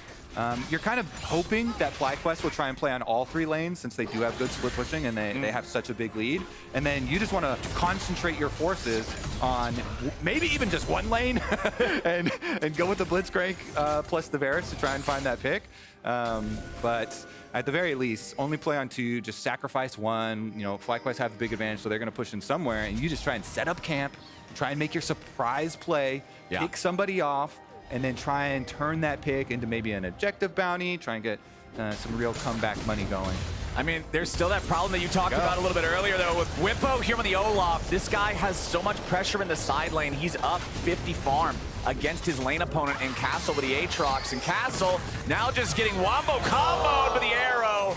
Not going to hit in time. So Castle can get away, does use the World Ender there. And considering he's forced back, it's so easy for Jensen to take out the tier 2 turret here on the top side. Immortal's going to do the same thing down in bottom lane and at least get themselves an objective bounty. And that's exactly what I'm talking about here. When Immortals make the call that is necessary, even though FlyQuest are going to get more out of it, they're going to push on all 3 lanes here. Immortals try and concentrate their forces onto Blippo. Unfortunately for them, Olaf can go immune to CC. Pops that, and he's got the experimental hexblade to buff up his move suit, so he gets right out of there. But Immortals got an objective bounty. And if you just try and evenly match FlyQuest, you're going to lose at all points. Right. So rather lose 2 points and then at least win 1 and get some money back than just lose all 3. You got to make some kind of a sacrifice when you're down 5,000 gold, right? Like, your opponents are just at such a natural advantage. There is less than 90 seconds until what will be the soul for FlyQuest if they can secure that Drake. There's also only 45 seconds until the Baron. If you're in Immortal's spot right now, the pressure is on. How do you navigate this? Carefully, Flowers. That's a good answer, okay. Trepidatiously. Check every brush, check every corner. Currently, there are 2 wards behind several members of IMT. Whippo does have his teleports, and his ultimate is back up, and he just completed his Jack show as well. So 3-item Olaf will come barreling towards you as well. If FlyQuest just push out again on side lanes and then force the issue here, the Dragon's only 40 seconds away, and as long as FlyQuest keep a little bit of vision around Baron, the Hail Mary play for Immortals isn't really open to them of trying to rush the Baron down. They get a pull. Yeah, the pull on Whippo, though, is not quite the one they want. Mask is going to be focused down to the front line before anybody else, and Castle is not strong enough to zone away the rest of FlyQuest. Whippo is still berserking through enemy lines with the Ragnarok and finally wears away, but Armeo is going to die. Jensen dominating 9-3 game, 2-0 fight. FlyQuest marching down the mid lane. They pulled in a rabid Olaf, and they don't want anything to do with that Viking. They're going to run him right down. FlyQuest now are able to take probably both objectives. Let's see, they're sending Busio down to scout out the dragon and make sure that there's no headlong rush. Jensen is with him, so they also have damage here to back up the scout. I mean, they got such good enemy players as their picks. The jungler, so there's no steal potential. The Corki, so there's no poke or package threat. Probably the best two guys you could have eliminated there if you could only get two. Tactical, that was Q auto, by the way. About 60% of his health from just 2 hits there from Jensen's Azir. Yeah. As now with the Baron claimed, FlyQuest went ahead, did their recall with most of the other players. They're going to bring everybody down to the Drake now. It will be exactly what you said, my friend. It's a Baron into an Ocean Soul. I like the attempt there from Tactical. Just shoot the arrow over the wall. Hope he randomly miss-smites it, but not going to happen. This game is now FlyQuest's to lose all the way. I love it when people start buying the potions as well. You know, when you have these kind of last chance fights, that 500 gold is for sure worth it for the temporary power boost, just to even have a chance at coming out ahead, getting that little bit of an edge, even though you aren't going to have a lot longer left in the game with the Dragon Soul as well as the Baron pushing power coming through here and the giant item lead that FlyQuest have. They're not even going to play all 3 lanes anymore. They're like, forget it. We're just going to push on 2 and make sure we can get right inside the base. I mean, we were talking about these most valuable prospects in Masu and Busio, and man, they're having a good game here. Both of them tied for highest kill participation on their team. We've been hyping up the Jensen Azir because, yeah, he's 6 out of the 9 kills, but 7 kill participation for both bottom laners. Ole again is going fishing and catching a damn shark.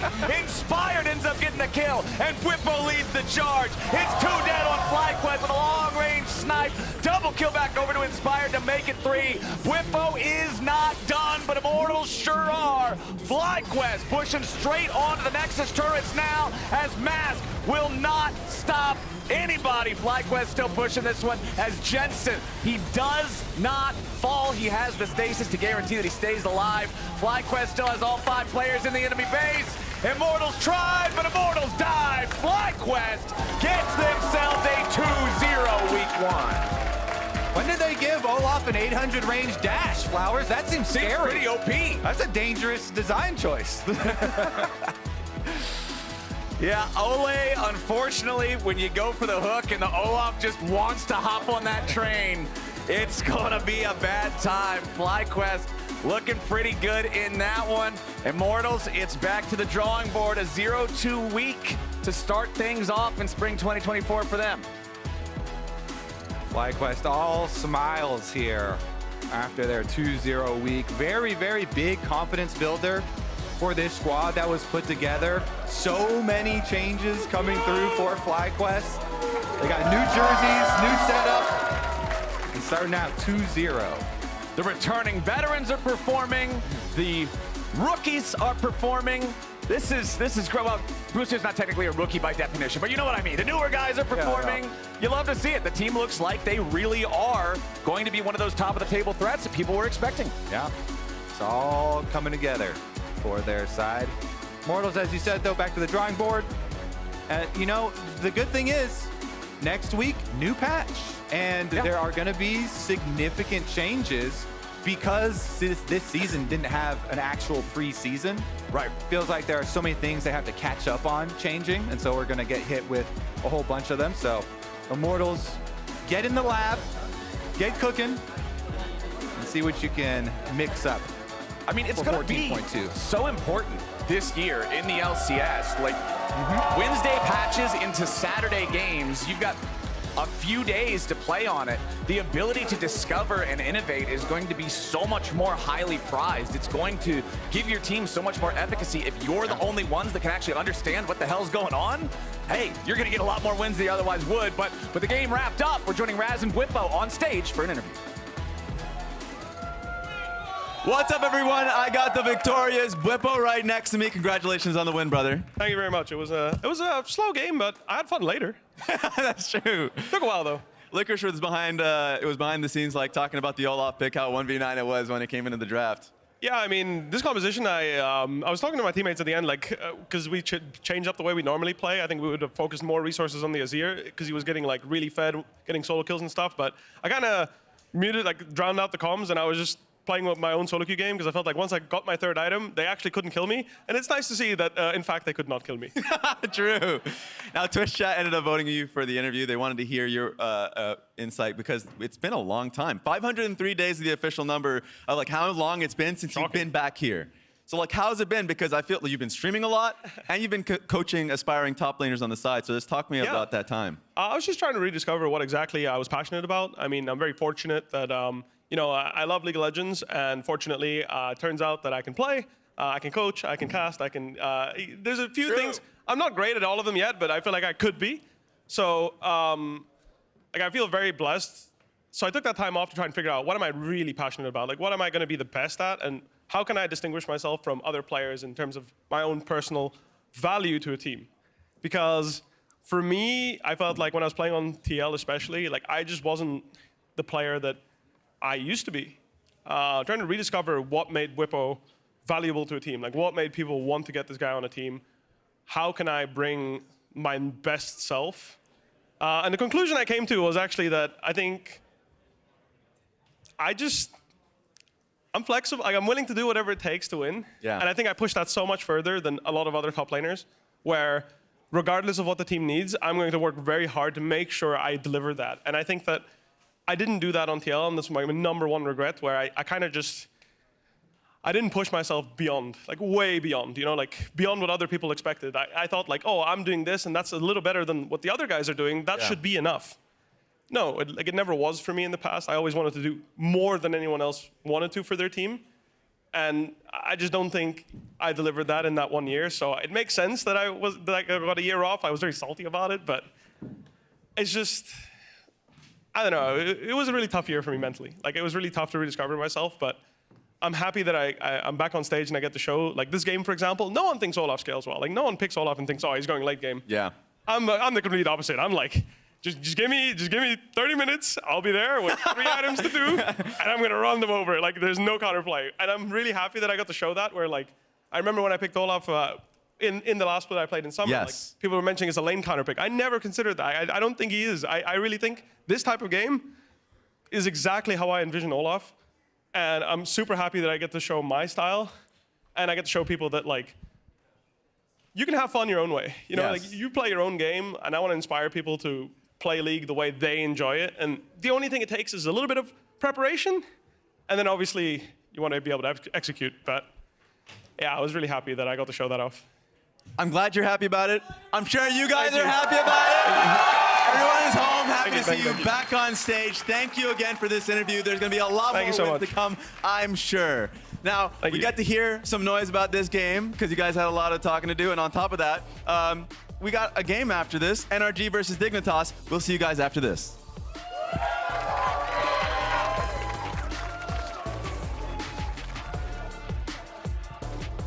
I'm dead here, probably. Dead? Yeah, I'm dead. Never mind. Wait. Coming. We can't do dark anymore, though. Yeah. Wait, catch power? Yeah, I can. Blitz no flash. I'll ultra. We need to stop Rel damage. Go. We got it. We can fight here, yeah. We can fight here. I'm killing Rel first. Yeah. Front to back. I'm backing up. I wait. We need help here. Okay. Blitz no flash. Out with Nash. We have Nash. Just reset for tempo, go Drake. No point chasing. Nice. Good job, guys. This guy's hitting our mid wave. Good if you TP on the... I got him. I'm fighting here, okay? I'm just gonna kill this blitz. I'll hit Aatrox. I'm just going forward, okay? We're on Aatrox. Yeah. I don't die, I don't die. Just go. I don't die. Yeah, I can Q flash. I just kill this guy. I think it's fine. Can we end or not? End or play for objectives? I mean, you guys are low, no? We should. Okay, then we do Sol and Nash, no? Sol and Nash, yeah. Fetch the Nash. Yeah, can Azir just hold? No. We go Nash and Azir just holds the point. What if they go on him on Drake? Look what I've just made. The perfect pearl. Not too bad, but check this out.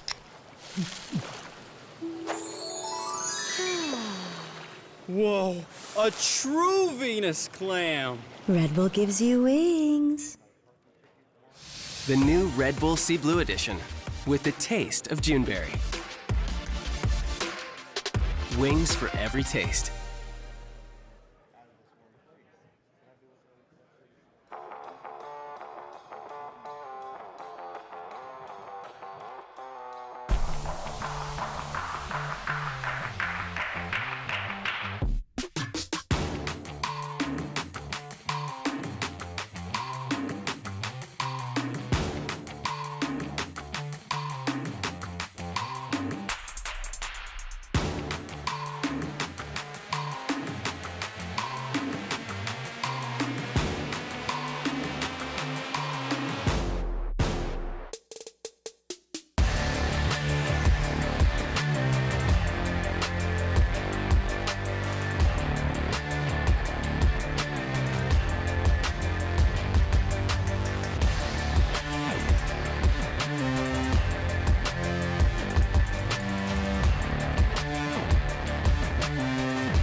I'm not really like that intimidated by him. I think there's definitely junglers where I'm like, you know, going into the day I'm a little bit nervous, but I think if I play contracts, I'm just like another day on the job.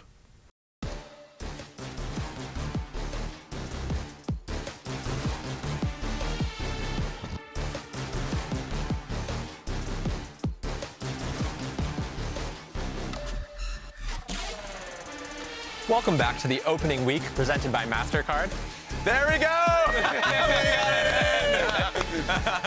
We wanted to, yeah, we got that out of him. Yeah. Uh-oh. Do we already have a Don't. A keyboard spillage issue? Okay, do not will it into a... I don't want to, but I just saw some cleanup going on around Doko Station. Yeah, let's not talk about that then. So, it's going to be NRG versus Dignitas, of course. Both teams. Dignitas actually started with a win since they were going up against IMT.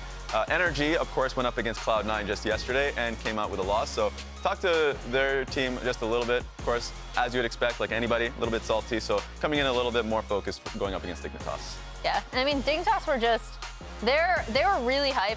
I was able to talk to them after game, and XU himself specifically, where he's like, guys, I don't hate contracts. I know I said what I said in the thing. But yeah, I'm really curious about how this Dig team is going to perform, especially since I believe it was you, Licorice, who was saying like you think Tomo and Isles are actually going to surprise a lot of people. Yeah, I think Tomo and Isles played really well yesterday. I thought that Dig overall had a pretty clean game.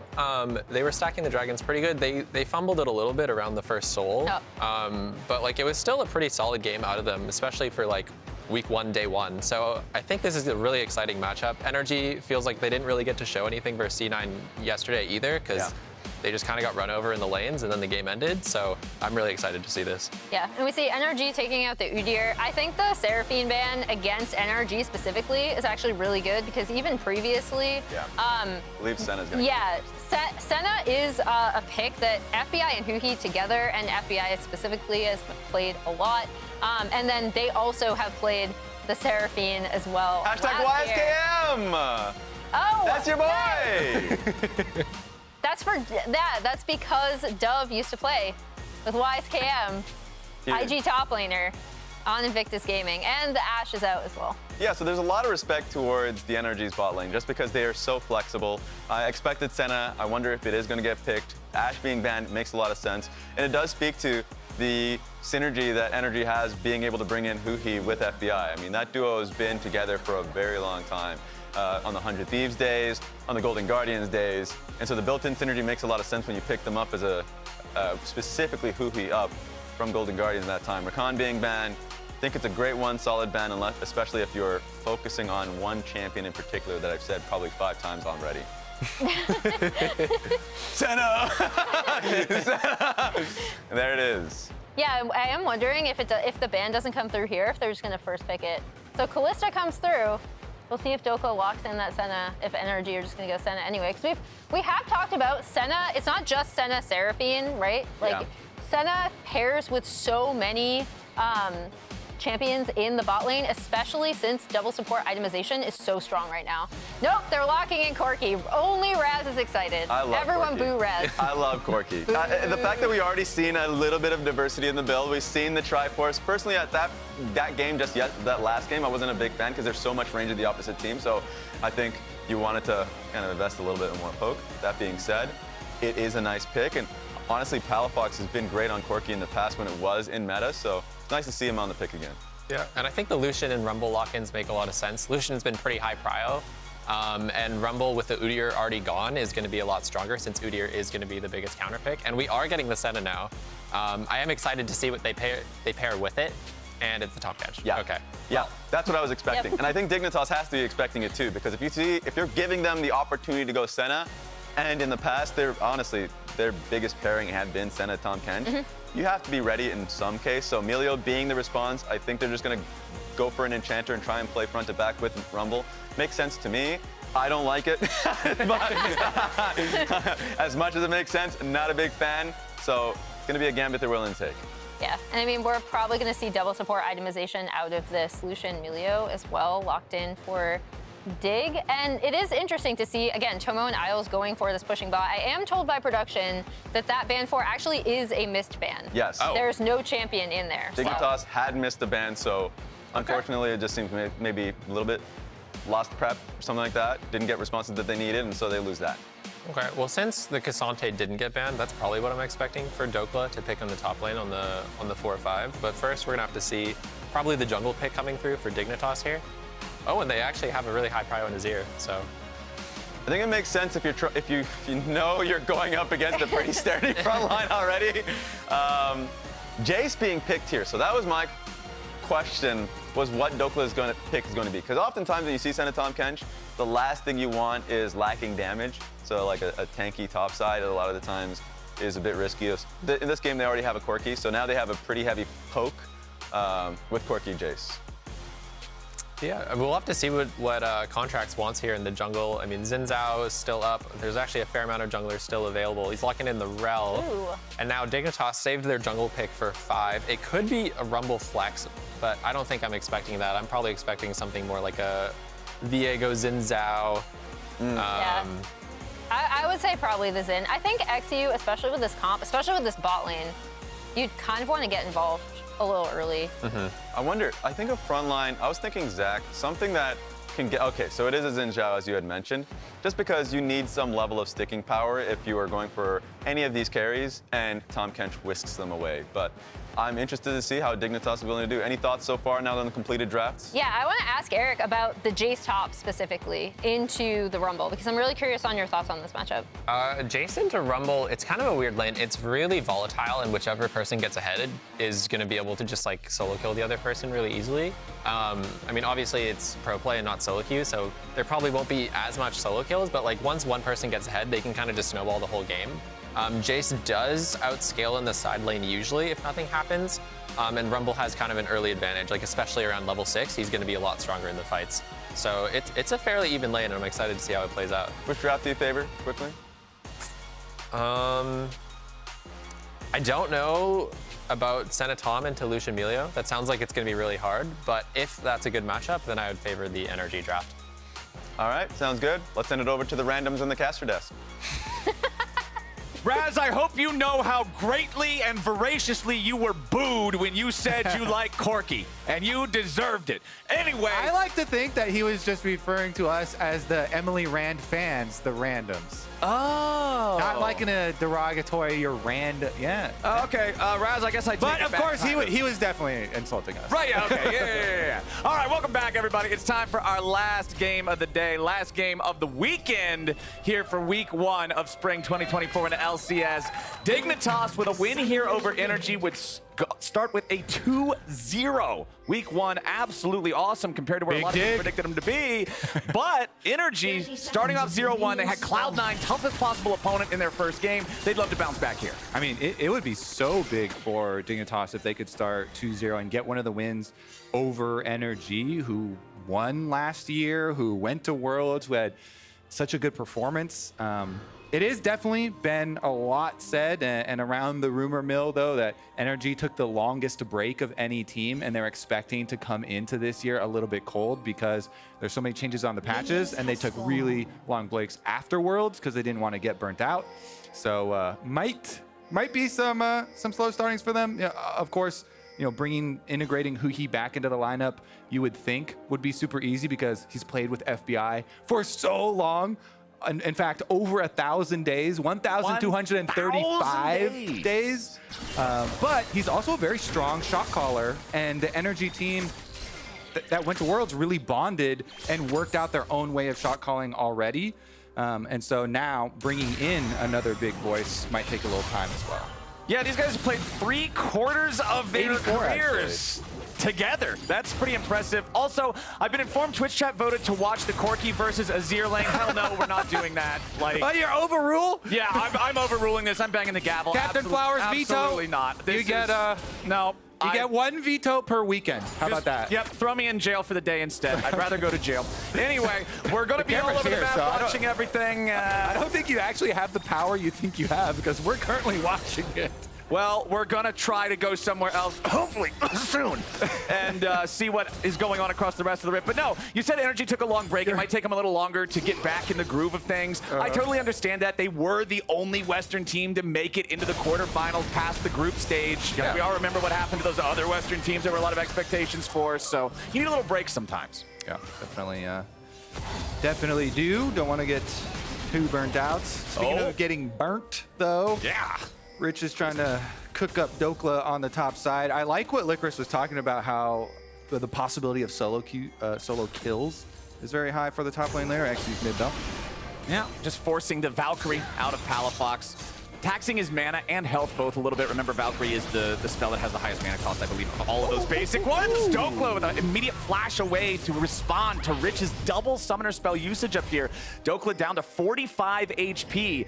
XU is around, but Dokla should be able to get out of here in time, I would think. No, maybe not. Oh, it's a gank for gank! Double gank! Contracts is coming in. Energy think they're the ones who's going to have this, but XU immediately jumping in for the first blood. Now Rich doesn't really have a way out, I wouldn't think. Rel doesn't do a ton of damage, but she ought to do enough to kill Rumble at 3 HP. Contracts will make it a 1-for-1. And in the end, everything is as it should be. Junglers have feasted on the top laners. The top laners are the food? Yep.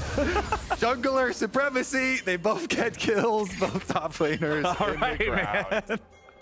Both junglers are on the board here nice and early as XU's coming in to reinforce Dove. Wind becomes lightning, but it doesn't strike Corki. Palafox just barely getting out of the way of that one, but Dove is almost entirely out of mana, so he's not going to have a whole lot more pressure here in this lane until he recalls. You would think that Corki would attract lightning as well, being a flying metal. Flying metal thing, yeah.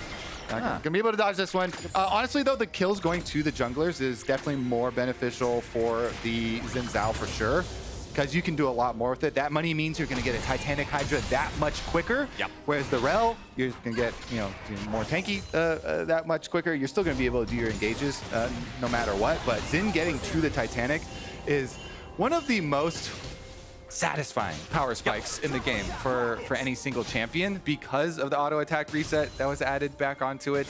And allowing for you to get, of course, those quicker knockups with your Q. I mean, I feel like that's going to be a pretty standard story anytime you have a champion that was designed as a fighter jungler versus a champion that was designed literally as a support. Rel is made to function on no money, negative money, absolutely zero. She's always going to have that utility. Whereas if XU can keep this pace up, Xin Zhao can take over the game. Already has the Tunneler there as the first purchase. That's the first item I learned the name from, because when I was looking through fighter items, everything used it as an ingredient. And this thing makes sense too. You look at that, you're like, oh, that, yeah, for sure. That is a Tunneler. That's a drill. that one we're definitely on board with. Some of the other ones take a little bit of creative interpretation. Yep, Contracts is back up to the top side though. And we'll see about gank number 2 for the top lane here. Ah, yes, my favorite type of gank, the elusive lane gank.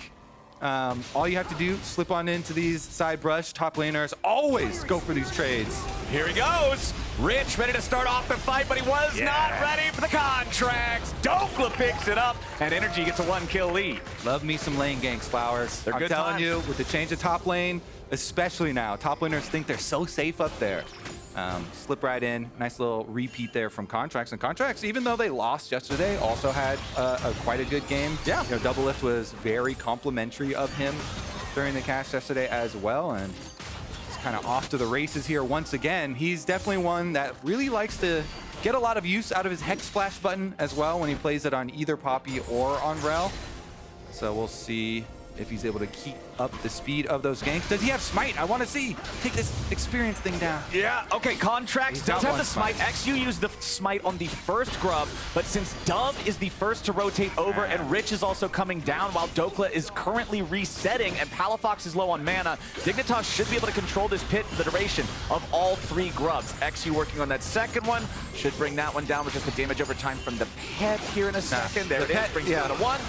Yeah. The pet can't execute the epic minions. That's right, But you do want to use your AoE, no matter what champ you are, on these grubs to facilitate quicker access.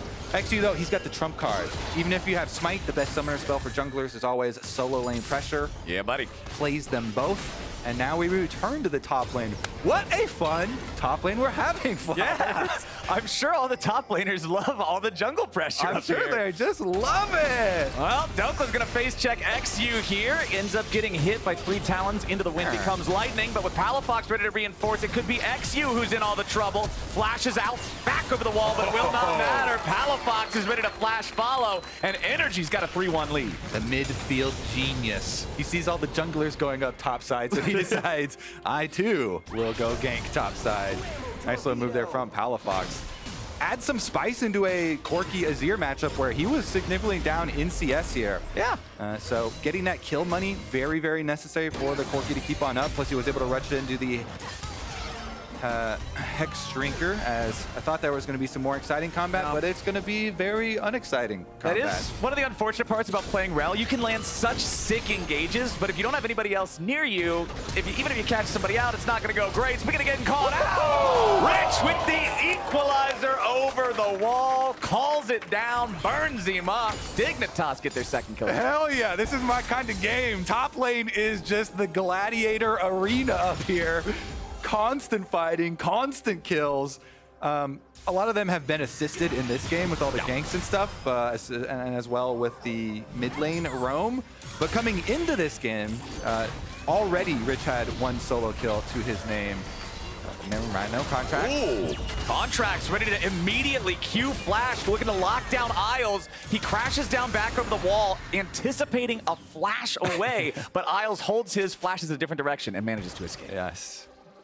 A little bit antsy on the prediction there, but Isles going to be able to walk that one out. Contract's still going to be able to get the objective, no problem. And it would have looked super sick if he did flash that way.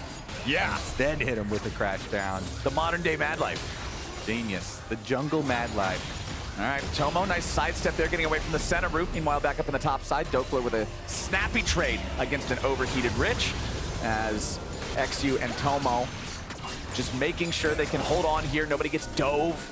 Contract still working on the Drake. Rel's a little slow with these, but Huhi and FBI are ready to zone away the enemy jungler, make sure that Contracts can get this without having to flip it. Tomo and Isles now coming over as well, but the Drake is already secured. Nicely done from Energy there. Yeah.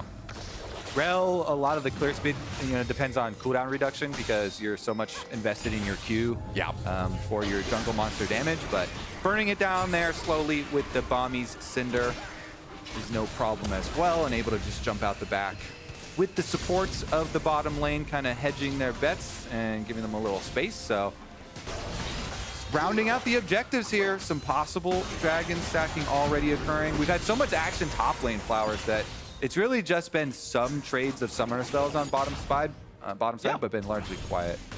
Yeah, you can see the farm between the two farming champions pretty much dead even, as now a TP is coming up. We're going top lane again, but Dokla puts Rich in the ground before Dove can even get there. Dove ready to jump in, make sure it ends up getting traded even, but once again, all eyes on top. I love it. Even the mid laners, Palfox went up there, he got a kill. Dove is like, wait a second, I need to go do that too. Teleports up there, gets one himself. Dokla finished off his tower dive first, though, and since you teleported to the top side there with the Azir, of course, you're going to get the answer in the turret play. Bottom side, got to step up your game here with the action. Here it is. Dokla is looking for the turret play, and then as the ultimate went super long there for Rumble, Dokla said, well, if your ultimate is down, I'll go for the tower dive, and Dove sweeps in to get the assisted one. Yep, just gotta take a sip of water, gotta get that one, well, gotta move past that one, go to the next one, because there's still gonna be more violence up here on the top side. XU making another visit. And nope, Void Grub's now the target for Energy. Remember that it was Dignitas who got the first 3. Energy now grabbing 2 of their own, so there will not be any little grubbies spawning for either side. And it looks like it's a 3-3 even split on those. The classic grub block. The denial Grub play. blocking, one of the most important new mechanics, as Rich is going to find himself in the middle of a 3v1. It's not a great place to be. FBI is getting paid. Energy up over 1,000 gold now. With the rotation of the supports coming up here, definitely going to be some big advantages for Energy off of the first kill. More turret plate money with a newly acquired Hunger of the Void buff from the Grubs. Oh man, you have been doing it. You even have the debuff name for the turrets. That's impressive. Honestly, though, really good here for the mid lane as well, as they were able to kind of stabilize it here for Palfox. He invested early into that Hex Drinker, as we mentioned, so he's got protection from the all-in, from the Azir, looking for the shuffle plays, as well as usually you see the Rumble roaming down to mid lane to try and, combine with some sort of mid lane plays and will protect you against that damage. But top lane has just been a brawl, and they've stayed there. It's not done yet either. Dokla was just waiting in the brush, and now Rich has to try to get away, but he does! The shock blast just goes a little wide, and Rich escapes, but he's going right back to base. And they'll come right back with more firepower to the top lane. I just love also that we got a preview where Licorice on the analyst desk, as soon as it was picked, and he's talking about the matchup, he was like, well, whoever gets ahead in this could be really snowbally and can start to get their own solo kills. And we've seen both teams try and invest pretty heavily into the matchup because of the nature of it being so volatile here. Dokla had gotten one previously, and this one, nice little move there with the extra movement speed. I also like how Dokla just waited in the very, very far back tip of that brush to make sure that the usual approach of stepping just into the forward part with the sweeper to check and see if anybody's there wouldn't see him. So Rich just walked slightly further forward that allowed Dokla to close the gap. Yeah, I always like seeing good Nimbus Cloak usage as well too. We see it a lot from supports that will have it, and they'll throw down an ignite for the extra move speed.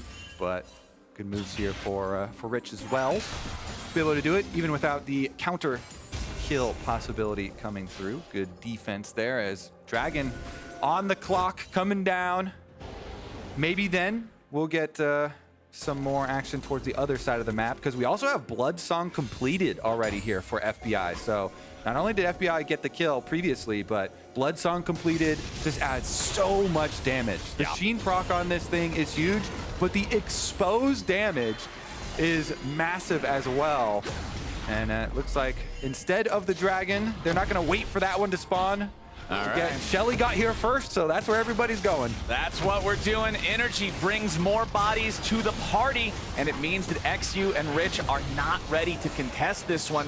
FBI going to regroup with Huhi back in mid as the Herald is secured by Contracts and Dokla. And because they did go answer anyway, and they just get bullied off. Whoa! Palafox, speaking of bullying, he just goes in, destroys Tomo 1v1. He definitely just completed an item. There's definitely like completed Trinity Force. There we go. Yeah, I was like, that is definitely some Trinity Force damage. Well, FBI is about to eat some Titanic Hydra damage, but XU gets locked down. Crescent Sweep going to protect him for the moment. Magnet Storm hits all three. Energy buy themselves enough time for Palafox to show up. There's the Abyssal Dive as they continue forward. Dove will be the first to die, but they ain't done yet. Rich ready to back up his teammates and see if he can cook anybody down, but it's XU who's in danger. Dokla goes to the skies, and XU goes to the dirt. Another big play coming out for Energy. They don't lose anybody, and they pick up two more. The snowball from top lane rolled all the way through mid here. Energy are really going to push this one ahead. They got the Rift Trail. They're going to get the Dragon. They have the extra gold from the team fight. I just love the move, too, from Palafox. As soon as you get Trinity Force, go initially just try and force your fight on someone who is a squishy target. Jump on them. They won't expect the burst damage. Annihilated there, hit the final rocket, got the kill, started the extra chase here as well. The rest of the team, as soon as they got the pick on bottom side, they immediately rotate everybody towards mid, teleporting Dokla in. Here it is, package, ready to be delivered. Guess what, Tomo? Surprise! Even if the package does not hit, he's got the damage. Q, rocket, plenty of damage to finish it off. And then, as you know, they transferred that into mid lane, got the extra kills, and then got the objective afterwards. That's what who was talking about. Because you guys kind of cursed him yesterday. You pulled this up preemptively before he made a good play. Oh, so, FBI now in some trouble as Rich flashes forward. He's mad about everybody being top, and now he's in the enemy jungle. All right, flash back in, get one back. But unfortunately for Dignitas, the neutral objectives were taken, so they're going to try and use this kill and this pressure to force some damage on tower. But with the teleport from Palafox and Huhi already there, the defense does hold strong here for Energy. So while Dignitas also make a good investment there, and Rich uses his flash, they get a kill. they aren't able to transition that kill into anything with the map advantage. No objective picked up, just a couple of little autos, some chip damage onto the tower, and now it's Energy's move up towards the top side again. Contracts will lead the charge. Magnet Storm to guarantee the Shattering Strike. Dove will use the ulti, but there's just no way out of a situation like that. They get the pick, they get the turret, and it looks like Dig wants to see if they can try to defend the tier 2. Energy still happy to just poke at these guys. Shock blasts, rockets, all sorts of firepower heading towards Dignitas, and they'll continue retreating back behind the tier 2. I love it. The ganks top lane are agnostic of who's up there. Doesn't matter. Is Rich up there? Top laner's up there? Don't care. If the mid laner's up there, fine. We'll gank him too. Get whoever's there. It's top lane. They get the kill. They get the tower. Energy, every single time they make one of these kills, they get another objective. This time they're getting two outer towers after that kill on top side. I mean, we're what, 18 minutes into the game? It's a 5,000 gold lead with 2 Drakes, even grub status for Energy. This is a great spot to be in. Yeah, definitely very good job snowballing here. Energy, Douglas should be able to pick up bottom side. Even though there are some rotations coming now with Milio and Rumble heading down towards bottom side, I believe that bottom tower was so low. Douglas should be able to finish it off anyway. Yeah. Yes, sir. And so they get all outers now, Flowers. Dignitas really exposed here because Energy have all the defenses still in place on their side of the map. Uh-oh. Yeah, Rich is not having a good time here in bot lane. Dokla just jumping in. I think Licorice might have been onto something here. He did call it. Once you get ahead, start with the solo kills. Well, now, with Rich out of the way, plenty of opportunity to pressure mid lane there with the Herald. Isles walking in the wrong place at the wrong time, and now he's stuck in the wrong belly. Tom Kench gobbles him up. Energy strikes him down, and now the Herald will be driven into the wall. The Herald was shuffling. That was kind of... okay. That was kind of sick, even though he lost health. That was definitely not what I expected to have happen. Dokla goes in after Tomo, but as the turret falls, he can pick up the last little bit of damage that he needs. Dignitas is absolutely crumbling under the pressure from Energy. 8,000 gold lead, 19.5 minutes in. Mid lane inhibitor destroyed before Baron spawns. Oh, I love it when non-junglers jump in the Rift Herald. All right, never mind. Here we go Another again. Kill. Dove in trouble. Contracts and Dokla should be able to take him down, Sundisk or not. Dokla eating a lot of damage though. Dove beautifully outplayed in the 1v2. When the birds strike back, Flowers. Azir takes him down. It counts as a tower dive, even if you put the tower on your side of the map. Okay, hey, I believe that. I believe that. He outplayed it. He got it done. Well done for Dove. They need anything they can get right now. Everything is stacked up against them. Yeah, that's definitely true. So let's see what they can carve out here for comeback possibilities on the side of Dignitas. I feel like you would have to hope that they YOLO a Goofy Baron or something. You can go in there with an equalizer, right? Draw it up. Some Baron comeback play. That's definitely a high percentage for Energy. With the advantage that they have, pushing down mid with inhibitor already taken. Honestly, they should just pick up Dragon first before they try anything extra dangerous. Yeah, I wouldn't try and play on too many lanes either if I was Energy. You're really on this don't spread across too many lanes don't spread, today, huh? Don't spread. Yeah. Stay, focus. Concentrate. Right. Concentrate Zero your in. advantage. It's about quality, not quantity of lanes. Exactly. Well, unless you're talking about top lane, and then it's just... Right. Well, hey, top lane's been pretty high quality this game. Yep, exactly. Depends on how you would define quality, I suppose. As the Rift Scuttler will be picked up first by Energy, and then they will transfer their attention over to the Drake. This is third Drake of the game. It will be third Drake going their way, unless something crazy happens for Dig. So Soul Point on an Infernal map means a lot of extra damage if the game even goes that long to grab the Soul here 5 minutes from now. Yeah. It's a pretty slow take with Senna and Rel. You don't have any massive neutral objective damage sources like if the Corki was here. But okay, Dignitas now, they know their backs are truly up against the wall in every possible way. I'm wondering how they're going to be able to try to stop this Baron attempt from Energy, because you can see Energy's moving up into the jungle. They want to try to stop it, but Contracts now has to be saved by the Devour from Huhi. But what about the counterattack? Magnet Storm's going to get used as Dove comes around from behind, and he's found FBI. The damage comes through, and Dove gets it done. Sharima Shuffle comes out, and Contracts is under pressure. Dignitas has just found their angle. The Baron throw favors Dig. The Quadra even started. A Quadra for the Azir. Palafox, the only man standing, and he's teleporting to end the game. Dig want to go after the Baron, but Palafox wants to go after the Nexus. Rich will head back to the base to stop him. He'll hold the line for now. The most dangerous Dove I've ever seen, Flowers! It started with the kill on the big Dokes. He got the first one, he got that confidence on their side of the map with the tower, and then the big Quadra kill. Huge flank from Dove. Massive, massive stuff. And it did start with Energy poking their way into the jungle with out a lot of vision, and you're going over those key wards. Really nice little show there from the observers, showing a lot of these wards. You see the one in lane behind them right now on the minimap. That teleport being channeled is the key. Dove with the flank behind FBI, gets the Senna, even with the flash coming through. He starts it there, and the Energy squad that had been invading the red buff, they just get surprised by the lane ward here from Dignitas.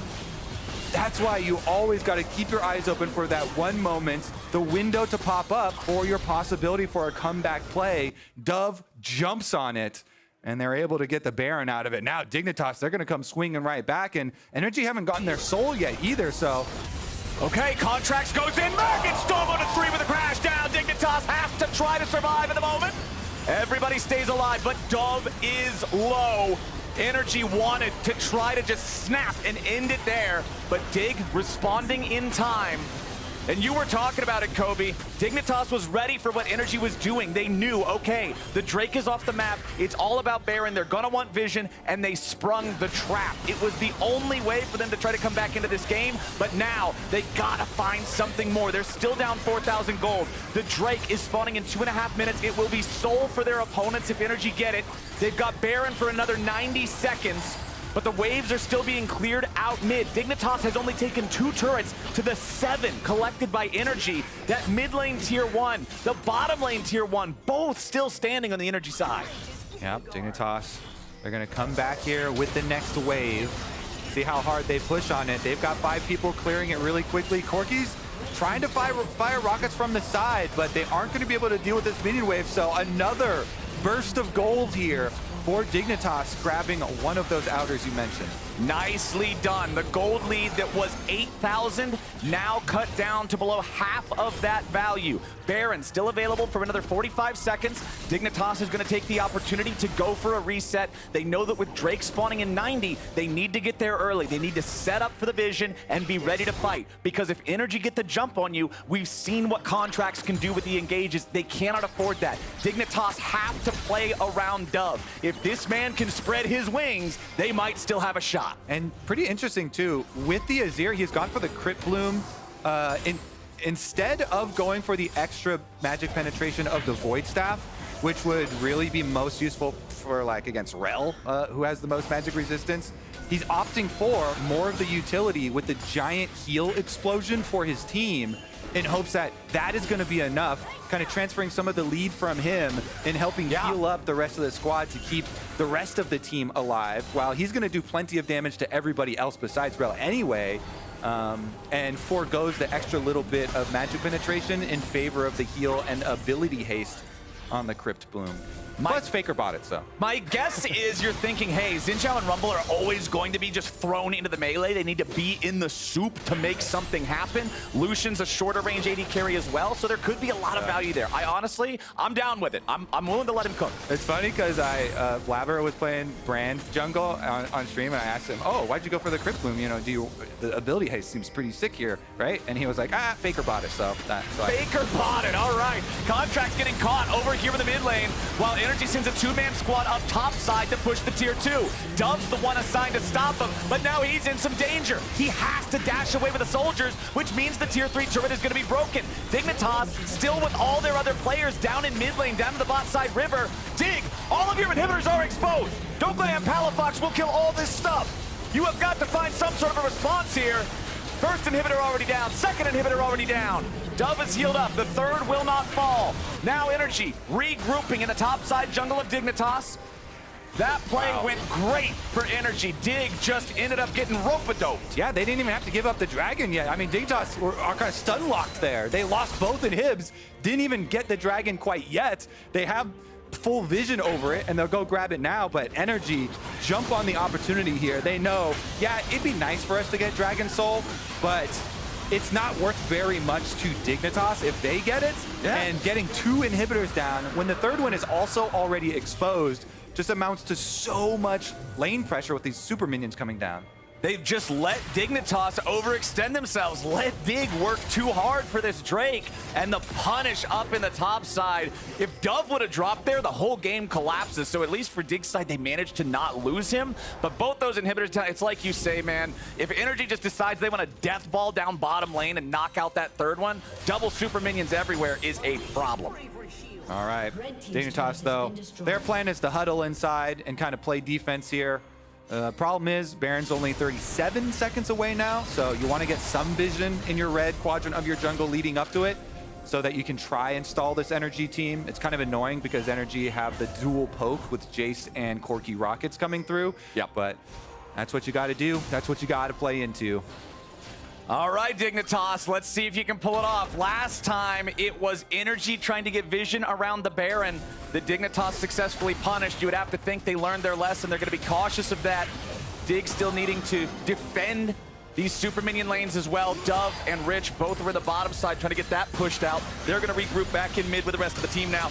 Keep your eyes on contracts for the big engage from Energy. That poke makes your life flash before your eyes. Tomo, that was half his HP from one shock blast from Dokla, and that's going to be a Baron. That's all it takes. It's so strong. The Corki and the Jace put together, the range, the power, the damage split between the two types. Palafox also just now picking up the package, so he's ready to go. Everybody on Energy has so much HP. Senna just makes it so nobody's going to take any damage from this Baron. They don't even really need the recall unless they really, really want to. It's immediately into the push. They can use the package pressure, apply it into the bottom lane, force on the last remaining inhibitor, and this is Energy's big moment right here, I would have to think. This is where they go for the game ender. That is kind of far. Scare them out. All right. They're going to walk up, try and get some turrets replaced here with Azir, rebuilding them. That seems like a cheap Kmart knockoff. I don't think that thing's going to last very long, man. That's built with shoddy materials. It's going to start dying before Energy even all get there. Just decaying, and they finish it off, and here you go, Flowers. They are indeed coming to end it. One inhibitor up. It's exposed. Dignitas. There's not a lot of extra time to choose the perfect moment, so you're just going to have to force. Buy your elixirs now and get ready to stand your ground. It's a 3-inhib game for the next 90 seconds. Energy going in as XU's going down. Crescent sweep will allow him to survive, but only for a moment longer. Energy still with the pressure, still mostly full HP. Dokla has to flash back over the wall as Rich and Dove trying to go in. Rich barely getting away as Dove wants to try to body block for him, but Dignitas are so outclassed by the gold lead. Accelerated shock blast doesn't find Dove there. A little bit more healing coming out from the Dignitas squad. Energy did get chunked on a few different players, so they're trying to play careful enough to still lock this out here. Palafox, if he can get the recall, he can teleport back in, rejoin the team, but he's not even going for that. XU already so low once again. The damage is huge. Contracts goes in for the Magnet Storm, but a nice disengage coming out from Dove. He'll die on the front line. That's the Fed player. That should be the end of the game. Tomo still trying to stand and fight, but Contracts goes in for the engage to keep him back. Nexus turrets both under half HP. Dokla under pressure from XU, but he will not die just yet. He reinforces with a shield. Dokla drops. Tomo grabbed the kill on that one, but he'll be traded back as Contracts ready to lock down everybody who he into the back line. Only 2 members left alive on Dig. Nexus turrets fall. Dignitas runs, and Energy is gonna get their mark. They'll end the week on a win.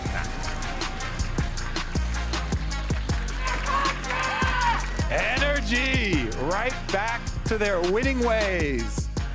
Dropping the first game to Cloud9 with all the hype around that and adding JoJo. They move on though.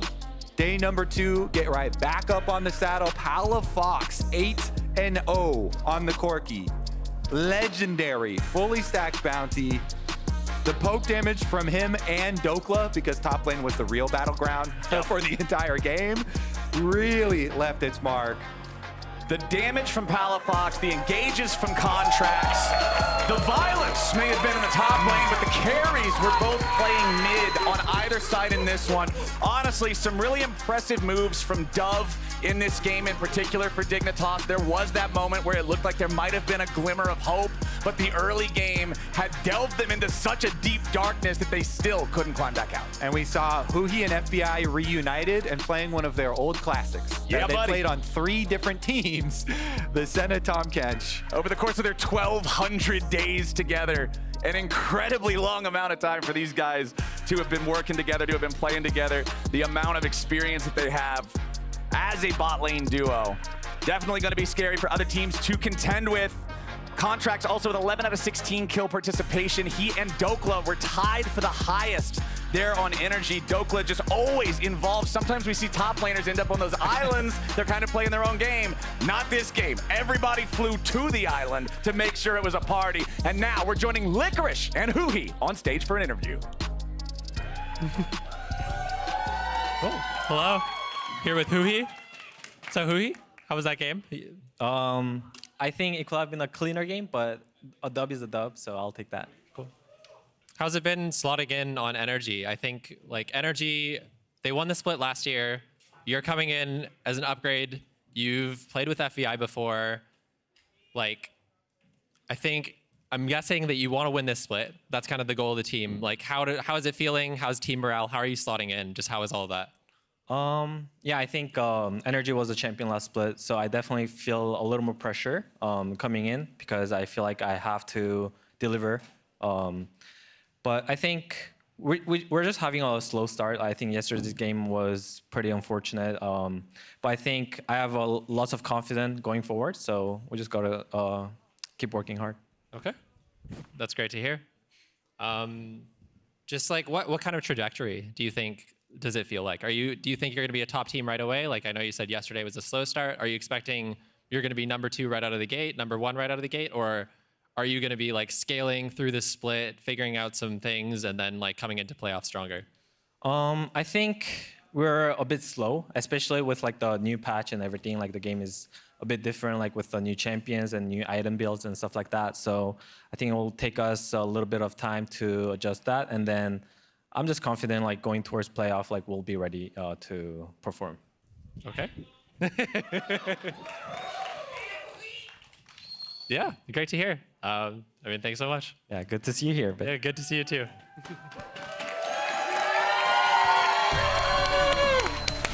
It's good to see both of you. Thank you, Licorice. It's good to see you, both you and Huhi. We are back to close out the day, me and Raz. And then once the two of us are done here, Jat is going to be standing by with Dokla, Jensen, and XU. But first, let's pull up our players of the game. Drum roll. We actually don't, so we vote on this, but sometimes we don't find out who won it until now. So we'll see. I'm wondering. Wait, is it player of the game? I'm interested. All right. Okay, not ready Who'd you vote for? Do you remember? Yes, I do, actually. Oh my God, for this one. I'm actually trying, okay, no, I lied. I actually forgot who I voted for. You have to tell me first who you voted for. All right, so first one was what? Oh, Palafox, for sure. And this one, the last game was Palafox. This last one I voted for okay, Palafox there we as go. well. Easy. We'll see if he gets it. Yeah. As we wait for them to pull it up. And then for C9, I'm pretty sure I was Blabber. Yeah, I had JoJo. No, I had Blabber. I did have Blabber. Yeah, I did. We're fighting on something else for Blabber. We were and JoJo, fighting on that one. which is Player of the Week, which we're actually going to go to now. Okay. Because we have that up. We Your can Mastercard drum roll on Player of the Week is Blabber. I won. Raz lost.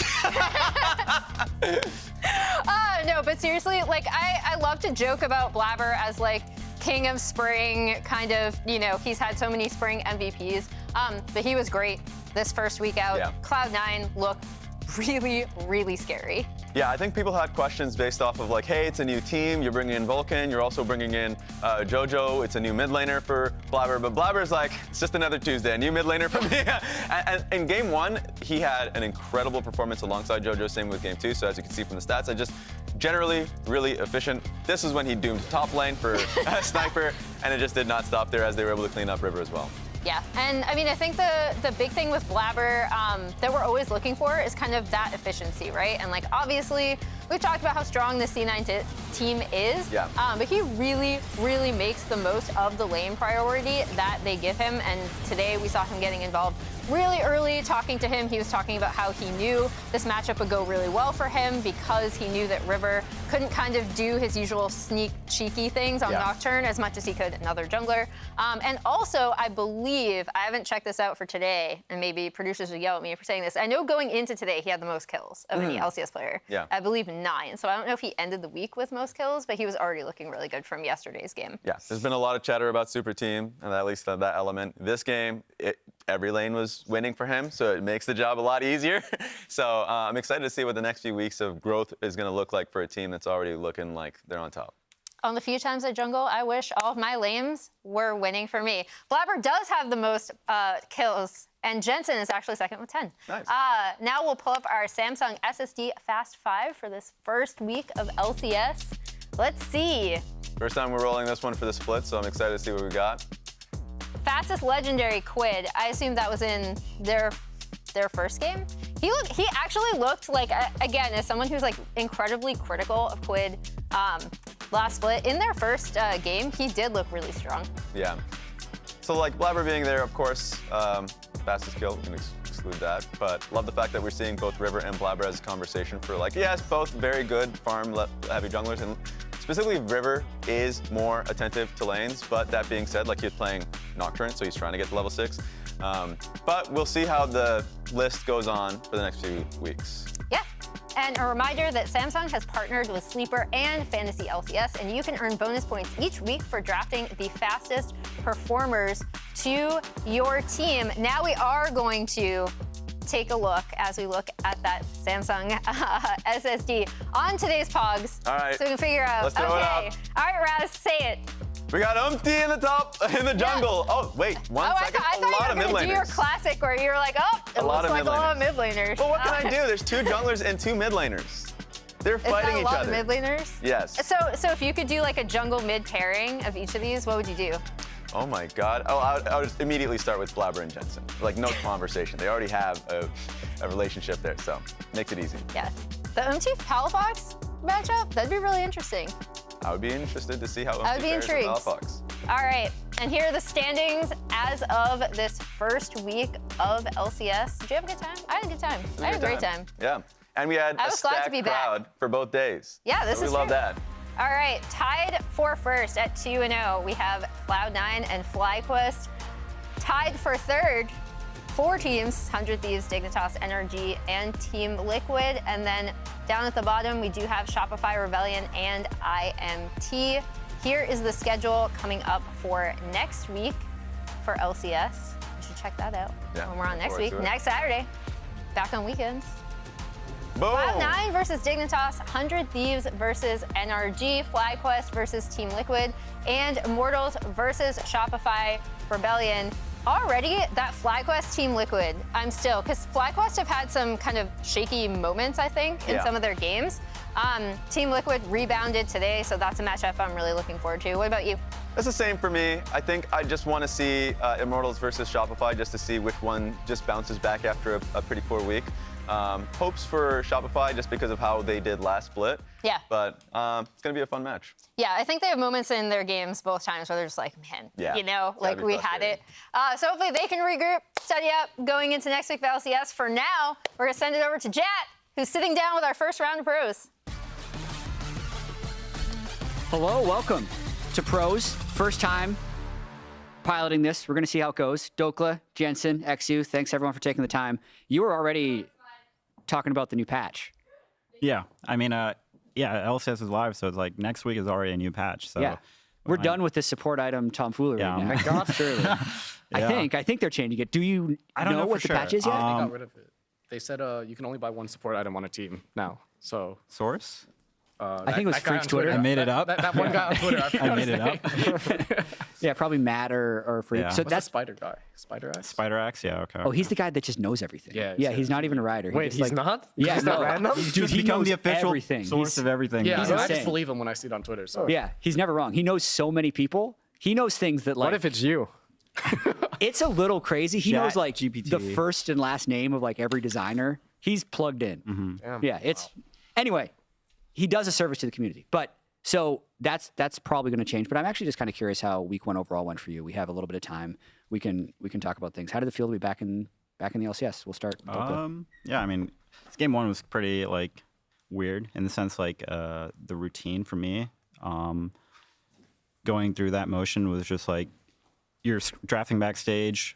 Usually before that we would have like a warm up in terms of like just like practicing, and then we'd go outside to like stretch, and then you're kind of listening to music as well, like locking in. So that kind of just went out the window for me. So it was kind of all of a rush, and I had like really bad sleep the day before. So game 1 was 2 days kind of ago, a wash. basically. Yeah, 2 days ago. So game 1 was pretty rough, and I think as a team it was just first time for getting back on stage. So we were definitely hesitant and indecisive. So looking forward to just clean that up throughout the split. Jensen, how do you feel?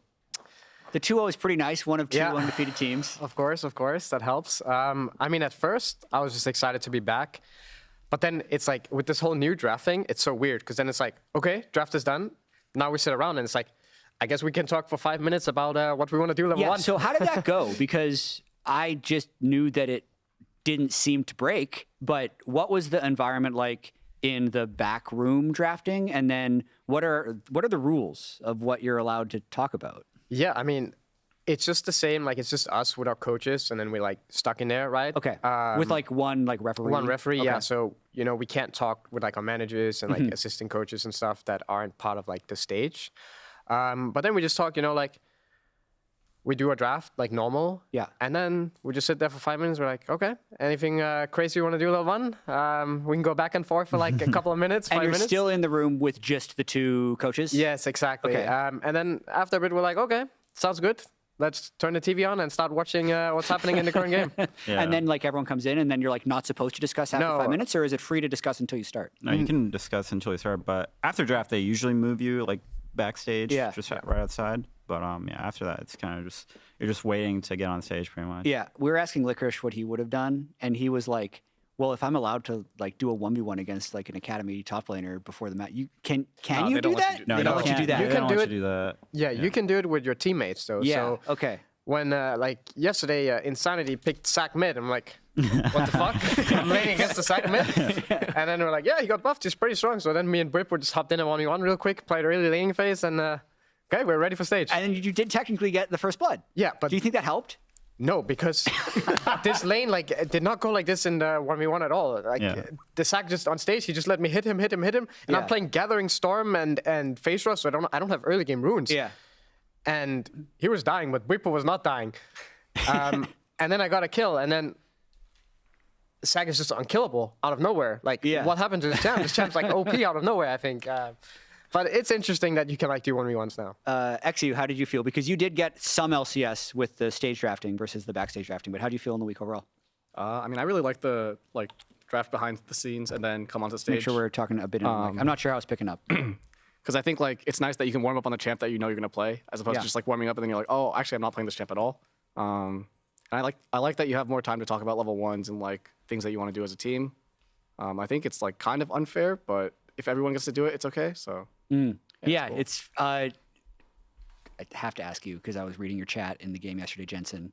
Okay. What was the lag?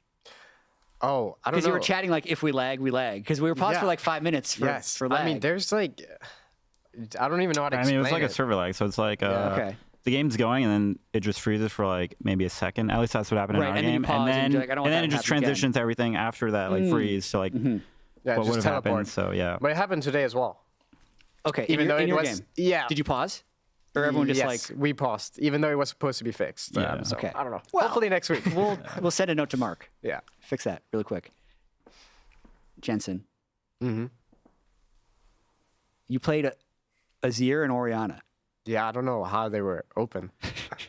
Are we going to see a departure from Azir and Orianna anytime soon, or is that? I mean, I feel like only if they ban it, because why not? Yeah, why not? Why not just keep picking it if I can, right? But I mean, I was really surprised I got it today because they picked Corki early and I dropped, and then they banned, I think they banned Orianna, and then they banned Jace. I feel like every normal team would ban Azir there, but maybe it was because yesterday they lost with Azir into Corki, and Azir really ran it down. So maybe they thought, oh, Corki just beats Azir. Maybe Jensen might run it down. You know, maybe I'll do it. It's happened before. Yeah, so it was a bit surprising, but I mean, I'll just keep playing it. Did did you work much with Jensen last year? Because you technically were on the same org, and I'm just actually curious how well you know each other. I mean, I think we talked a lot, but we didn't work in game at all because I didn't play for scrims at all or anything. I think most of our conversations were just like, oh yeah, like how can we help mid and like how can we get jungle to help mid? But yeah. Yeah, we talked a good amount, but we never got to play together. It was like debated at some point, like if we should try it out, but it never became anything. How about how mid could help jungle? Was that ever brought up? No, jungle has no rights when you're on a team with Jensen. Yeah, jungle listens to me. Yeah. How's that been with your new top and mid? I think for me, it's definitely like there's gonna be growing pains because they're not like really capable of speaking English very well. Okay. So a lot of it is just like me just asking them questions, and I don't even know if they understand me. But sometimes they respond, and like when they respond, I try to make the most of it. But do you have to kind of go through Toby as a translator a bit? Yeah, for reviews and everything, it's always going through Toby. And then during game, I'm just like, please understand what I'm saying. Like, I hope you understand, and I hope you guys can say what you want, because like sometimes in review they'll be like, oh, I wanted to do something, but I didn't know how to say it. Right. And then it's just like, I don't know. Yeah. Can I just start like a conversation here? You can do whatever you want. Because so I feel like in the past, right? Yeah. Koreans were like really insane, and there was nothing you couldn't beat the Koreans, right? Okay. But nowadays it's like the Koreans are not that good anymore. Like kind of like the NA and EU players, like they're like individually on par, right? So I don't think it's worth importing the Koreans as much as is already happening, because it's like I agree with that. Yeah. Yeah, like even I think when energy. Dove gaps Jensen. Okay. We'll come back to this conversation. Quote him on this. Is what happened. When we banned Corki Azir. Someone clip this, and then when he gets solo kill, just when playing. Jensen has to play anything else besides those two champs. I mean, it is. So there is an interesting take here, because I think let's go back to like 2016 or something. Yeah. When a lot of times or even when like Core JJ got brought to North America, that was like, okay, he won a world championship like 2 years ago. Whereas I feel like the type of imports we're getting now are more likely to be the Korean prospects. Yeah. Like they're the guys from Challengers who haven't necessarily gotten their shot in the LCK yet and are doing LCS for a starting role. So the reputation coming in is already going to be lower. But you're basically just saying like the imports used to dominate and now they're not. Yeah, and then the language barriers and everything. Like communication is so important in League of Legends that like if they're not gonna smash their lanes, then like you're just making it harder for your team. And I mean, energy won last split, and I don't think you guys had any. I guess Ignore, but he's like NA. He's NA at this point.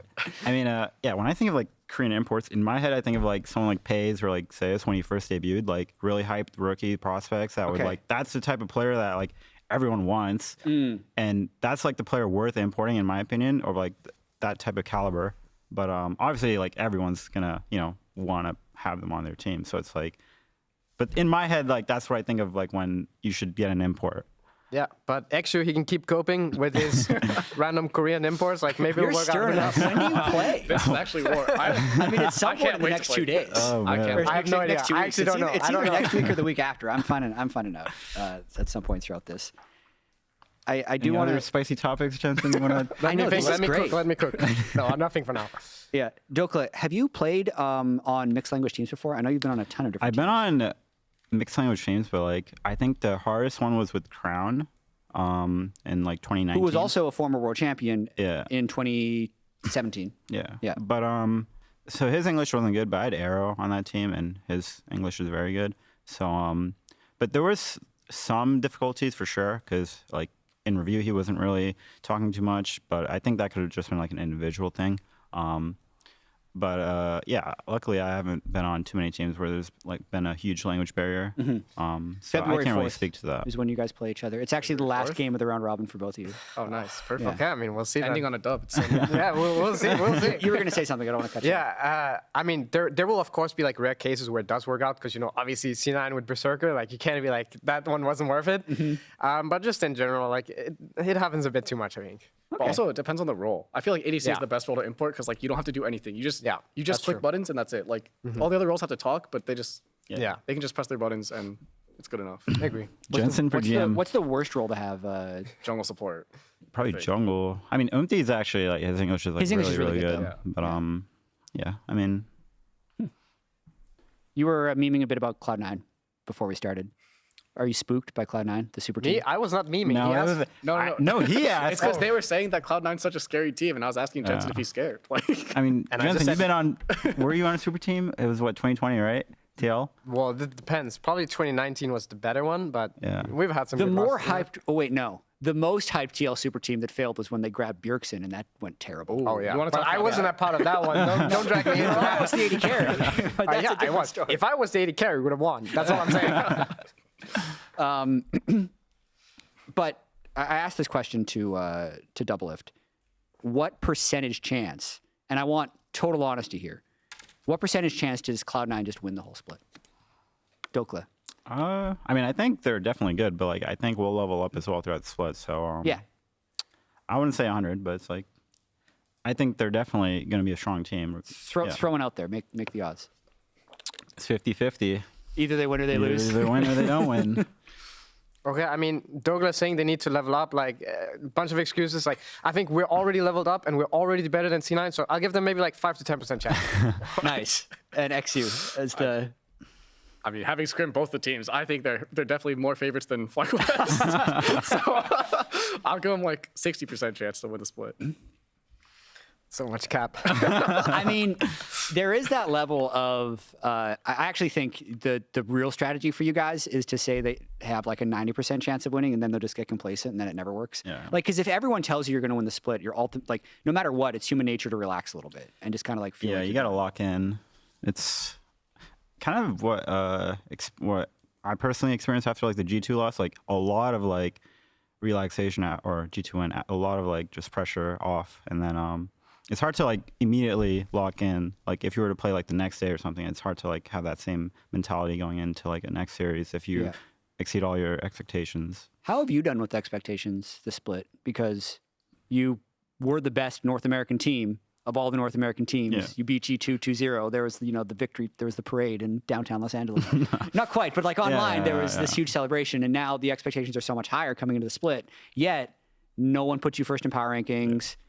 You lost the first game of the split. Like, how has that up and down been for you? Just looking forward to fluking our way to another title. Yeah, so that's like the personal. I mean, I don't really have too many expectations in terms of like what happened last year. It's just what really happens by the end of the split is what matters. So I think that's just where my head's at. Awesome. Jensen, how's it been playing with Inspired? I guess kind of just like the fit on the team, because Inspired Whippo, we've seen is maybe 45 seconds of comms from within the game, and it was just Inspired and Whippo just kind of both talking about what they should do, and then the other three are just kind of like, oh, yep. I mean, they're definitely both big talkers. I think working with Inspired has like surprised me in a lot of ways. He's very direct about what he wants, not just from like what he wants to do himself, but also like creating like habits and patterns for like teammates and stuff. And he's kind of been like a leader in a way. And I mean, yeah, he's kind of surprised. He's definitely surprised my expectations as a player. I've always gotten this impression that he's really direct. Like even in interviews, he will say things that I think a lot of other people wouldn't say with the level of flame. Because like to me, he clearly likes Masu as an AD carry because he's aggressive. But even when I asked him about Masu in the stage interview yesterday, he's like, yeah, he kind of reminds me of Han Sama. Obviously, he's worse than Han Sama because he's new and doesn't know how to play the game yet. But like, he's really aggressive. Yeah, I mean, the thing I like about him is he's very direct. He doesn't like beat around the bush or is like passive aggressive. He's just aggressive, if anything. So he gets his point across easily, and as long as you're not like too soft, like it's good. I like it. Yeah, I don't want to keep you guys too long. I feel like this has been interesting. We've talked about the backstage draft, the playing on live patch, and Jensen decided to stir things up a little bit, which was great. A little bit, yeah. But do you guys want to talk about anything else? Ooh. What's been grinding your gears, Dokla? Grinding my gears. Why are you looking at Jeez. me like that? No, nothing. Okay. I mean, Trying to start beef. nothing off the top of my head. You're kind of putting me on Spire, but XU? Nah, I'm just chilling. You're just chilling? Enjoying my time here. Sad that we lost energy because, you know. Yeah, that maybe game they're was not- kind of low elo, no? Maybe they're not that that's pretty good, low, but I'm not gonna lie. now I can't say they're not that good because they beat us, so we got to wait till next time. Okay. But, yeah. Just happy to be here. I think I'm like getting more comfortable with the stage. Definitely today Right. was like, I think when I played yesterday, I was kind of shaky, and then today I was just like, it's energy. I'm chilling. But Yeah. It's just energy. I wasn't shaking anymore. So I think it's just Yeah. like the more days I play on stage, the more comfortable I'll get, and Yeah. I'm excited for the future. That's awesome. Congratulations, everyone. I know everyone picked up a win at least. Jensen picked up 2, but it's progress. 6 teams make playoffs. We got only 14 games, so it is a very fast regular season. Thank you very much for joining us on the debut episode of Pros. That's it for us. LCS itself is going to be back next Saturday, 2:30 p.m. Eastern, 11:30 Pacific with LCS Waiting Room. And NACL Day 2 and the LEC rebroadcast are both happening now. So make sure to tune into them. But first, we'll be sending it over to Yawn's stream. So check it out.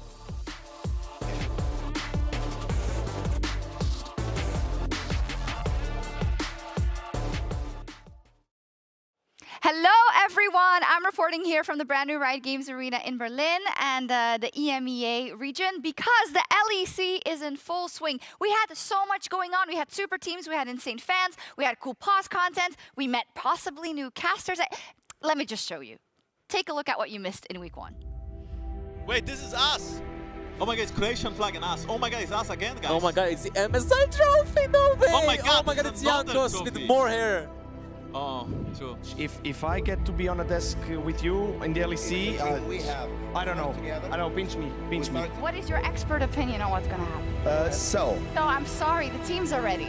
Oh, We're going to hear later. It's fine. All right. Go ahead. We got a big wave happening right now. Let's go. Hey, it feels like home. hey. Flash away, Adam does the same. Flash forward though by Cass as he manages to lock down Adam. A kill over to Super Auto Big Fields. Capture the meanwhile. Gets flashed on, ignited down. Execution. Merwin is cooking again.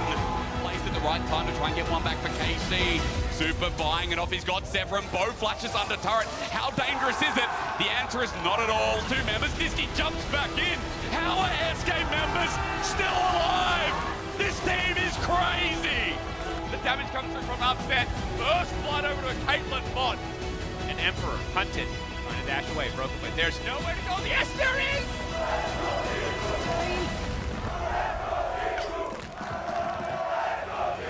And desist, and he batters Ice down. Jesuit needs to get the kill, deny the money. The shutdown comes through. In the rivalry that everyone's been talking about when it's Spain versus France. Super Roars with a pentakill.